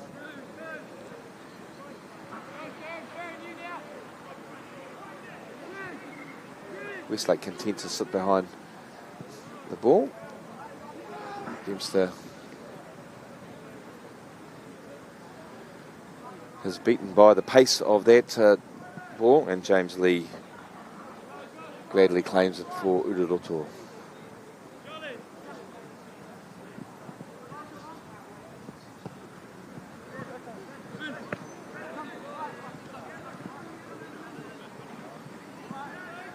Henry looking for a pass. No, he's lost out here to Finn Carpenter, and Carpenter on the whana is chopped from behind by Farron Bailey. I wouldn't be surprised to see a puka kōwhai for this challenge. And yes, the referee reaching for his pocket. It duly shows him the puka. We've seen very little of it in our 10 games so far. Only been 3 puka whero in the entire tournament, which, considering the number of games played, speaks to the discipline of all of the players.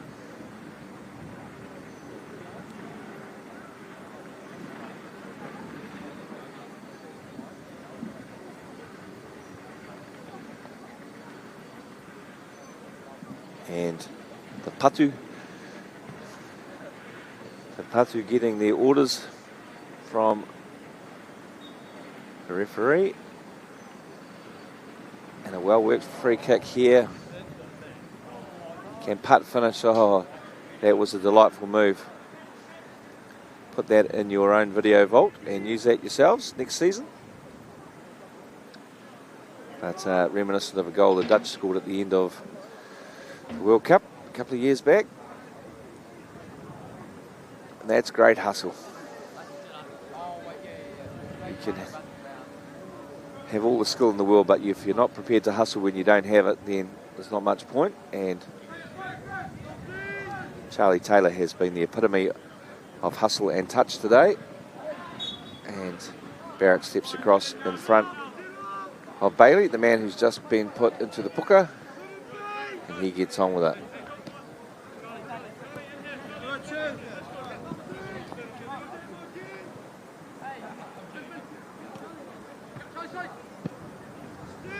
And Taylor launches it forward here. And a lovely piece of skill.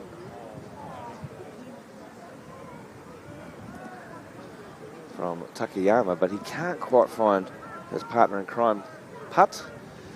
And Thomas Bird does a good job in wrapping that up.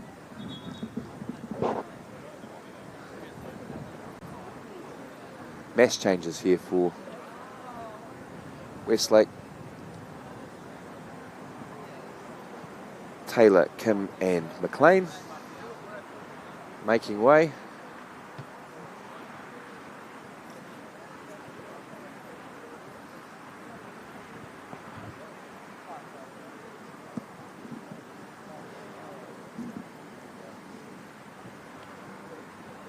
And they will enjoy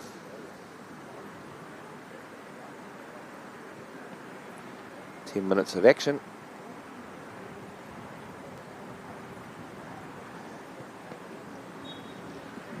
At the end of this, St Thomas really have to throw caution to the wind now. They trailing by 2-0.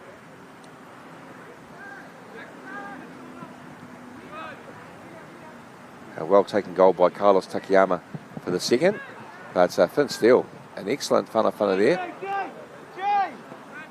But the new man on the field, Jaden Kim, steps across in front, wins it back,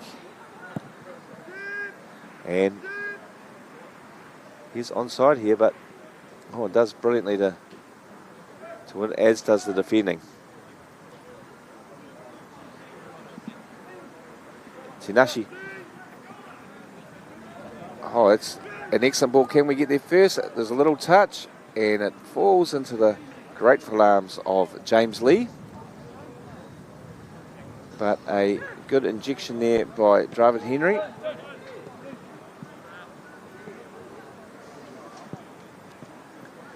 And he is in the way again.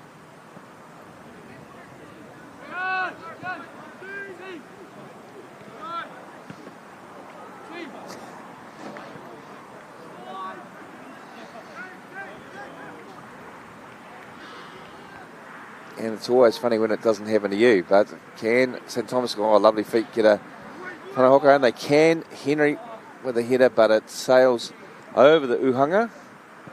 And the referee taking pity on the young Westlaker there.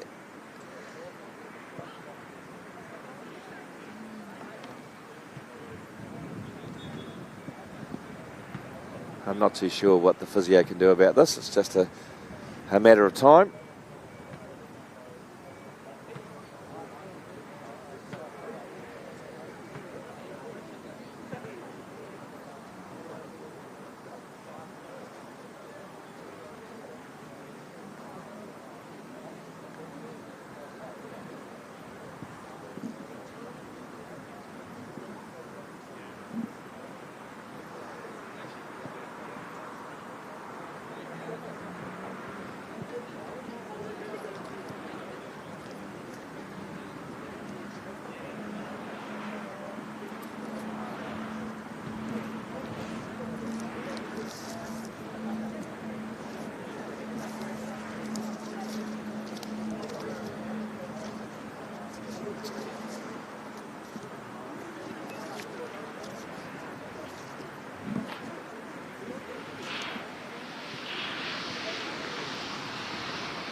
Putt causing trouble here, and a timely interception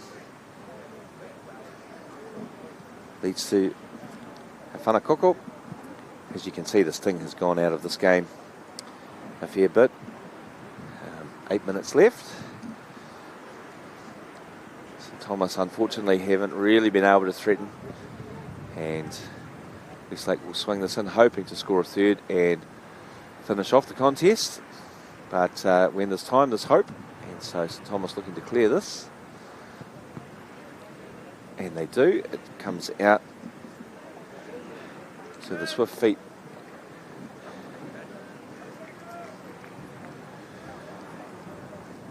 there of Finn Carpenter, and we now go to the near side for yet another whanakoko.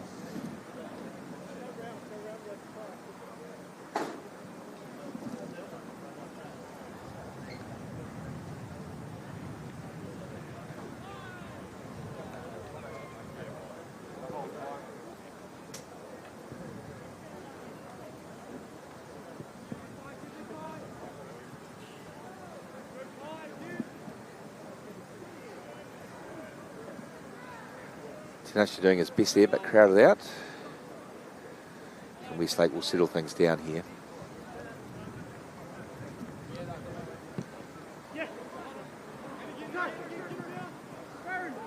St Thomas with half a sniff there, but they're crowded out. Putt's still full of running.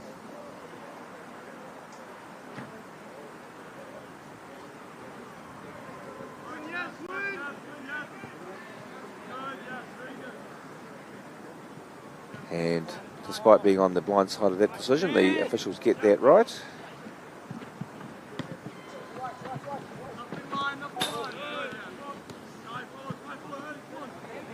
Yes, and Ayub on for Westlake. Eli Rutu. And he releases Kim, does putt. He's got the chance here. But unfortunately, Kim hasn't looked across the line enough and has strayed into Tuhapa.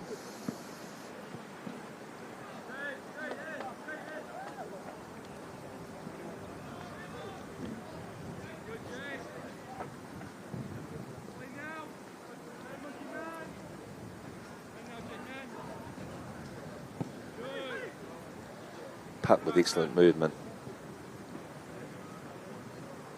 Finds Carpenter. Stoichev looking for the fitty, which gets there in the end, and this could be trouble. The Kuru finds the net, and composed finish from Carlos Takayama, his second of the game.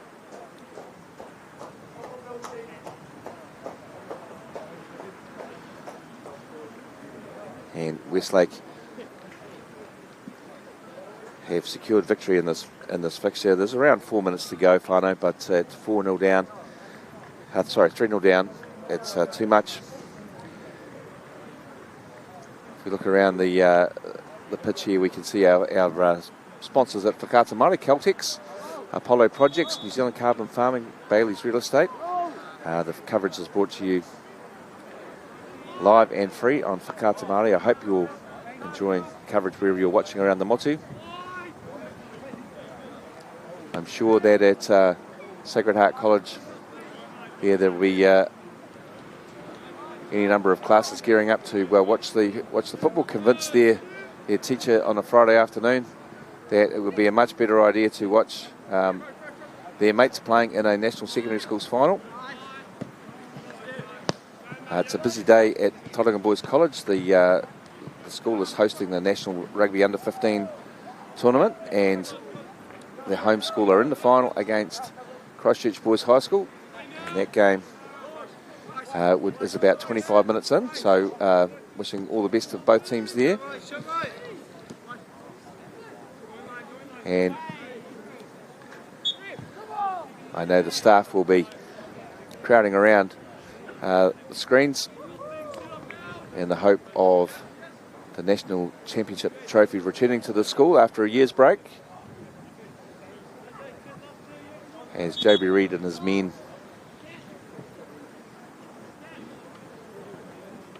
prepare to do battle with Nicholas Rooney's boys from Sacred Heart College. Should be a cracker. That is coming up at the conclusion of this game. And this game has about 3 minutes left. Well, kickoff is scheduled for 1 o'clock. It'll be just slightly behind the time there, but don't go anywhere, whānau.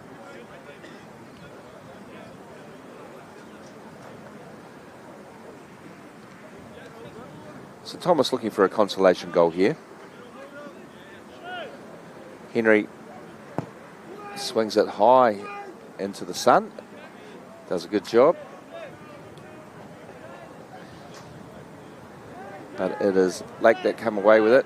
The 50 is on if they can get it there. Putt is in acres of space. But St Thomas deal with that danger.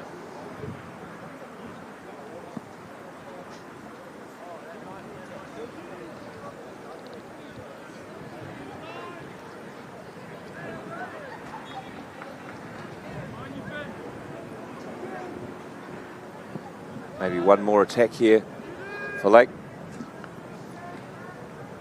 Putt getting the ball at the edge of the Riverhills. And a fine cuddle there from Bird. Off. Kelly sees the danger and he finds Henry. The referee's whistle blows for full time. And Westlake emerge victorious by 3-0.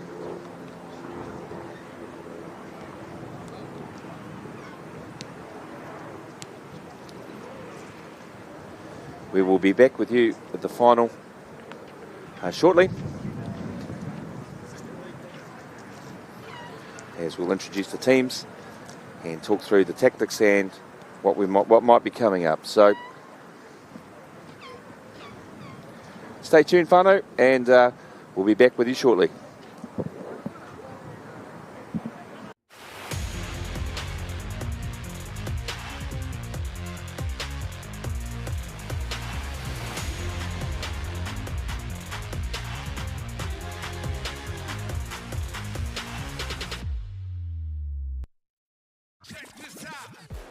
Top rangatahi. Wow. Go head to head. What a that flick pass. Watch every player, What a try! every game, live on Māori Active. Winter Tournament 2024, ki Māori Active. This is an opportunity that we can't pass up.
as Westlake and St Thomas prepare to leave the arena here at Riverhills, it's my great pleasure to introduce the two teams who are to contest the national final in 2024.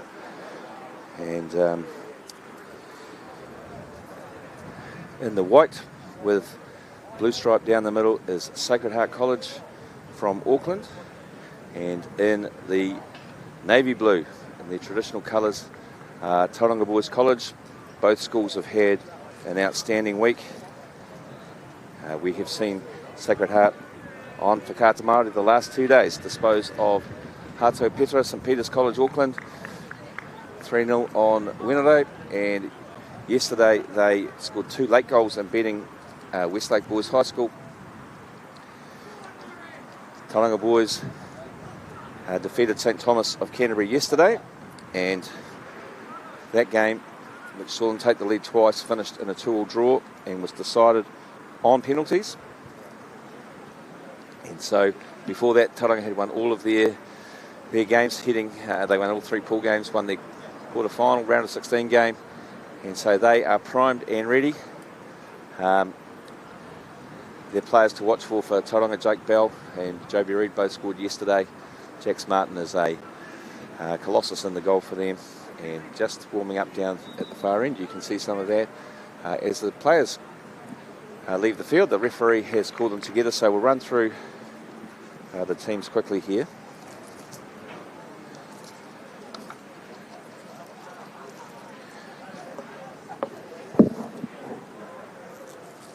The Tauranga team is Jax Martin, Harley Gardner, Isaac Crockford, Blake Robinson, Ryan Spears, Archie Much, Leo Robbins, Joby Reid is the captain.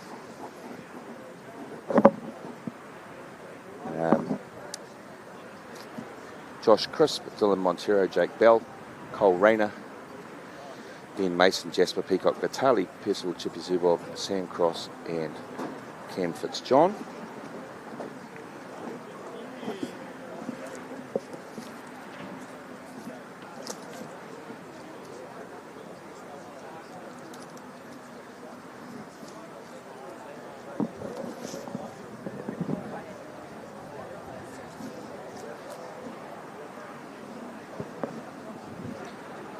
The Sacred Heart team is coached by Michael Bilt. And players to watch for Oscar Hoare Delgado. Max Serrano, the left back, popped up with a critical goal for his team yesterday.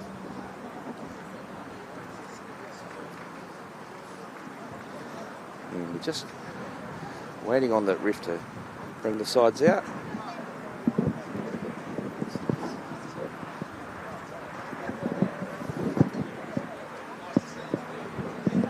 Joined by quite a large crowd on the deck here at Riverhills, so hopefully everybody minds their P's and Q's just a bit.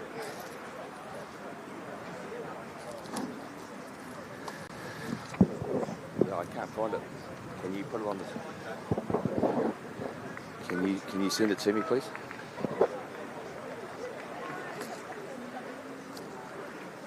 Just the Sacred Heart one.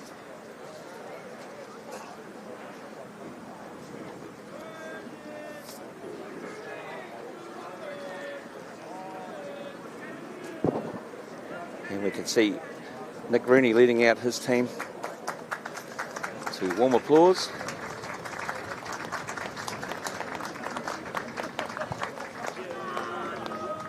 Just having a slight technical issue with the Sacred Heart lineup, but we will get there.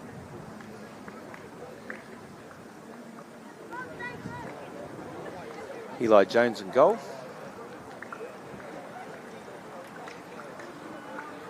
I see Luca Nebo in there in the 7th.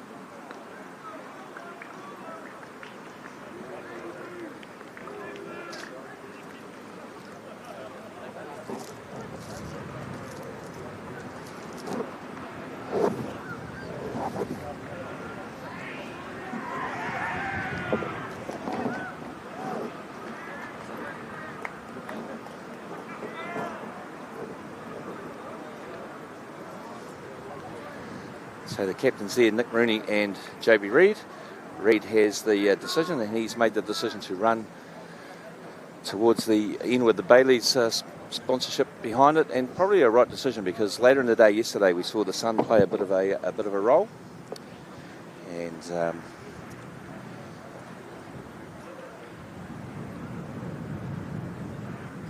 the sacred lineup is Eli Jones, Ethan Kelly, Riley Dalziel, Nicholas Rooney, Harry Coe, James Mitchell, Luca Nebone, Harrison Lloyd, Will Pepper, Oscar Hall Delgado, Kai Rivero, Lachlan Chant, Lachlan Hay, Max Serrano, Tom McLean Bernardo, Monaco Tafono, Nico Sierra Vanegas, Michael Bilt is their coach, Jim Burtonshaw and Regan Cross coached on the other side. The two teams last met in the national finals in an epic quarter-final in 2019 when Tauranga twice took the lead through Riley Bidwa. Riley representing Aotearoa at the Olympic Games this year, making the Olympic squad, and before Sacred Heart mounted a comeback and equalised twice before finding a winner. They went on to defeat Auckland Grammar in the final. So they went back-to-back 2018 and 19. They've won 5 titles in the teens, and they were in a couple more finals. So what a pedigree for Sacred Heart College. Tauranga in recent times have done no worse than 6th place since 2018. So they too have held the trophy for a year. They last appeared in the final before that in 2002. But that all counts for nothing as we kick off here at Riverhills.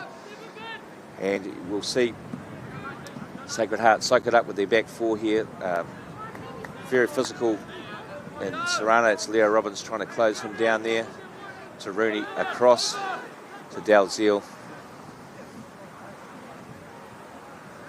And Reid comes forward looking to press.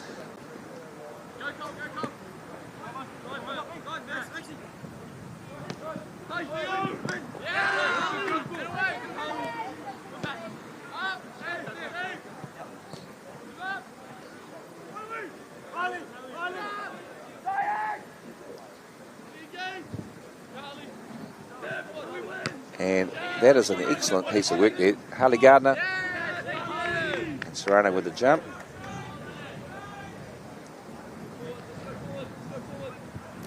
Just like to welcome all friends and whānau tuning in.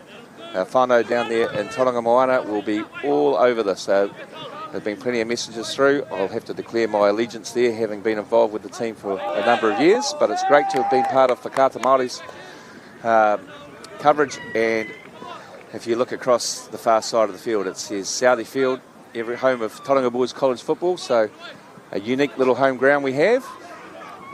Very different to this. And Martin comes and claims. Just looking at the lineups here. Looks to have been a couple of haircuts last night. Reid has pulled back there.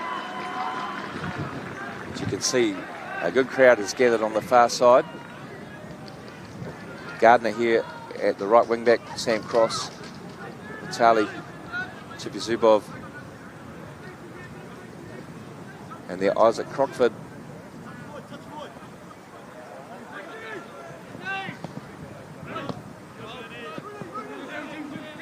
And Dylan Montero taking charge of this chip here. Unfortunately, his last touch lets him down. But that's the danger here on this pitch. It's rained on and off over the course of the day, and it's just slicking the surface up from time to time. So you can see the front three of Tauranga there. Leo Robbins, Dylan Montero, Joby Reid. The back four for Sacred Heart, Max Serrano, Nick Rooney. Dalziel's on the far side there.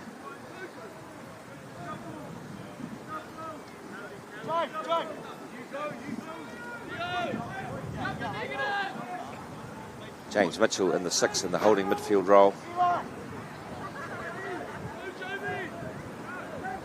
And Luca Nebone, who's inverted himself from fullback there. Chipizubov, Percival Chipizubov is equal to that. I think I'll refer to him as Vitali. Might be a touch simpler. Blake Robinson in the holding midfield role for Tauranga.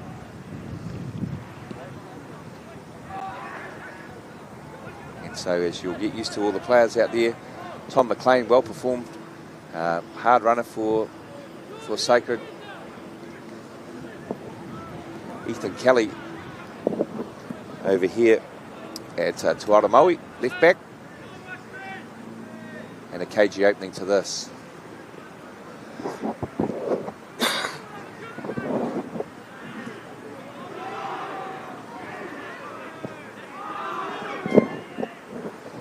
And a strong Ritsu there. Crockford looking to get the better of Delgado. And flashing across goal, McLean tries to get to that Whanahokai, but it steams right across the tapawhā of Tauranga Boys College.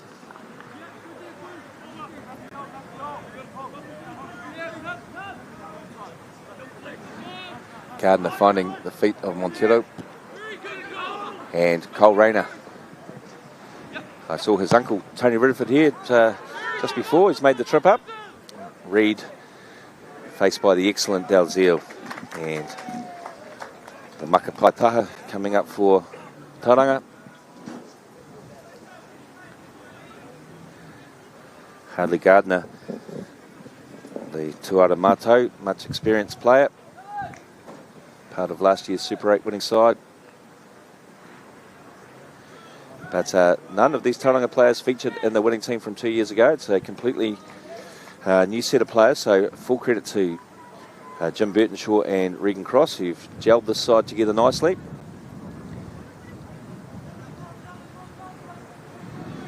And the boys getting the huge honour of appearing in this final. Robinson trying to hold up McLean. Gardner comes back, and that should be a throw to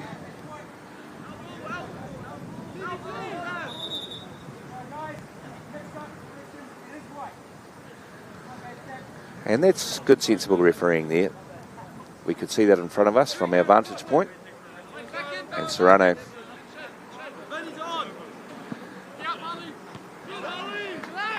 finds the head of Gardner.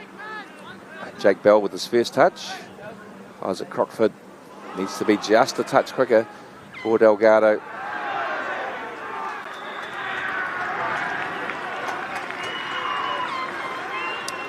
And what seemed shoulder to shoulder there was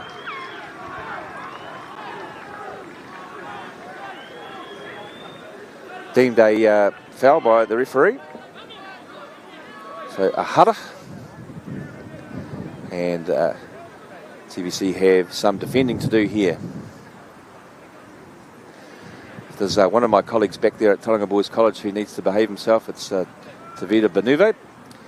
Mr. Benuve was the Deputy Head Prefect at Sacred Heart College a few years back. I hope he doesn't have his sacred socks on, but who can blame him if he does? So good afternoon to you, sir. Bulavanaka. And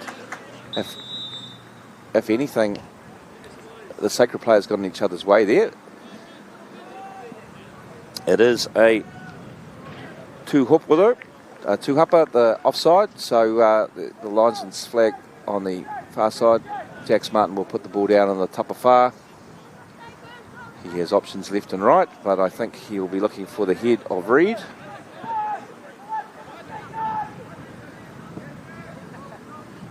And this breeze is strong. Robinson and McLean tussling well. Delgado and Bell tussling. So some good early play from both teams here. Sacred Heart with the wind at their backs, having the best of it so far. One chance across the face of goal. Robinson finds Robbins, who does expertly well to escape the clutches of Mitchell, and wins the whanafifi.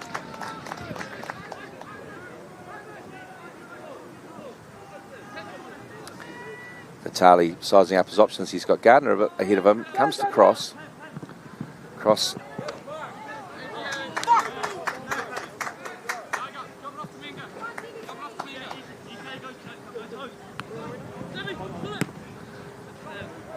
Doing well there. The ball holding up in that breeze, you can see. Montero hustled out of it by Mitchell. And Tofano runs into the wall that is Sam Cross.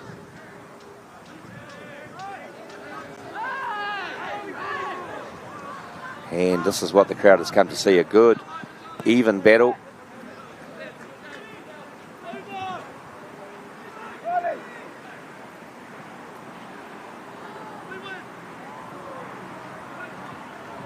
And the tuku from Sacred Heart, the tukuriri there.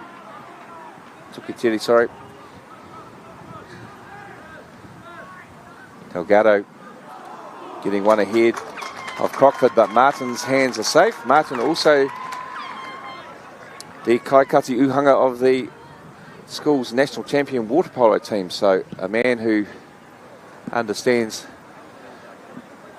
the role of being the last line of defence. Solid there. Rainer does well to get in the head. And you can see Tauranga with their three at the back.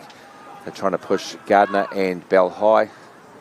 Robinson, the holding midfielder. And Crockford there, that's a late tackle. And the first puka kowhai of the game, and that's come early. It's against Luca Kneebone. Kneebone's been well performed for Sacred Heart, but he'll have his hands full with Jake Bell, New Zealand Schools representative over there.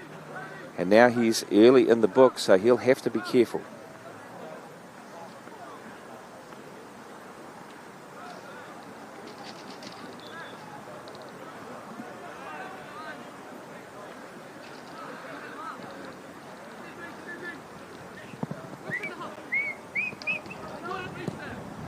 Cross looking for Reed, but it's well read by Mitchell.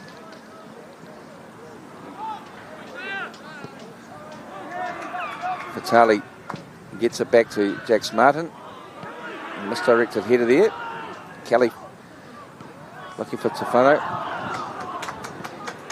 Crockford eases it forward. Reed wins the header.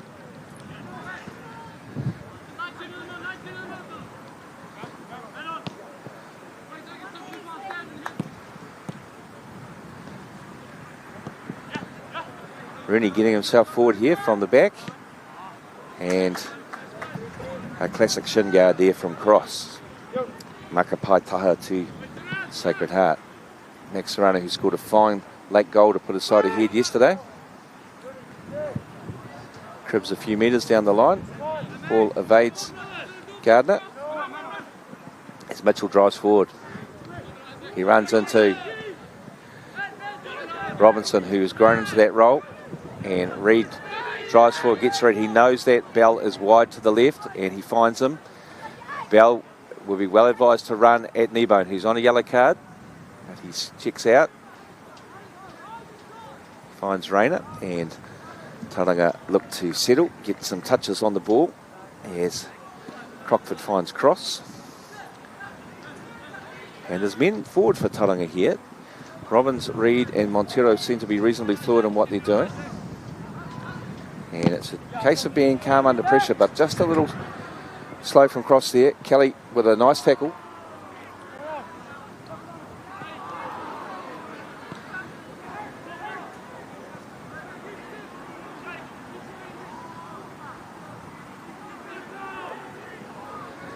And the straight ball defeats everybody and goes out over the Paiu for a whanatapawha. Crockford is the outlet more often than not for Tauranga. Bell's come short. Reed trying to find a header. He does, and that's a timely intervention by Rooney.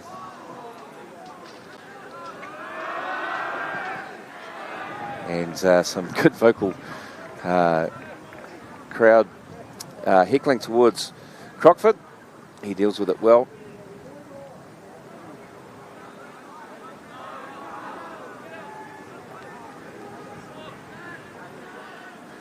And the fitty here from Crockford is a magnificent ball. Finds Gardner. He's aware that the wind is such that you can get it across the other side of the field.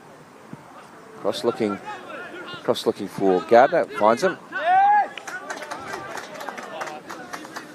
Tauranga be advised to keep it just a touch more simple, especially in the early stages of this. And Robinson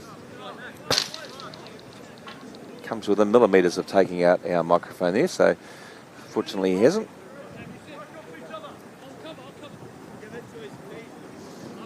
Well read by Gardner, and oh, there it is. The first whanarako of the final, but Harrison Lloyd in possession now, finds Paul Delgado out wide. Del forces him back, and Kneebone looks for the whanaro, but Reid stops that from developing. Mitchell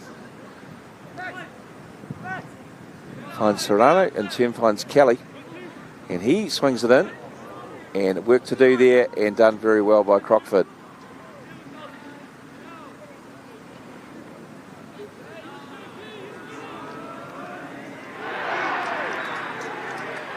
Jake Bell wins a free kick.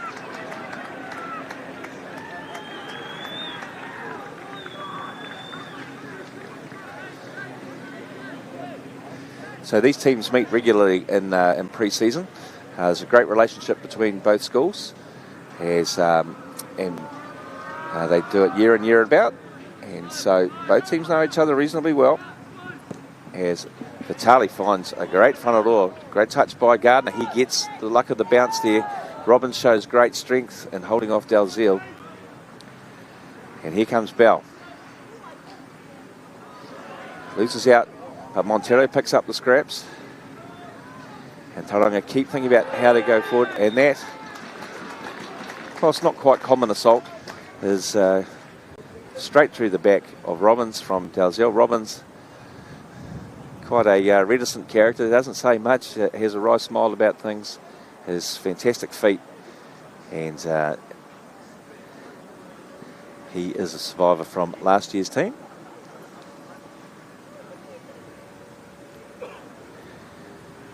Plagued by injuries though, and so good to see him back here. Reid is over the whanawhiwhi. Sacred have erected a pā too.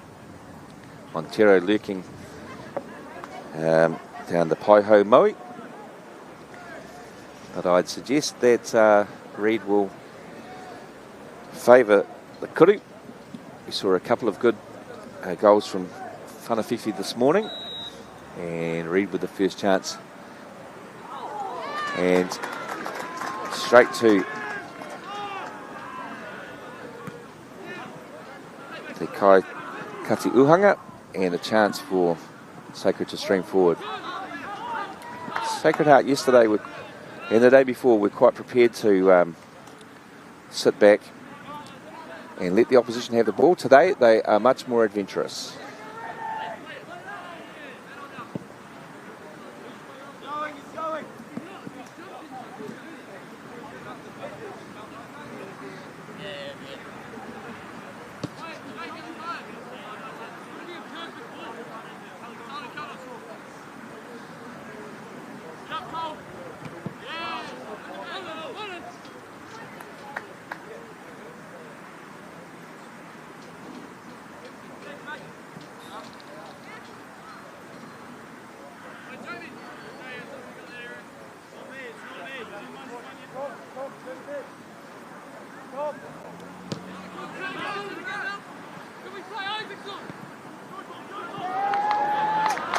And a misplaced pass there from Montero sees the first whanakoko of the game.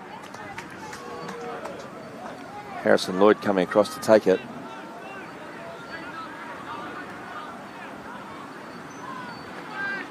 And a cagey start. You can feel the tension around the crowd. Lots of people on the railings over there on the edge of their seats.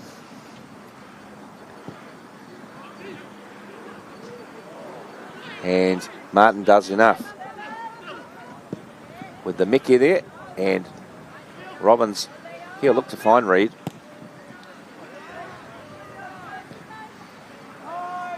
But the Sacred back four recover well. Kneebone operating in a position a bit more inverted. They feel that they can deal with Tauranga with the two central defenders and Serrano operating here more as a left-sided defender.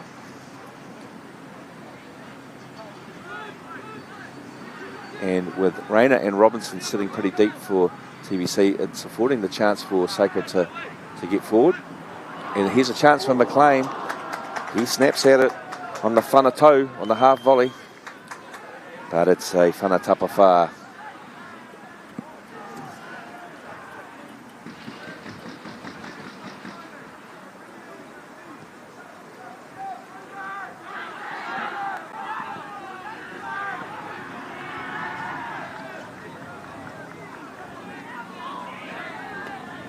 So just like that, we're in the 20th minute of the contest as Crockford prepares to take the Makapaitaha. And it falls for Reid, and Montero has the chance to break. 4 Tauranga players up ahead of him. Reid down that line. Gardner ghosting into the Riverhills. But it's Dalziel who's proved himself a most capable defender, who gets across in front of that. Good thinking by Montero, finds Robbins, but he can't control it off the chest there. And a whanatapa for Sacred.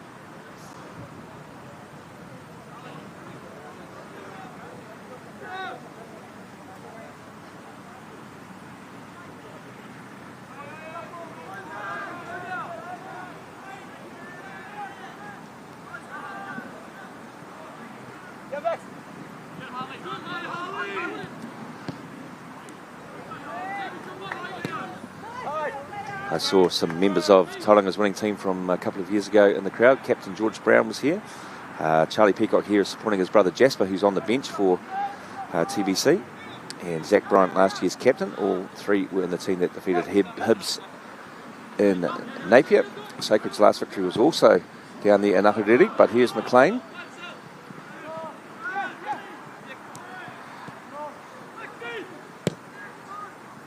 And Robinson on the stretch does a good job.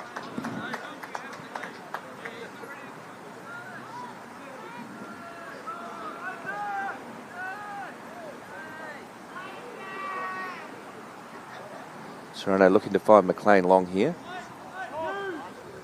He's come short for him. And the ref says there was nothing in that. A couple of good size humans there, and Vitali and Tom McLean.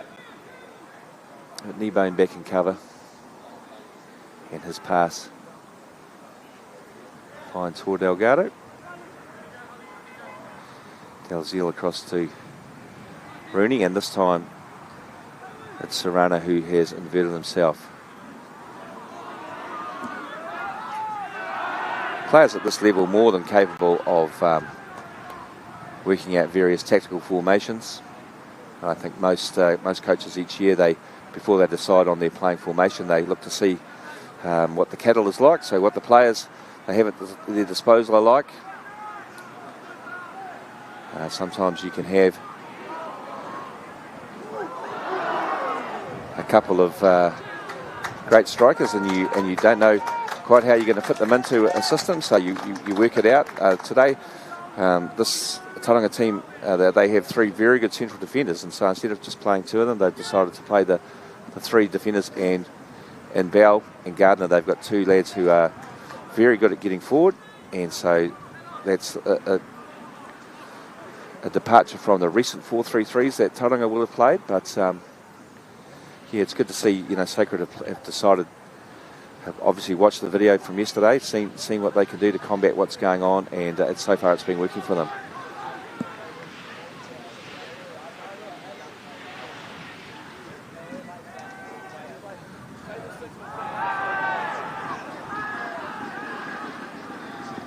And the referee decides it's a Makapaitaha there. I thought it was going to be a whanawhiwhi, a free kick to Tauranga. Cross in cover. Robinson's tenacious. He has been close to the most improved player in the side. Kneebone trying to get to the byline. He's met by Vitali, who's done fantastically well to keep the poor kitty in play. Finds an opponent though, and Serrano comes forward. Will he hit one? He does. Sails over the uhanga, but as I've said before, big fan of somebody taking on the responsibility, trying to find that goal, and he's got a decent wind behind him, and the goal is much bigger than you might think.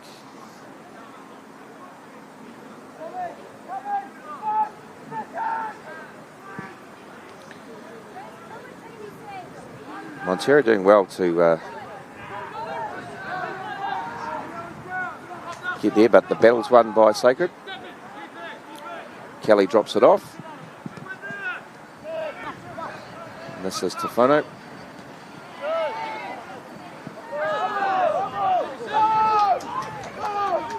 The Tauranga boys there winning that small battle. Cross looking long. Robbins holding off his defender. She's just tight in here. The referee is decisive in his movements. Montero trying to get on it, but Mitchell is there. And Lloyd looks early. Crockford is awake to it though. Lovely first touch. And he finds Bell. Bell will go on one of these mazy runs that he can do. Drops it off to Rayner. And a little bit of composure coming in and a touch of position for TBC.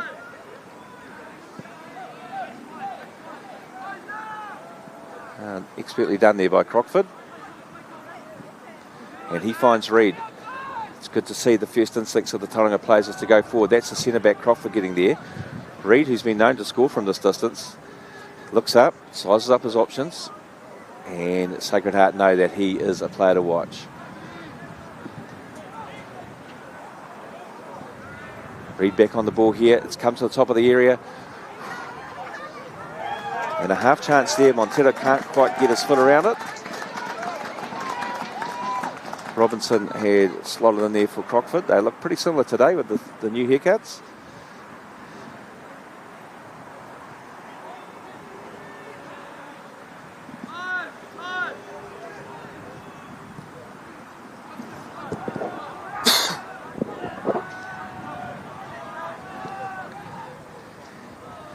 Reid doing ever so well there. Their ball fired into them. Montero can't quite do the same. And whilst we have a clash of styles here, it's a pretty even game. Fono heading onto this. And once again, neither side been quite able to add the finishing touch in the final third. It's getting more and more apparent that perhaps one piece of quality from either side could be the difference.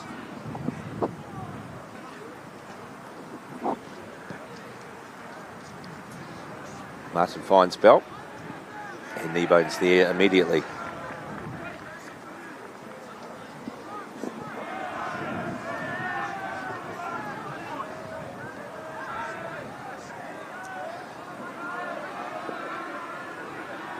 Crockford might look for Gardner here. He's got to make sure he gets there, and he does.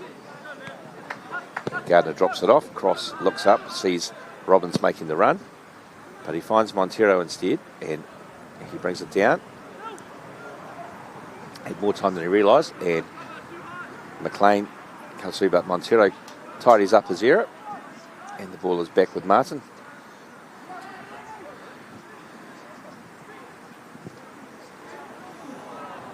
Just enough on that from Vitali.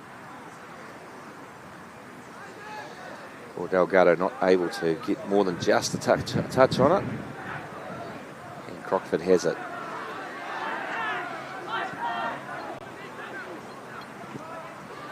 Just a little hesitant there, Vitali. For Delgado. And the referee makes the right decision there. There was a clip off the heels of a Tauranga player. Whanakoko for Sacred Heart. before this corner's taken, we can look at our sponsors, Caltex, Apollo Projects, the New Zealand Carbon Farming and Bailey's Real Estate. This broadcast brought to you live on Whakaata Māori. You can watch it in playback as well. It's our 11th game we've covered in the last 3 days. And Sacred Art here have got that in a great area, but Martin uses his size and power to get a Mickey on the ball. Danger's not clear, but now Sacred have worked there beautifully. The Whanahokai is half cleared. And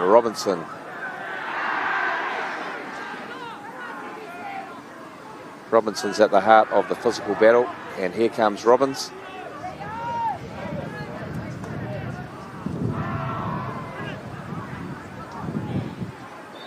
For those of you who've been watching our previous games, you can see the level of intensity in this. Both teams know that this is their chance to stamp their name on the New Zealand Secondary Schools trophy. Add to the legacy of both of their esteemed kura. But it's Sacred now with the Whanawhiwhi. They're looking for the head of Dalziel. And Gardner gets there first. Reid puts his head in there. It's going to need a second clearance, and Rayner provides it.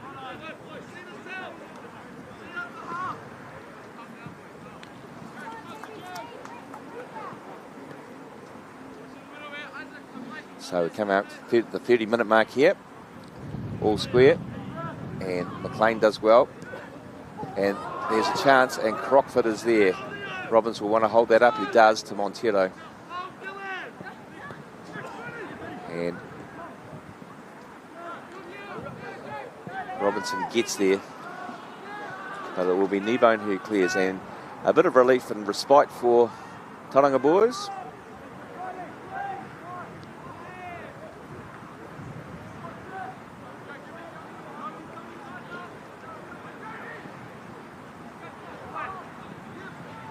And just to impress upon you the international audience, my son has messaged me from Australia, where he is cheering for his old kura. And I'm sure there's many of you around the motu as well as the world who are doing the same. So if you are joining with us, it's great to have you on board.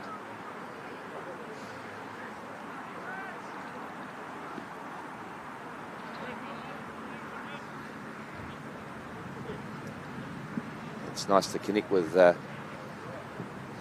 many people again at this tournament. Robinson, he's been impressive. And here is Reid.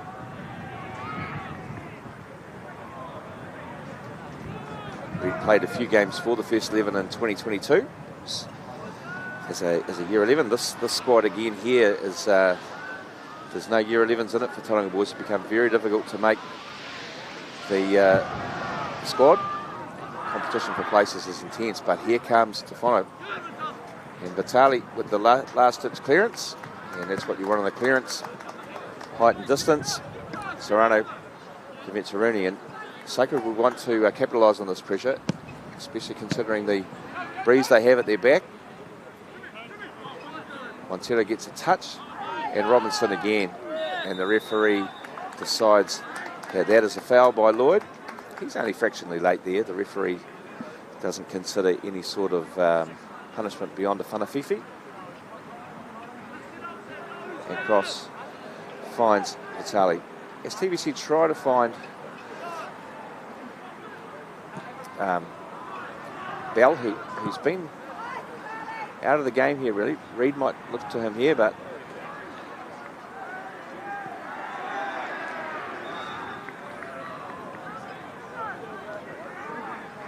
two young men there eager to do their best for their kura. Not sure that Reid could throw Dalziel to the ground that easily. But he's got what he wants out of it. Whanawhiwhi.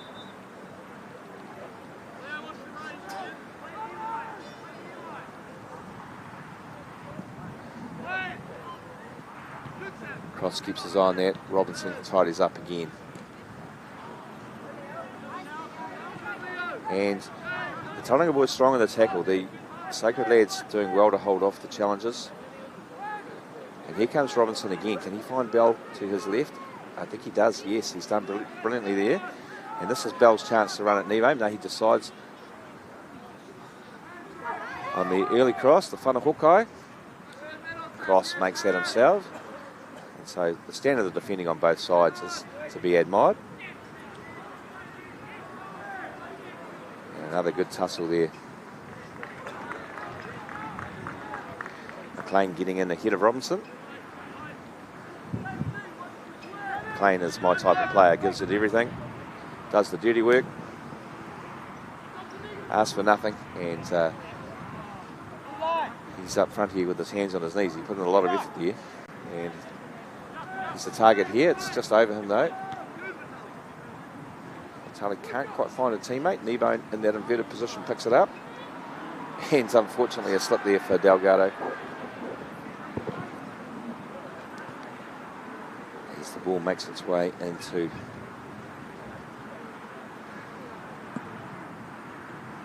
touch.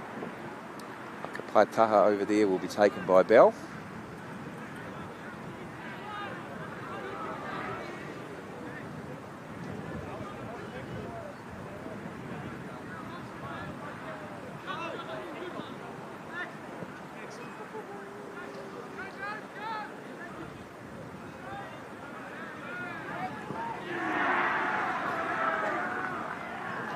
And a solid 50-50 to the delight of the home Kuras supporters.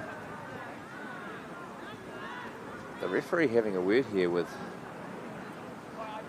Nebo, who's wisely got himself out of the eye line of the ref, seeing he is on a puka kōwhai.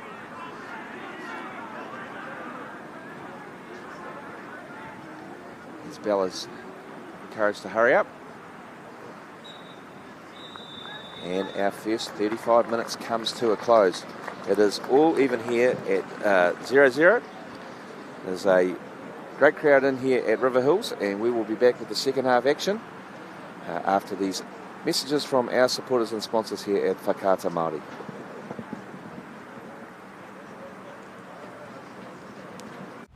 At Apollo Projects, we create better outcomes because we never make any assumptions. Like this privately owned swimming centre that was still in the planning stages. The owner spent 8 years trying to make the project viable, but the design was continually over budget, a design he was paying for. So he called Apollo to help, because he trusted us to deliver. We got to know the critical success factors of the business. The current building plans had lost sight of what was needed. We took a fresh approach, starting with the most important aspect of the facility, the water bodies. Then balanced the critical success factors of function, form, and cost to bring the designs in on budget. Finally, we could deliver the owner the new facility he needed. At Apollo, we understand your key success factors, put function over form if required, deliver what is needed at the highest quality, have lower operating costs, and always have very happy clients. Like this one, who was pretty stoked.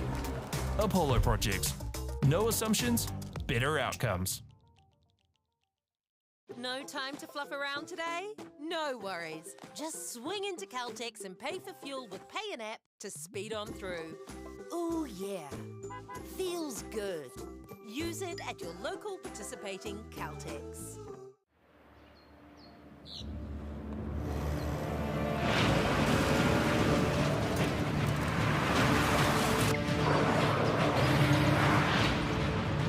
This isn't an ad about four-wheel drives. It's about knowing the place, as well as the locals. You found the place. That's a good start. Built by my great-grandfather 20 years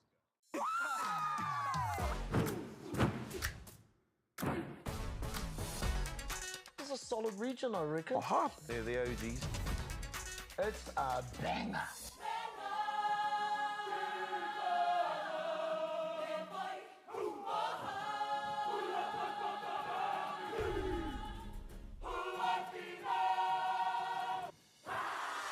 Make Māori Plus your mate. Download the app today. I'm Jason Bill and we farm around the mid-north. We took a review of our business a couple of years ago, sort of identified challenges that we had. One was profitability, and we'd noticed on our steep hill country we're getting more and more erosion. We looked around to diversify, looked at forestry to plant on our steeper country.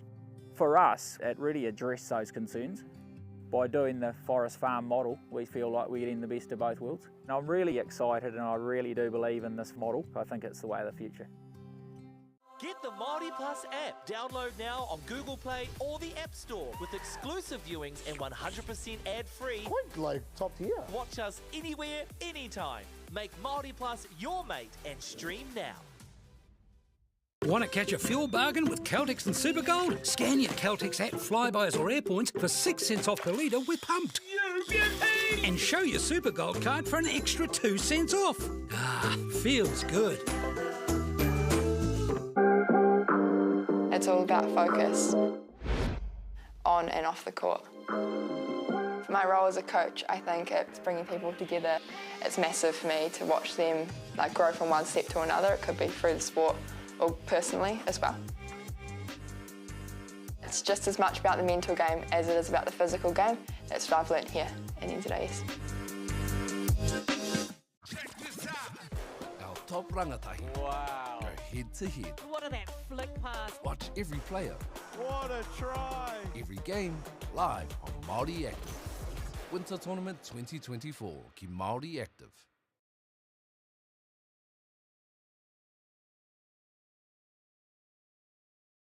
Come back out.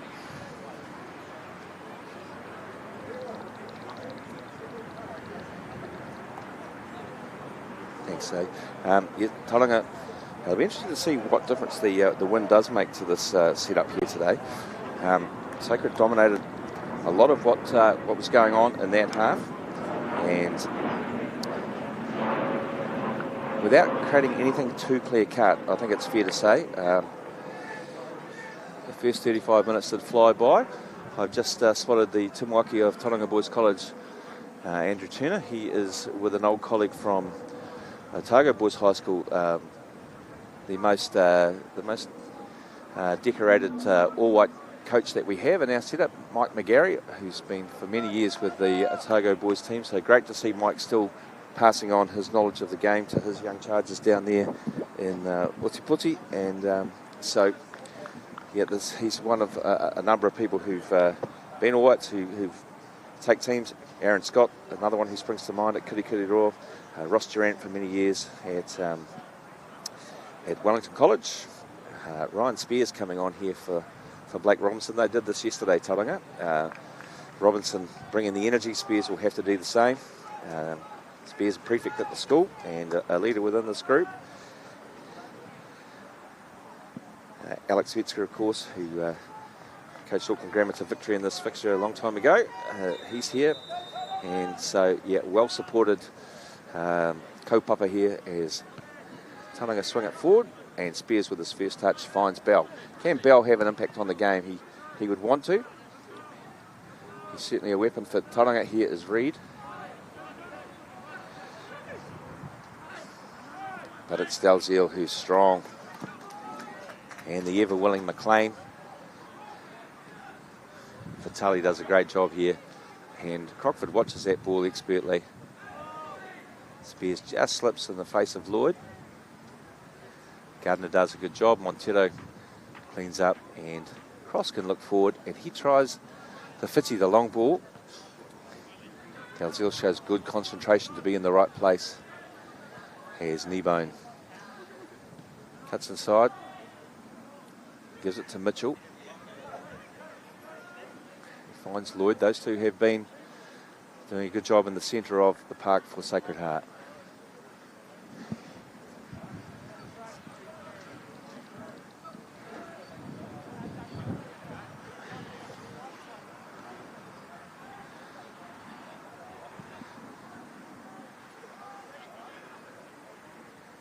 I'm sure there are members here of the Sacred Heart senior management as well, so welcome to them. And Eli Jones was untested in the first half. He certainly proved his worth in the two previous games. Sacred here being cagey in their build-up.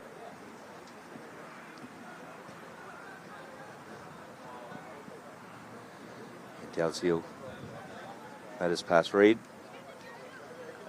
Crockford sees Bell, and Bell sees the ball go out off Dalziel. The battle between Reid and Dalziel is a highlight out here, as it is between McLean and Vitali at the other end.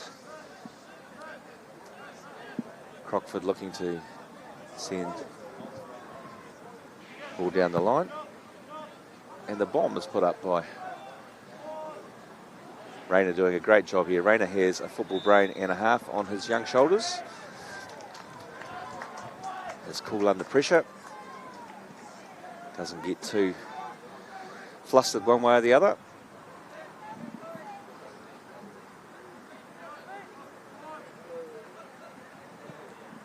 Crockford into a tight area there. Rayner looking for the Tukuteri.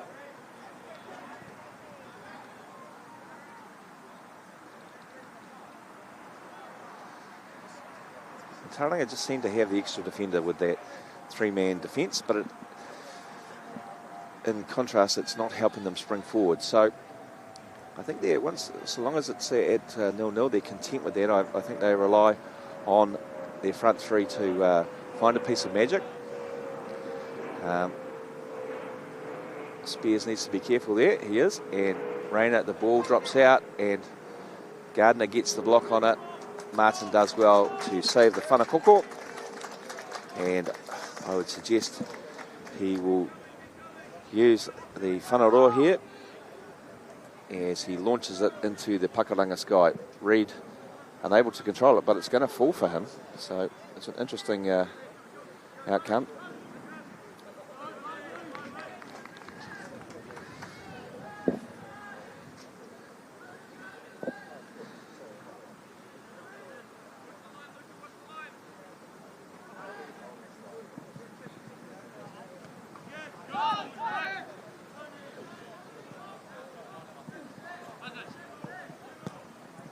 Vitali finds Crockford, who finds Reid, who's going to try and take on Dalziel here, but Dalziel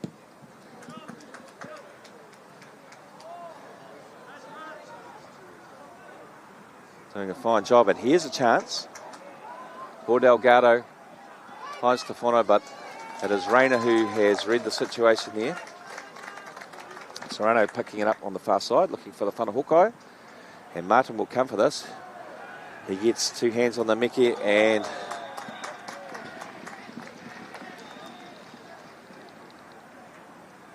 McLean has collected some of Jax Martin there.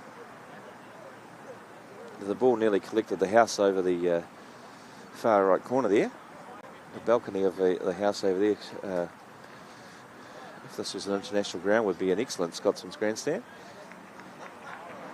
But as you can see, there's a number of people who are lining the fences on both sides. There's a number of people under the clubhouse and up here on the balcony with us. So a well-attended game as Martin starts with a whanatapa, and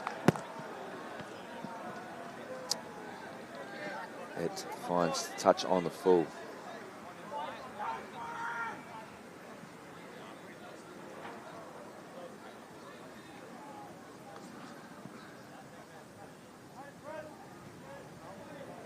Bell does well to hook that away.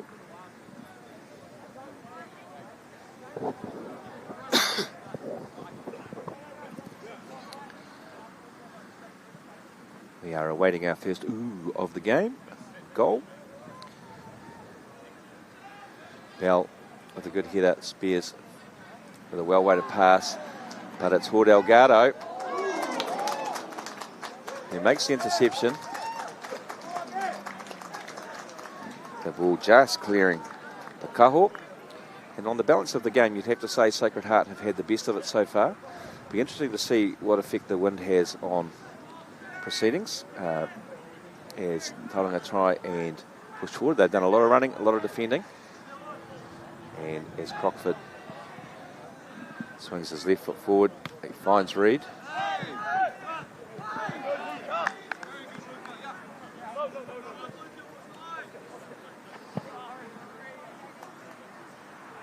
and Spears trying to stay with Delgado. And it takes Vitali to make the last touch there on the interception.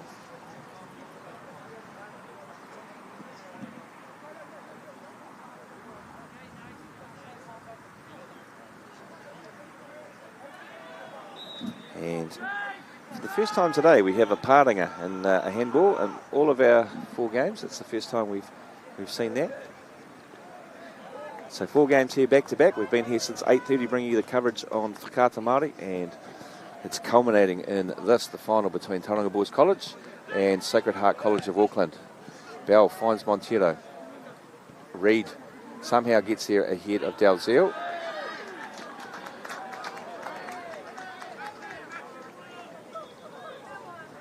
And Serrano needs to be careful here. He is a physically imposing player, but he just has to make sure he stays on the side of the man in the fluorescent kikorangi there. It's not kikorangi, sorry. I can't tell if it's kufa or not. Nothing wrong with a touch of colour blindness, but it's blue versus white here. Kikorangi versus Ma, and it is Jake Bell who will swing this to the far post. Looking for the header back across the goal, and it's there. A well-worked move from the TBC playbook. Trying to get it down, and anywhere will do. Gardner does a good job coming forward. Crockford, TBC a little bit light back here, but Vitali gets a good touch to it. Still at 6s and 7s here. Bell needs to, and the bounce is there, and that is offside. You can see that quite clearly. The officials are all over it, so tūhapa. You can see the really smart players like Troy Putt, who played for Westlake in the 3rd and 4th game, looking along the line, making sure that they are staying where they need to. Cross is looking for Bell here, and Bell didn't quite go quickly enough for him. That pass is on with this breeze. Certainly not on the other way, but for that to be having, Bell needs to get his studs on the touchline to start with.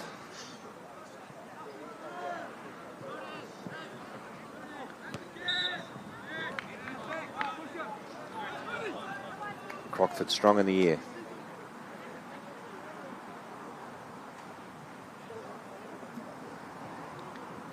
And it's Dalziel with the whanafifi.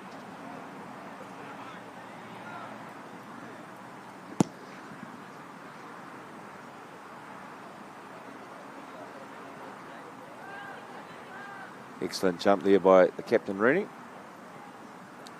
And Gardner, he gets up above them. Robbins now emerges with the Poikiri.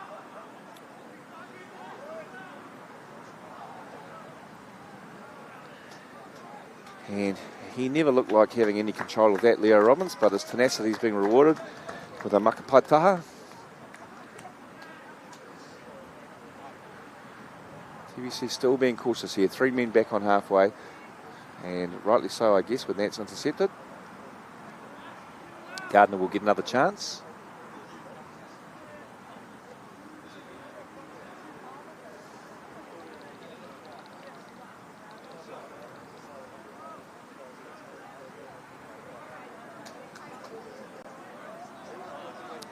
Vitali gets it back to Martin, who clears long and solidly. And now this is the chance for Bell to run at Nebo.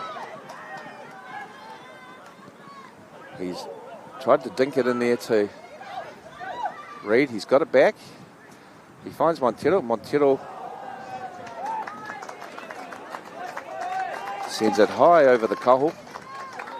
But a more promising moment for TBC there. Both sides very capable defensively here. Been impressed by all of the men in the back line on both sides. Kneebone, Dalziel, Rooney and Serrano for Sacred, and Crockford, Vitali and Cross for Tauranga. As Dalziel puts it into the forward channel. And you can see with the breeze the ball bounces and then tends to spin. We're just getting a light coating of drizzle on the pitch, and so we'll see what difference that made. It made a bit of a difference in a couple of the earlier games. Crockford thinking about throwing it to Vitali, instead tries to flick onto Bell. Kneebone finds Delgado. Oh, it's not Delgado, in fact it's Lloyd, and a great covering tackle.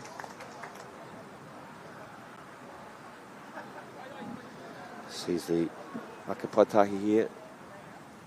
Kneebone trying to throw it long. It's difficult into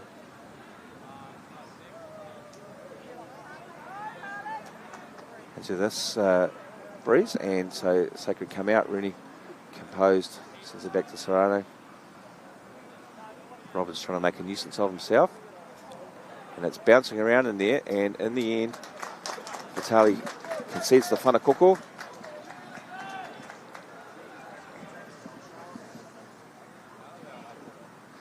And the tall timber comes forward. Tauranga with everybody but Robbins back. Reid coming back to Mark Dalziel.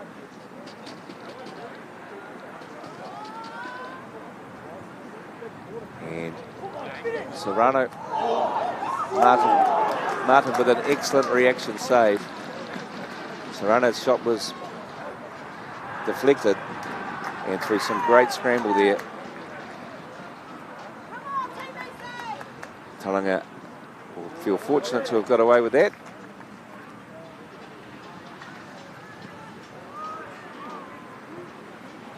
Reid, likewise at the other end, but the zip of the ball goes through to Jones. Kneebone under huge pressure there.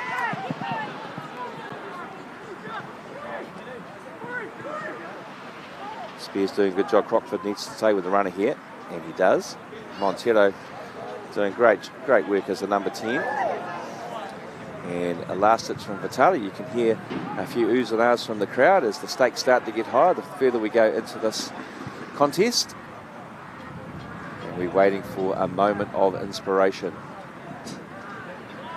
So the whanaroa early from Vitali is not the worst tactic. If you can isolate Reid against his defender, then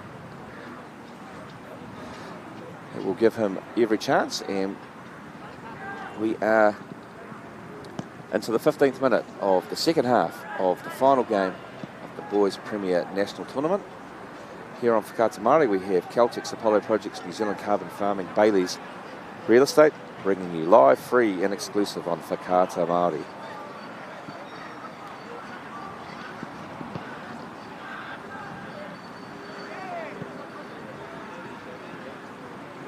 There's a big distance between the defence and the TVC defensive line. They certainly not playing a high line to any extent. They prepared to soak up the pressure there. Crockford very good in the air. And it falls here for McLean. Can he get a shot away? He can, but he finds the side of the Mātiratira Whanatapawha.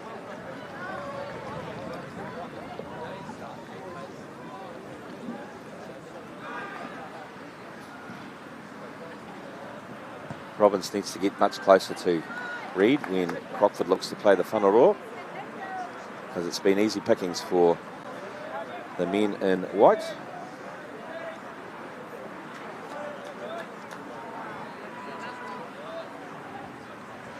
Spears with a nice touch there.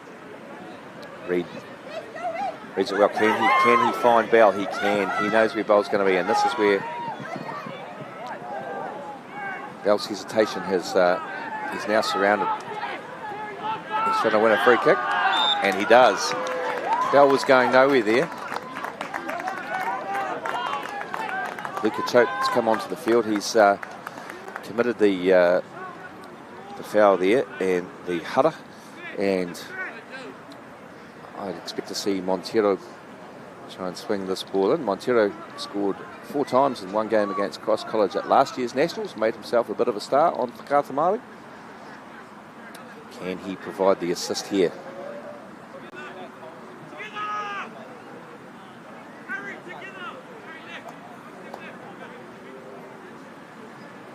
We've seen Jones in previous games come for these crosses with confidence, and there he is again. Very difficult to judge the whanawhiwhi in this stiff breeze.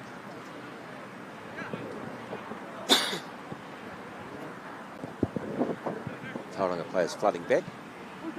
So there's a line of 5, with Rainer sitting in front against 4, and this is the through ball that we're looking for. Vitali has made sure of that, that's for sure, but just a touch more composure there.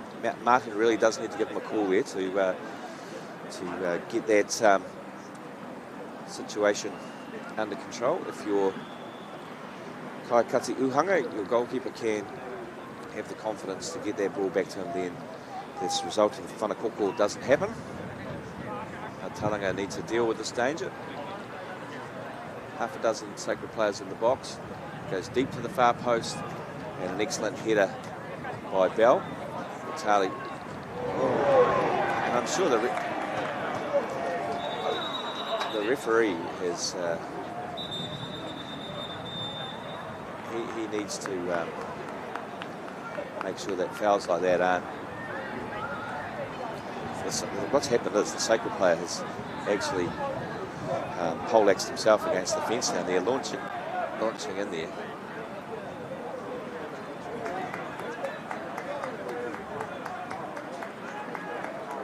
As Chris Eddy, the Sacred manager, comes on. It's a Tauranga free kick. Mr. Eddy with his lucky pink socks on again. Cool, calm and collected as it comes across. And we're wondering why the injuries have happened on the very far side of the pitch both times he's had to come on. But yeah, I tend to think that was a bit of a reckless challenge, but they're sticking with the Makapaitaha. That Crockford will take. He finds Reid, who flicks it forward. Nevone with the response. McLean with an excellent piece of skill there. Choke sends it forward to Serrano. McLean trying to roll across, and the referee tells McLean to get up. And that's as clear a push in the back as you'll see. Tauranga go quickly through Spears to Gardner. Reid trying to roll his defender, and he too wins a whanawhiwhi. And the yellow card is shown to Choke, maybe, or was it to Dalziel? No, I don't think it was Dalziel.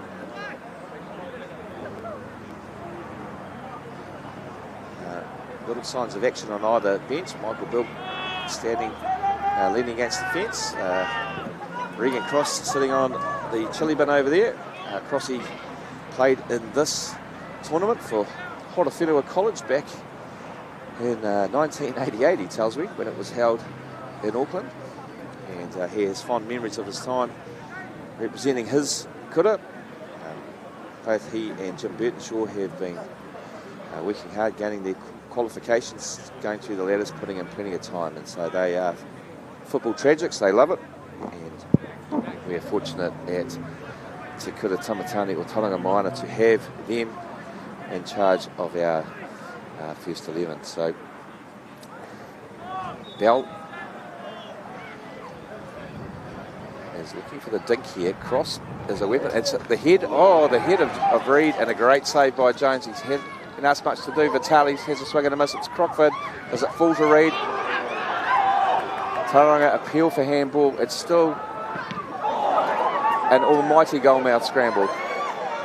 It comes out to Vitali, and somehow Sacred clear the ball away. Gardner would be well and with his rights here to stop this attack. McLean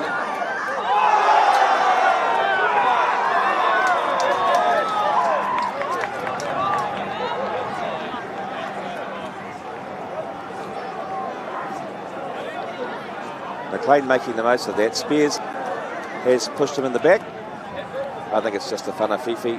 There's a lot of feeling in the crowd. The young refereeing crew, Spears.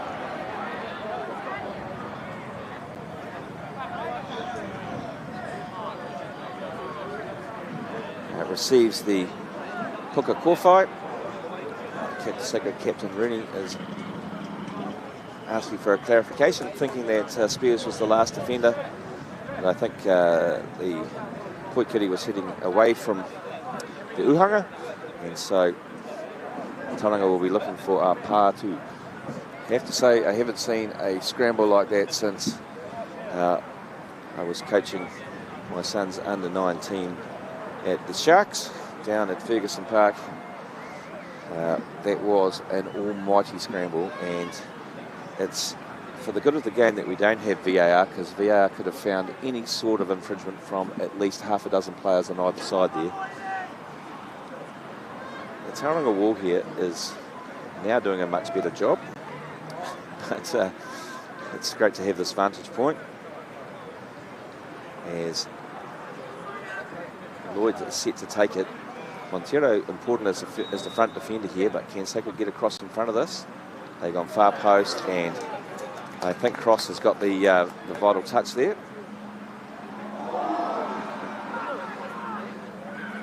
Gardner gets his frame in between the Poikiri and the whanahokai, and we have Makapai Taha. Serrano might try a long throw here. Bell needs to be aware of Ford Delgado lurking at the far post. McLean does excellently again, and the ball sails over the Tauranga boys' kaho, and whanatapa here. It's great to see now people putting so much effort into their sport here. Boys performing at the elite level of secondary school endeavour. As we enter the last 12 minutes, if it's level at full time, we go to extra time. Bell can't quite direct that, and this is where the exertion of the previous 4 days will tell. So who has spent the most petrol, who has the most desire, who has the heart and the strength, and Bell does it brilliantly to get the ball to Montero, and he somehow keeps hold of it, and we could all see what he was thinking there, but the ball passes easily through to Jones. Vitali keeps his concentration. Bell with a great first touch. And here he goes. He goes first time. I'd love to see Bell go to the byline.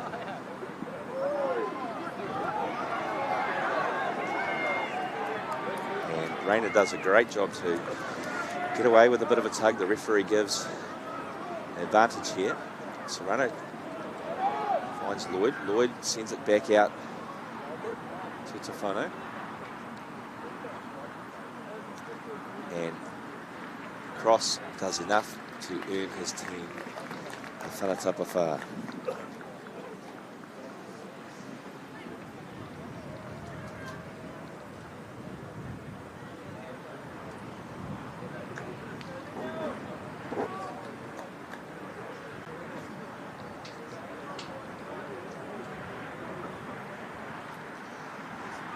I'm reminded of another word about that goalmouth scramble from a Scottish friend of mine, Pete Young, saying it's a stramash.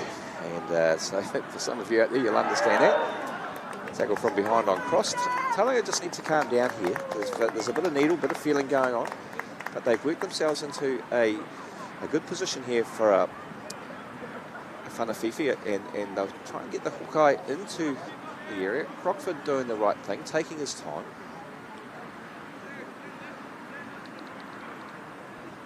Forward, and he and Cross are more than capable in the air. Sacred deciding that they need all the players behind the ball.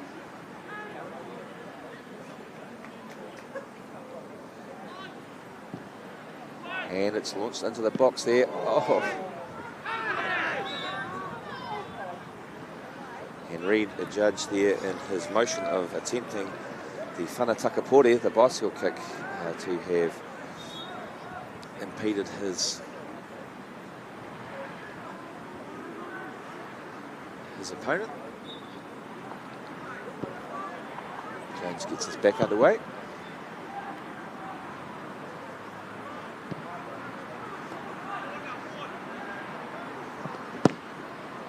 And Dalziel giving Crockford the job, but Crockford once again excellent under pressure there.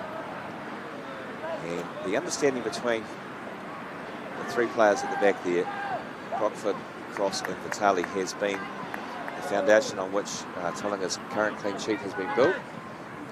And along with Dalziel and Rooney at the other end, it's been a feature of this game. Dell sort of gave himself up there, but I tell you, Robbins is not a man to give anything up.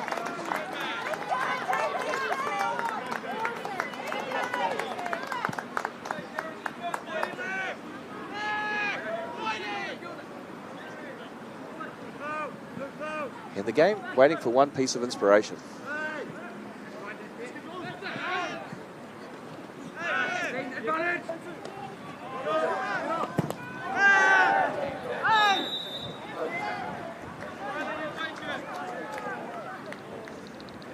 Robbins there showing the sort of desire you want in a teammate. Now this whanafifi, whilst it was in a similar position to the one that Tauranga had, it is straight into the teeth of the wind, so different problems for Jax Martin. The Kaikati Uhanga. Bell needs to be aware of Paul Delgado. Those two have largely cancelled each other out down the side. Tauranga could spring forward from this if they can get to this header first, which they do. Serrano looking for the shot, can't quite find it. There's a man over on the left-hand side, but they are unable to see that, and Mitchell is forced back. Jones is calm under pressure here. And Bell with the free header. That is a Pāringa, not seen. That is a hopeful ball that is going to stay in. Crockford and Paul Delgado get there together, but Delgado has position. He's looking for the cross. He finds. And brave play by Rayner. And again, he has one heck of an AstroTurf burn there for his trouble. But Tauranga are springing forward. Montero finds Gardner. And he tries to swing it in. It's cut out there. Rayner with the courage to get up and get stop keeping the opposition onside. He'd be well advised to go down here, get a bit of treatment on that, but he is going to fight through. He's we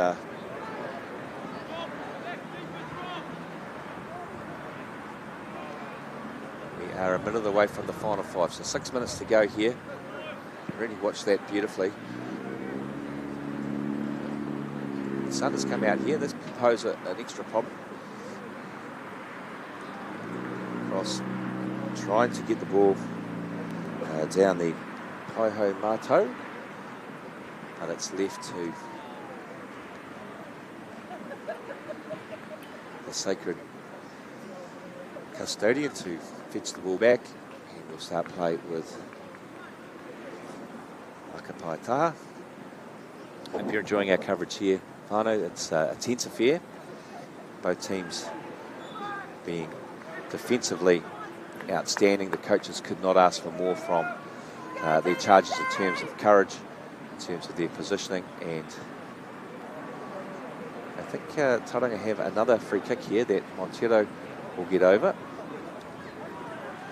And they've gone short to Robbins. Robbins with the trickery here. Can he win a whana hoko? He can't. Great coverage again. And Vitali charging back, Tom McLean charging back, but Rayner is there again. Gardner gets just enough on it. As Delgado is fouled over there. And this is a promising situation for Sacred Heart.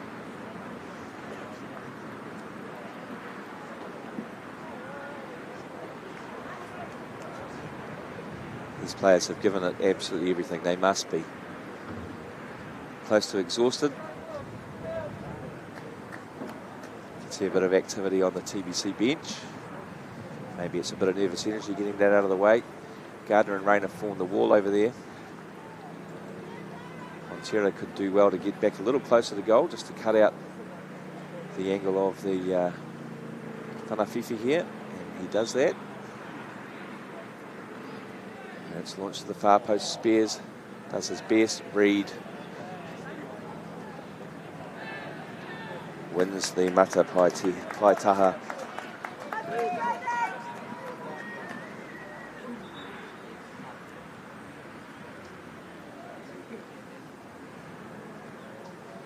Referee just checking on the melon of Nick Rooney. I can suggest that if he's headed Vitali's head, he might come off second best with that. Vitali will appreciate that joke. As Cockford finds Bell, who does well to flick it on.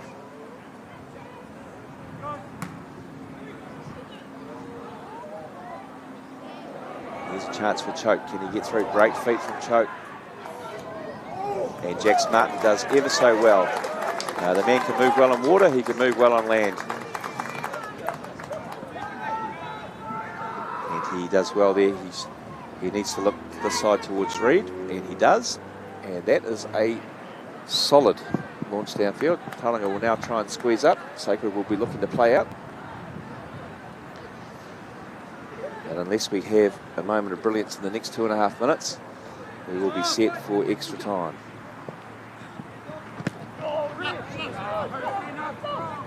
Montero on the ball now.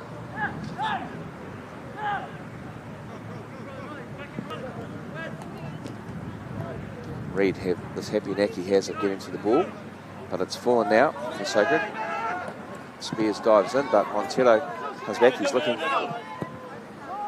ill-advisedly on a crossfield of Fitu there. Gardner helps him out. And McLean all of a sudden found himself one-on-one. Cross getting the ball just before the man. Nice move from Serrano. He's got to play the 1-2 with the Tauranga defender, but it's Spears with the last-ditch tackle. Serrano, the hero of the day yesterday. And denied by a last-ditch Ryan Spears interception.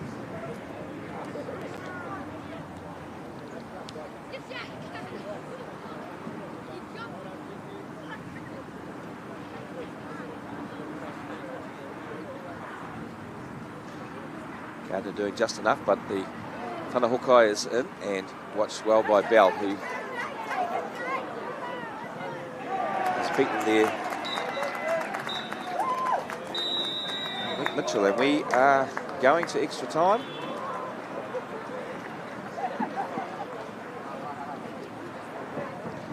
So the New Zealand Secondary Schools football final is all locked up at 0-0.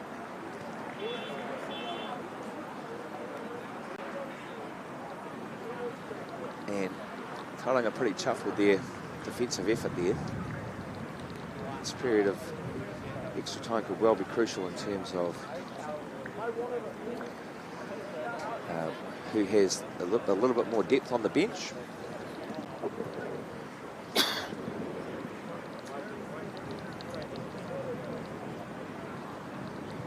So it'll be a pretty quick turnaround here.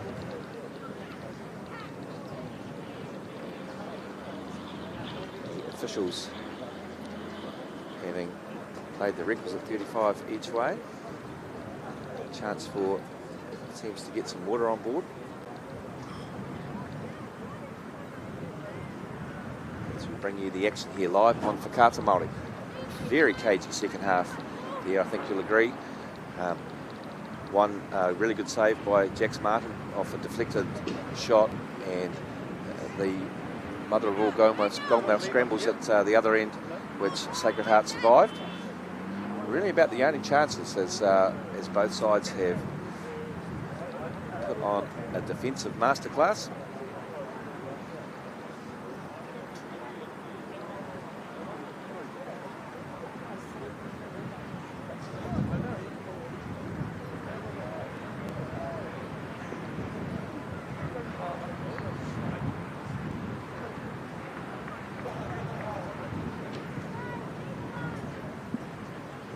plenty of people in here watching proceedings.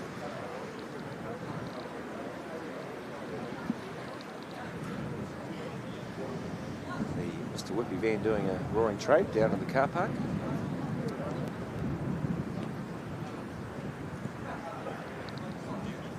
And for those of you tuning in live, Auckland traffic in the background, and that's not even busy. So we will prepare ourselves here for 10 minutes of extra time each way. Once again, the referee will bring the captains together to toss the coin to see who will play in what direction.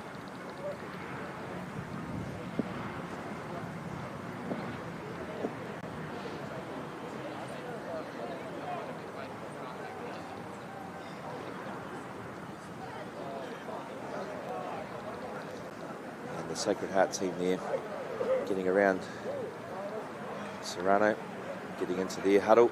Jax Martin, dominant figure in green in the Tauranga huddle. There's both teams. Hope to find a winner in extra time. If there is a goal, we will continue playing the time until we get to the end of the 20 minutes. And if we get to that juncture, we will then go to penalty kicks. So Tauranga survived that commotion yesterday. Sacred Heart have been absolutely superb, keeping clean sheets, and that is the same thing today. So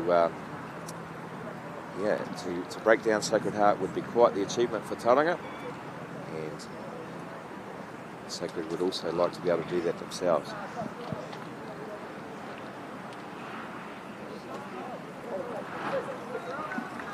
Caltex Apollo Projects, New Zealand Carbon Farming, Bailey's Real Estate, and Whakaata Māori, bringing you this coverage. It's the third year in a row now that Whakaata Māori have shown the final. Last year down in Otautahi, the year before in Ahuriri. Westlake, the defending champions, finished third earlier today. Comfortably accounting for a St Thomas side which are given their all throughout this tournament. And these two teams still have plenty more to give, as JB Reid is set to put the poi kitty down in the Pokapu centre spot, and we are underway. Vitali goes early. The same pattern emerges. McLean with a handy turn, but Spears will get to that and find Bell. Bell trying to find Reid. And Reid is penalised. He's told no more by the referee. Good refereeing there. It's a difficult job, the man in the middle. Both teams physical, both teams not giving an inch, and his arbitration is necessary. And I think he's got it spot on here. Jones giving his side time to regroup. Rooney to come forward. And Reid decides this is the time to press. Rooney just over hits that. Jax Martin into the sun. Very difficult skill there, executed well by Mitchell, and he goes on a whana. Finds McLean. Gardner, as often, is there. Bell gets a nice dink off the shin. As the players come together, they have to be wary of the fencing here. As well as the pitch being new, the fence looks exceedingly solid.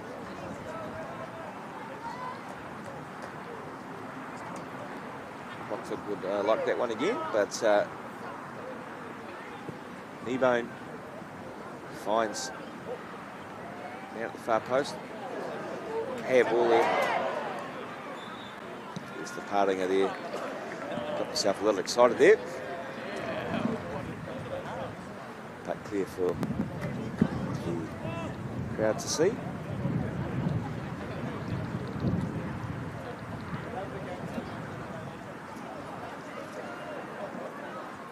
Martin will do the job himself. Gardner is high and right for him, but he goes down the middle towards Reed, who does get a flick on, but cannot direct it in the direction of Robbins.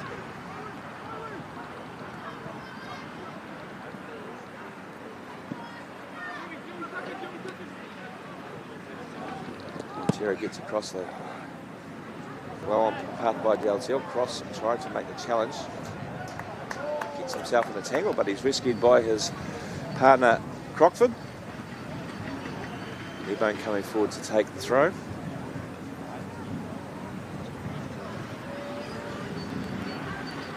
So Sacred Heart College.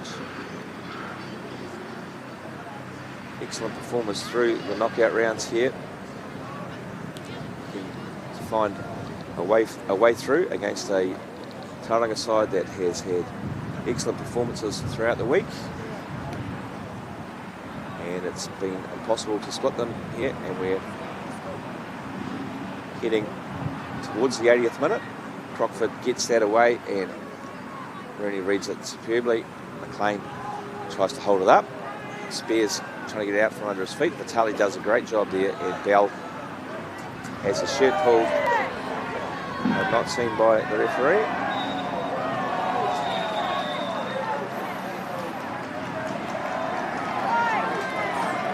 And Choate doing the sort of thing you might expect in the Argentinian Primera Division.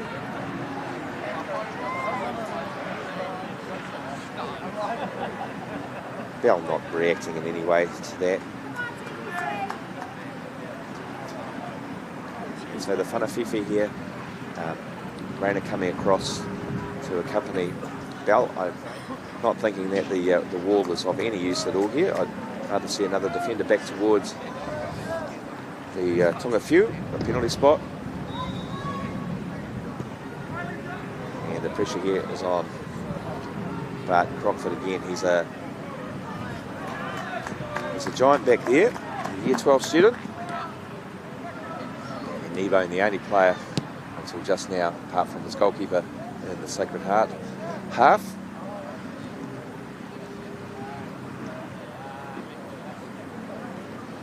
As we approach the midpoint in the first period of extra time.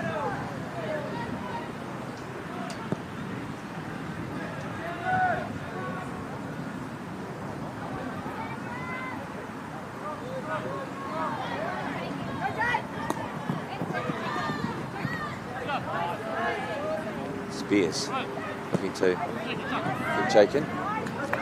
Finds Reed. And his constant companion Dalziel is there.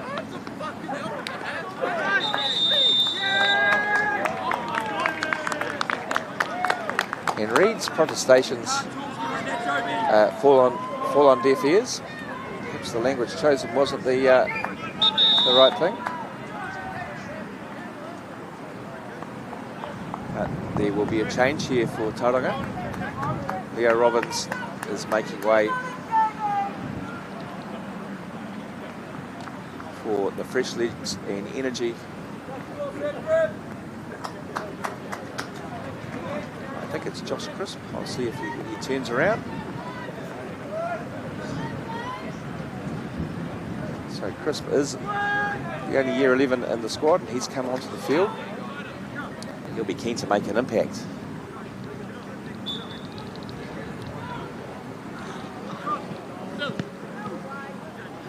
Montero trying to make the pass, and Chris' first involvement is a nice touch, but he's done well.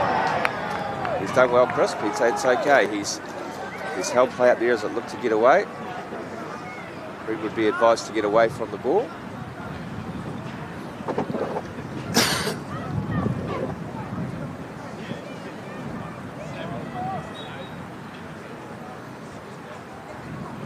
Dalziel pumps it along.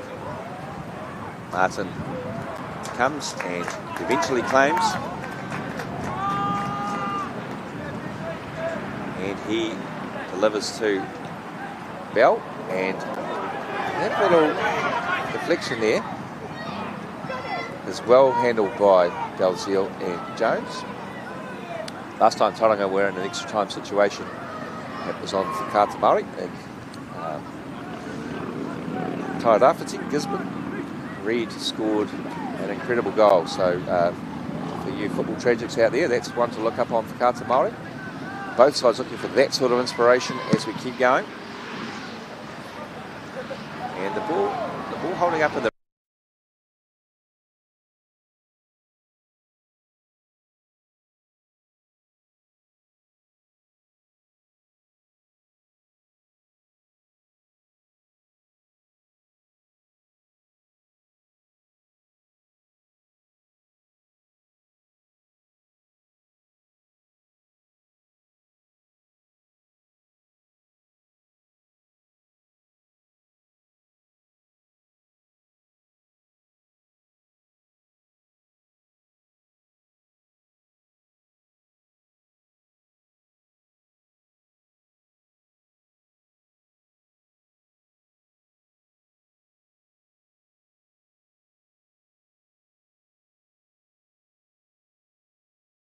runs back into trouble, but he's won the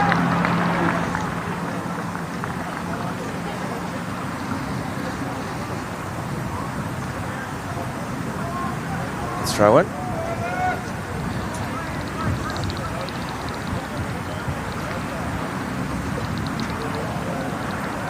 And here is some enterprise. But once again, numbers crowd out, and Cross, he comes up with the ball, finds the safety of the touchline. The referee is looking at his watch.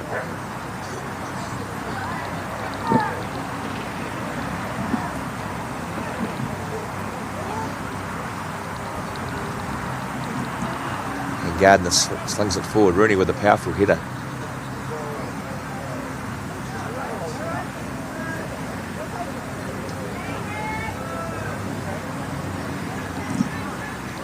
Sacred Heart here, dominating position.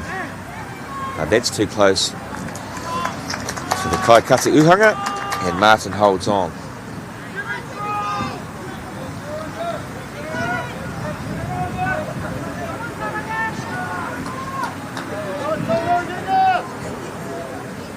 So, I'm not sure if the pictures are down, but I'm sure I can hear the audio, so we'll keep going with the audio.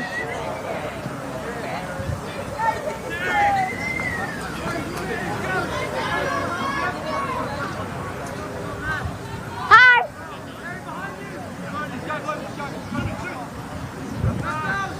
And Reid feeding Montero. If we have no pictures, I'd better be a bit more descriptive, but his cross is too close to the goalkeeper, and I think our pictures were gone, but they're back now, and this will be a straight turnaround. And thank you to those people out there in TV land who've let me know the struggles that we have. I can assure you that our cameraman Daryl is still here. So but we're doing some extra time here, having already completed 3 games. So we're absolutely loving it here, and it'll be interesting to see what happens with the wind at the back of Sacred Heart here. They have dominated position in that half without necessarily finding a clear-cut chance.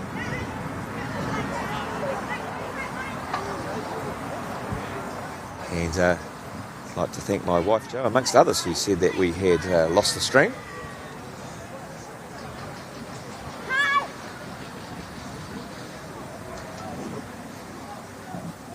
Hi. So we have a young man fascinated by the microphone down here. That's okay. Benito!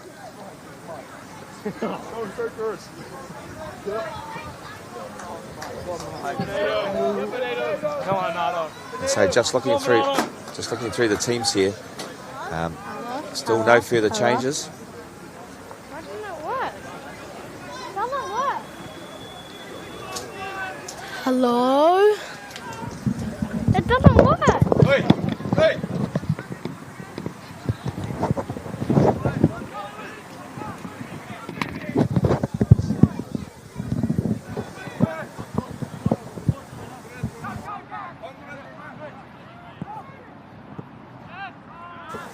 And Rayner nips across in front.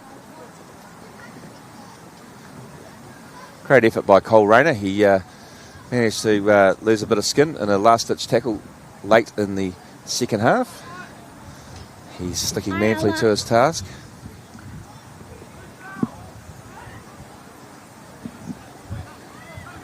And Montero tries to find Reed. The spin is well read by Dalziel, but he is dispossessed by Chris. No, he keeps hold of it. Great show of strength by Dalziel.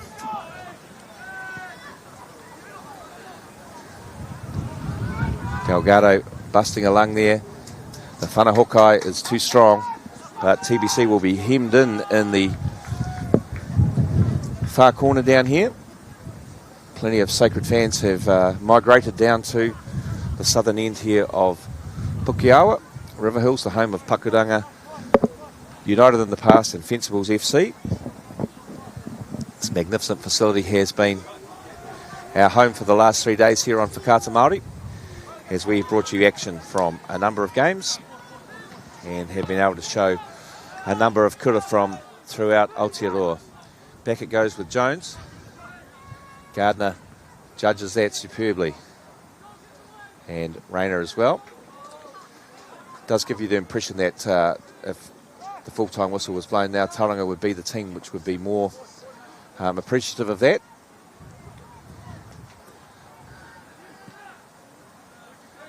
Cross with the height and distance. Reed making a nuisance of himself. Montero with the midfield bomb. And it falls for Sacred Heart. Serrano with the first time. Tuku there. Crockford rectifies his own mistake and it's into the waiting arms of Martin. And he gets great purchase on this into a stiff breeze. And it's that old combination of Reed and Dalzell.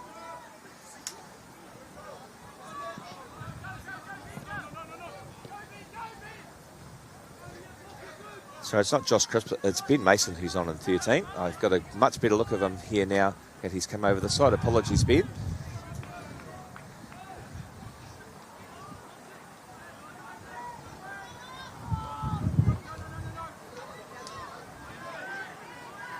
Rayner watches the ball superbly. And he follows his father in playing in this fixture.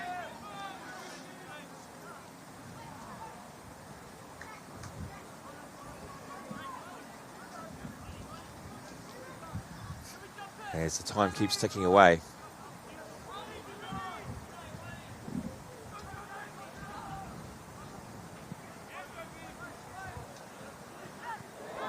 And here's a chance.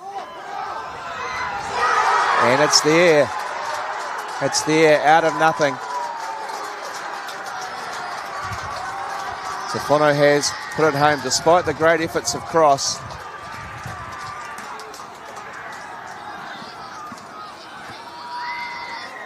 Tauranga haven't been able to keep that out. They still have time. But it is of the essence now.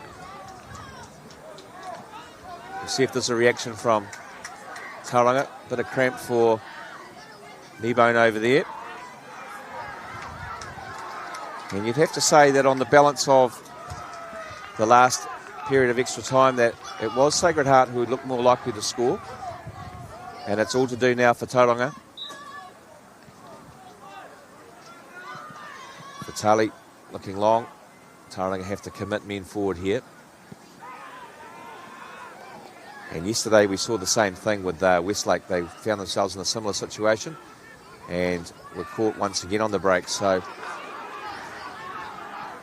I don't want to be a harbinger of disaster here, but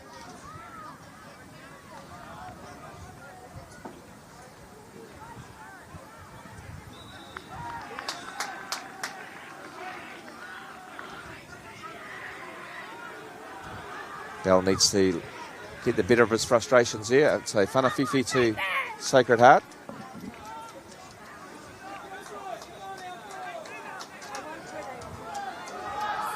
No, it's the other way, and so Crockford will get on this. Gardner looking to join the attack. Tauranga will go to a back three for sure here.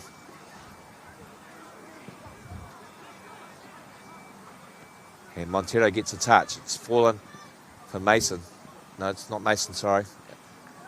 It's fallen for Bell. Tauranga could use just leaving Bell high and wide and trying to find him in that outlet down the left-hand channel.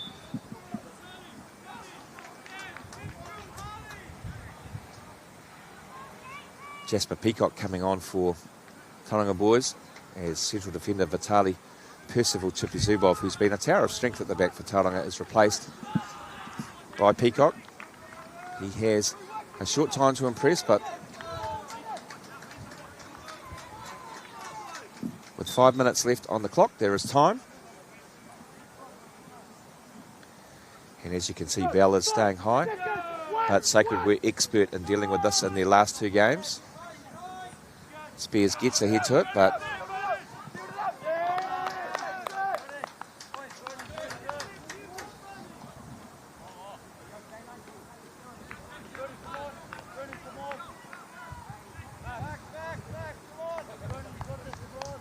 Serrano will take his time here. The goal scorer, Tofono, back to his feet.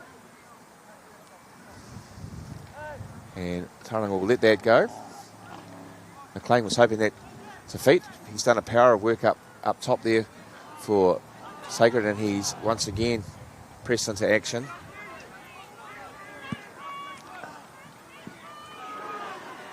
That's a great tackle from Kneebone. Bell gives it to Gardner. Gardner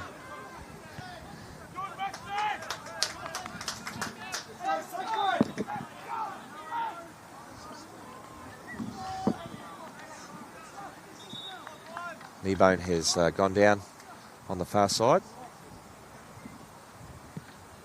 It was a crunching tackle he put in on Spears. Spears hobbling a little bit himself, but he's up. The referee has pointed to his watch to say that time has stopped, so there is still hope for Tauranga.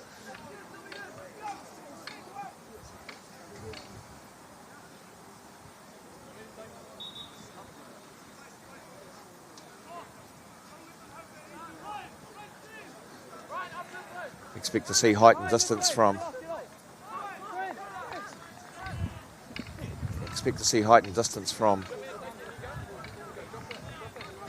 Sacred Heart in defence, as Tauranga do bring Crisp on this time. He replaces Ryan Spears. They've taken off a defender. They've thrown on the attacker in Crisp. And if Cross can try and find Crisp, it's a long way there. And Reid, there, a bit of a fly hack there if Montero can get there first, but he can't. Crockford does the sensible thing and gives it some air. Ben Mason with a great touch here, and he has won a whanawhiwhi. So Cole Rayner going forward. Jax Martin looking like he's coming forward. Jax Martin is a tower of a man here. Peacock will be advised to get in the box, and he does.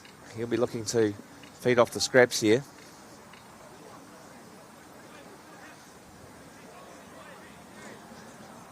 What do Tauranga have from the playbook here? Montero, and it's fallen down. Another Crockford with the shot blocked. Comes back to Gardner. He doesn't panic. If Peacock can keep this in, he's doing well. He does. And a little nutmeg there. But Sacred have it under control. And the free kick is won. So the danger cleared there. Martin racing back to his goal. Sacred clinging to a one-goal lead.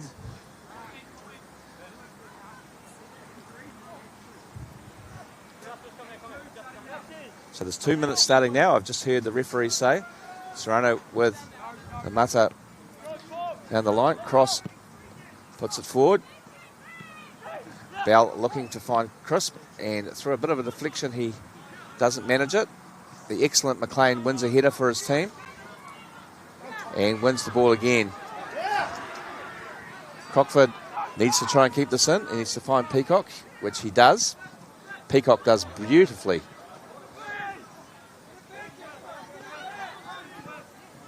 Mason working hard to win the ball back here. The goal scorer, Tafono, finds Hor Delgado, but it's in Martin's hands. He will rush to get the ball forward. Peacock needs to drive here. He just needs to drive. And he launches the ball to Montero. He's found him superbly. He's found Reed. Reed finds Crisp. It's swung into the box when maybe he should have tried to find the cross. The referee's looking at his watch. Peacock needs to launch the whanaro, which unfortunately goes dead. I would say the tapawha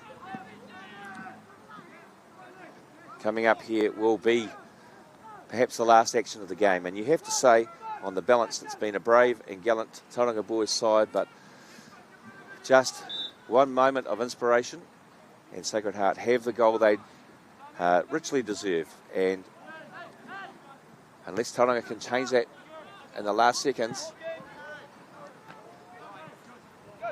then Sacred Heart will once again hold the trophy.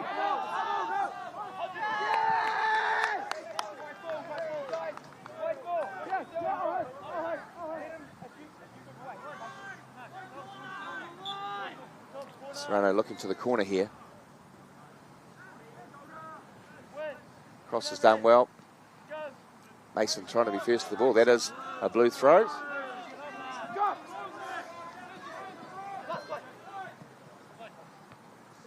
Rayner comes forward.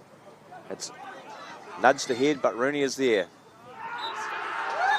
And Rooney, with the last kick of the game, has captained his kura Sacred Heart College to victory here in the 2024 National Final. They take the spoils. Tauranga Boys College gallant in defeat here. They can hold their heads high. Once again, built on a commanding defensive display from goalkeeper Jones, Rooney and Dalziel. Dalziel had a wonderful tussle with the Tauranga captain Joby Reid, as did Luca Kneebone with Jake Bell. Lots of mutual respect between the boys out there. Serrano did his part, and it was a goal by Tafono, who just latched on a moment of indecision, and he was able to squeeze the ball past Jack Smartin, who otherwise had a fine game as well. And so Sacred Heart College deserved victors in this, the 2024 National Secondary School Boys Final. It's been my pleasure bringing you this final. So on behalf of Daryl, our cameraman, it's Neil Howard saying haere rā. And as we head into the final part of our action here, we'd just like to say nō reira, kua oti wā mātou mahi e tēnei rā, ki ngā kai whakahaere, me ngā kai whakataitai, kia hāmaru, tā koutou hōkinga kia koutou kāinga, tēnā koutou, ngā kai mā taki i tā koutou tu hono mai, noho ora mai. And it's with a bit of a heavy heart. I feel sorry for the lads from Maikura, but they've certainly done us proud, and we look forward to welcoming them back to Tauranga on Monday. I'm sure Sacred Heart will have an assembly to welcome their lads home, where they will display a richly deserved trophy. So, goodbye for now. Haere rā.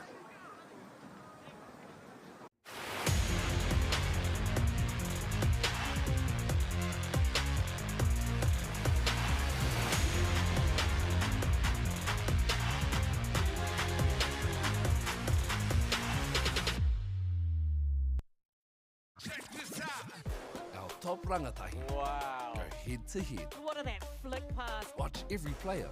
What a try. Every game live on Māori Active. Winter Tournament 2020.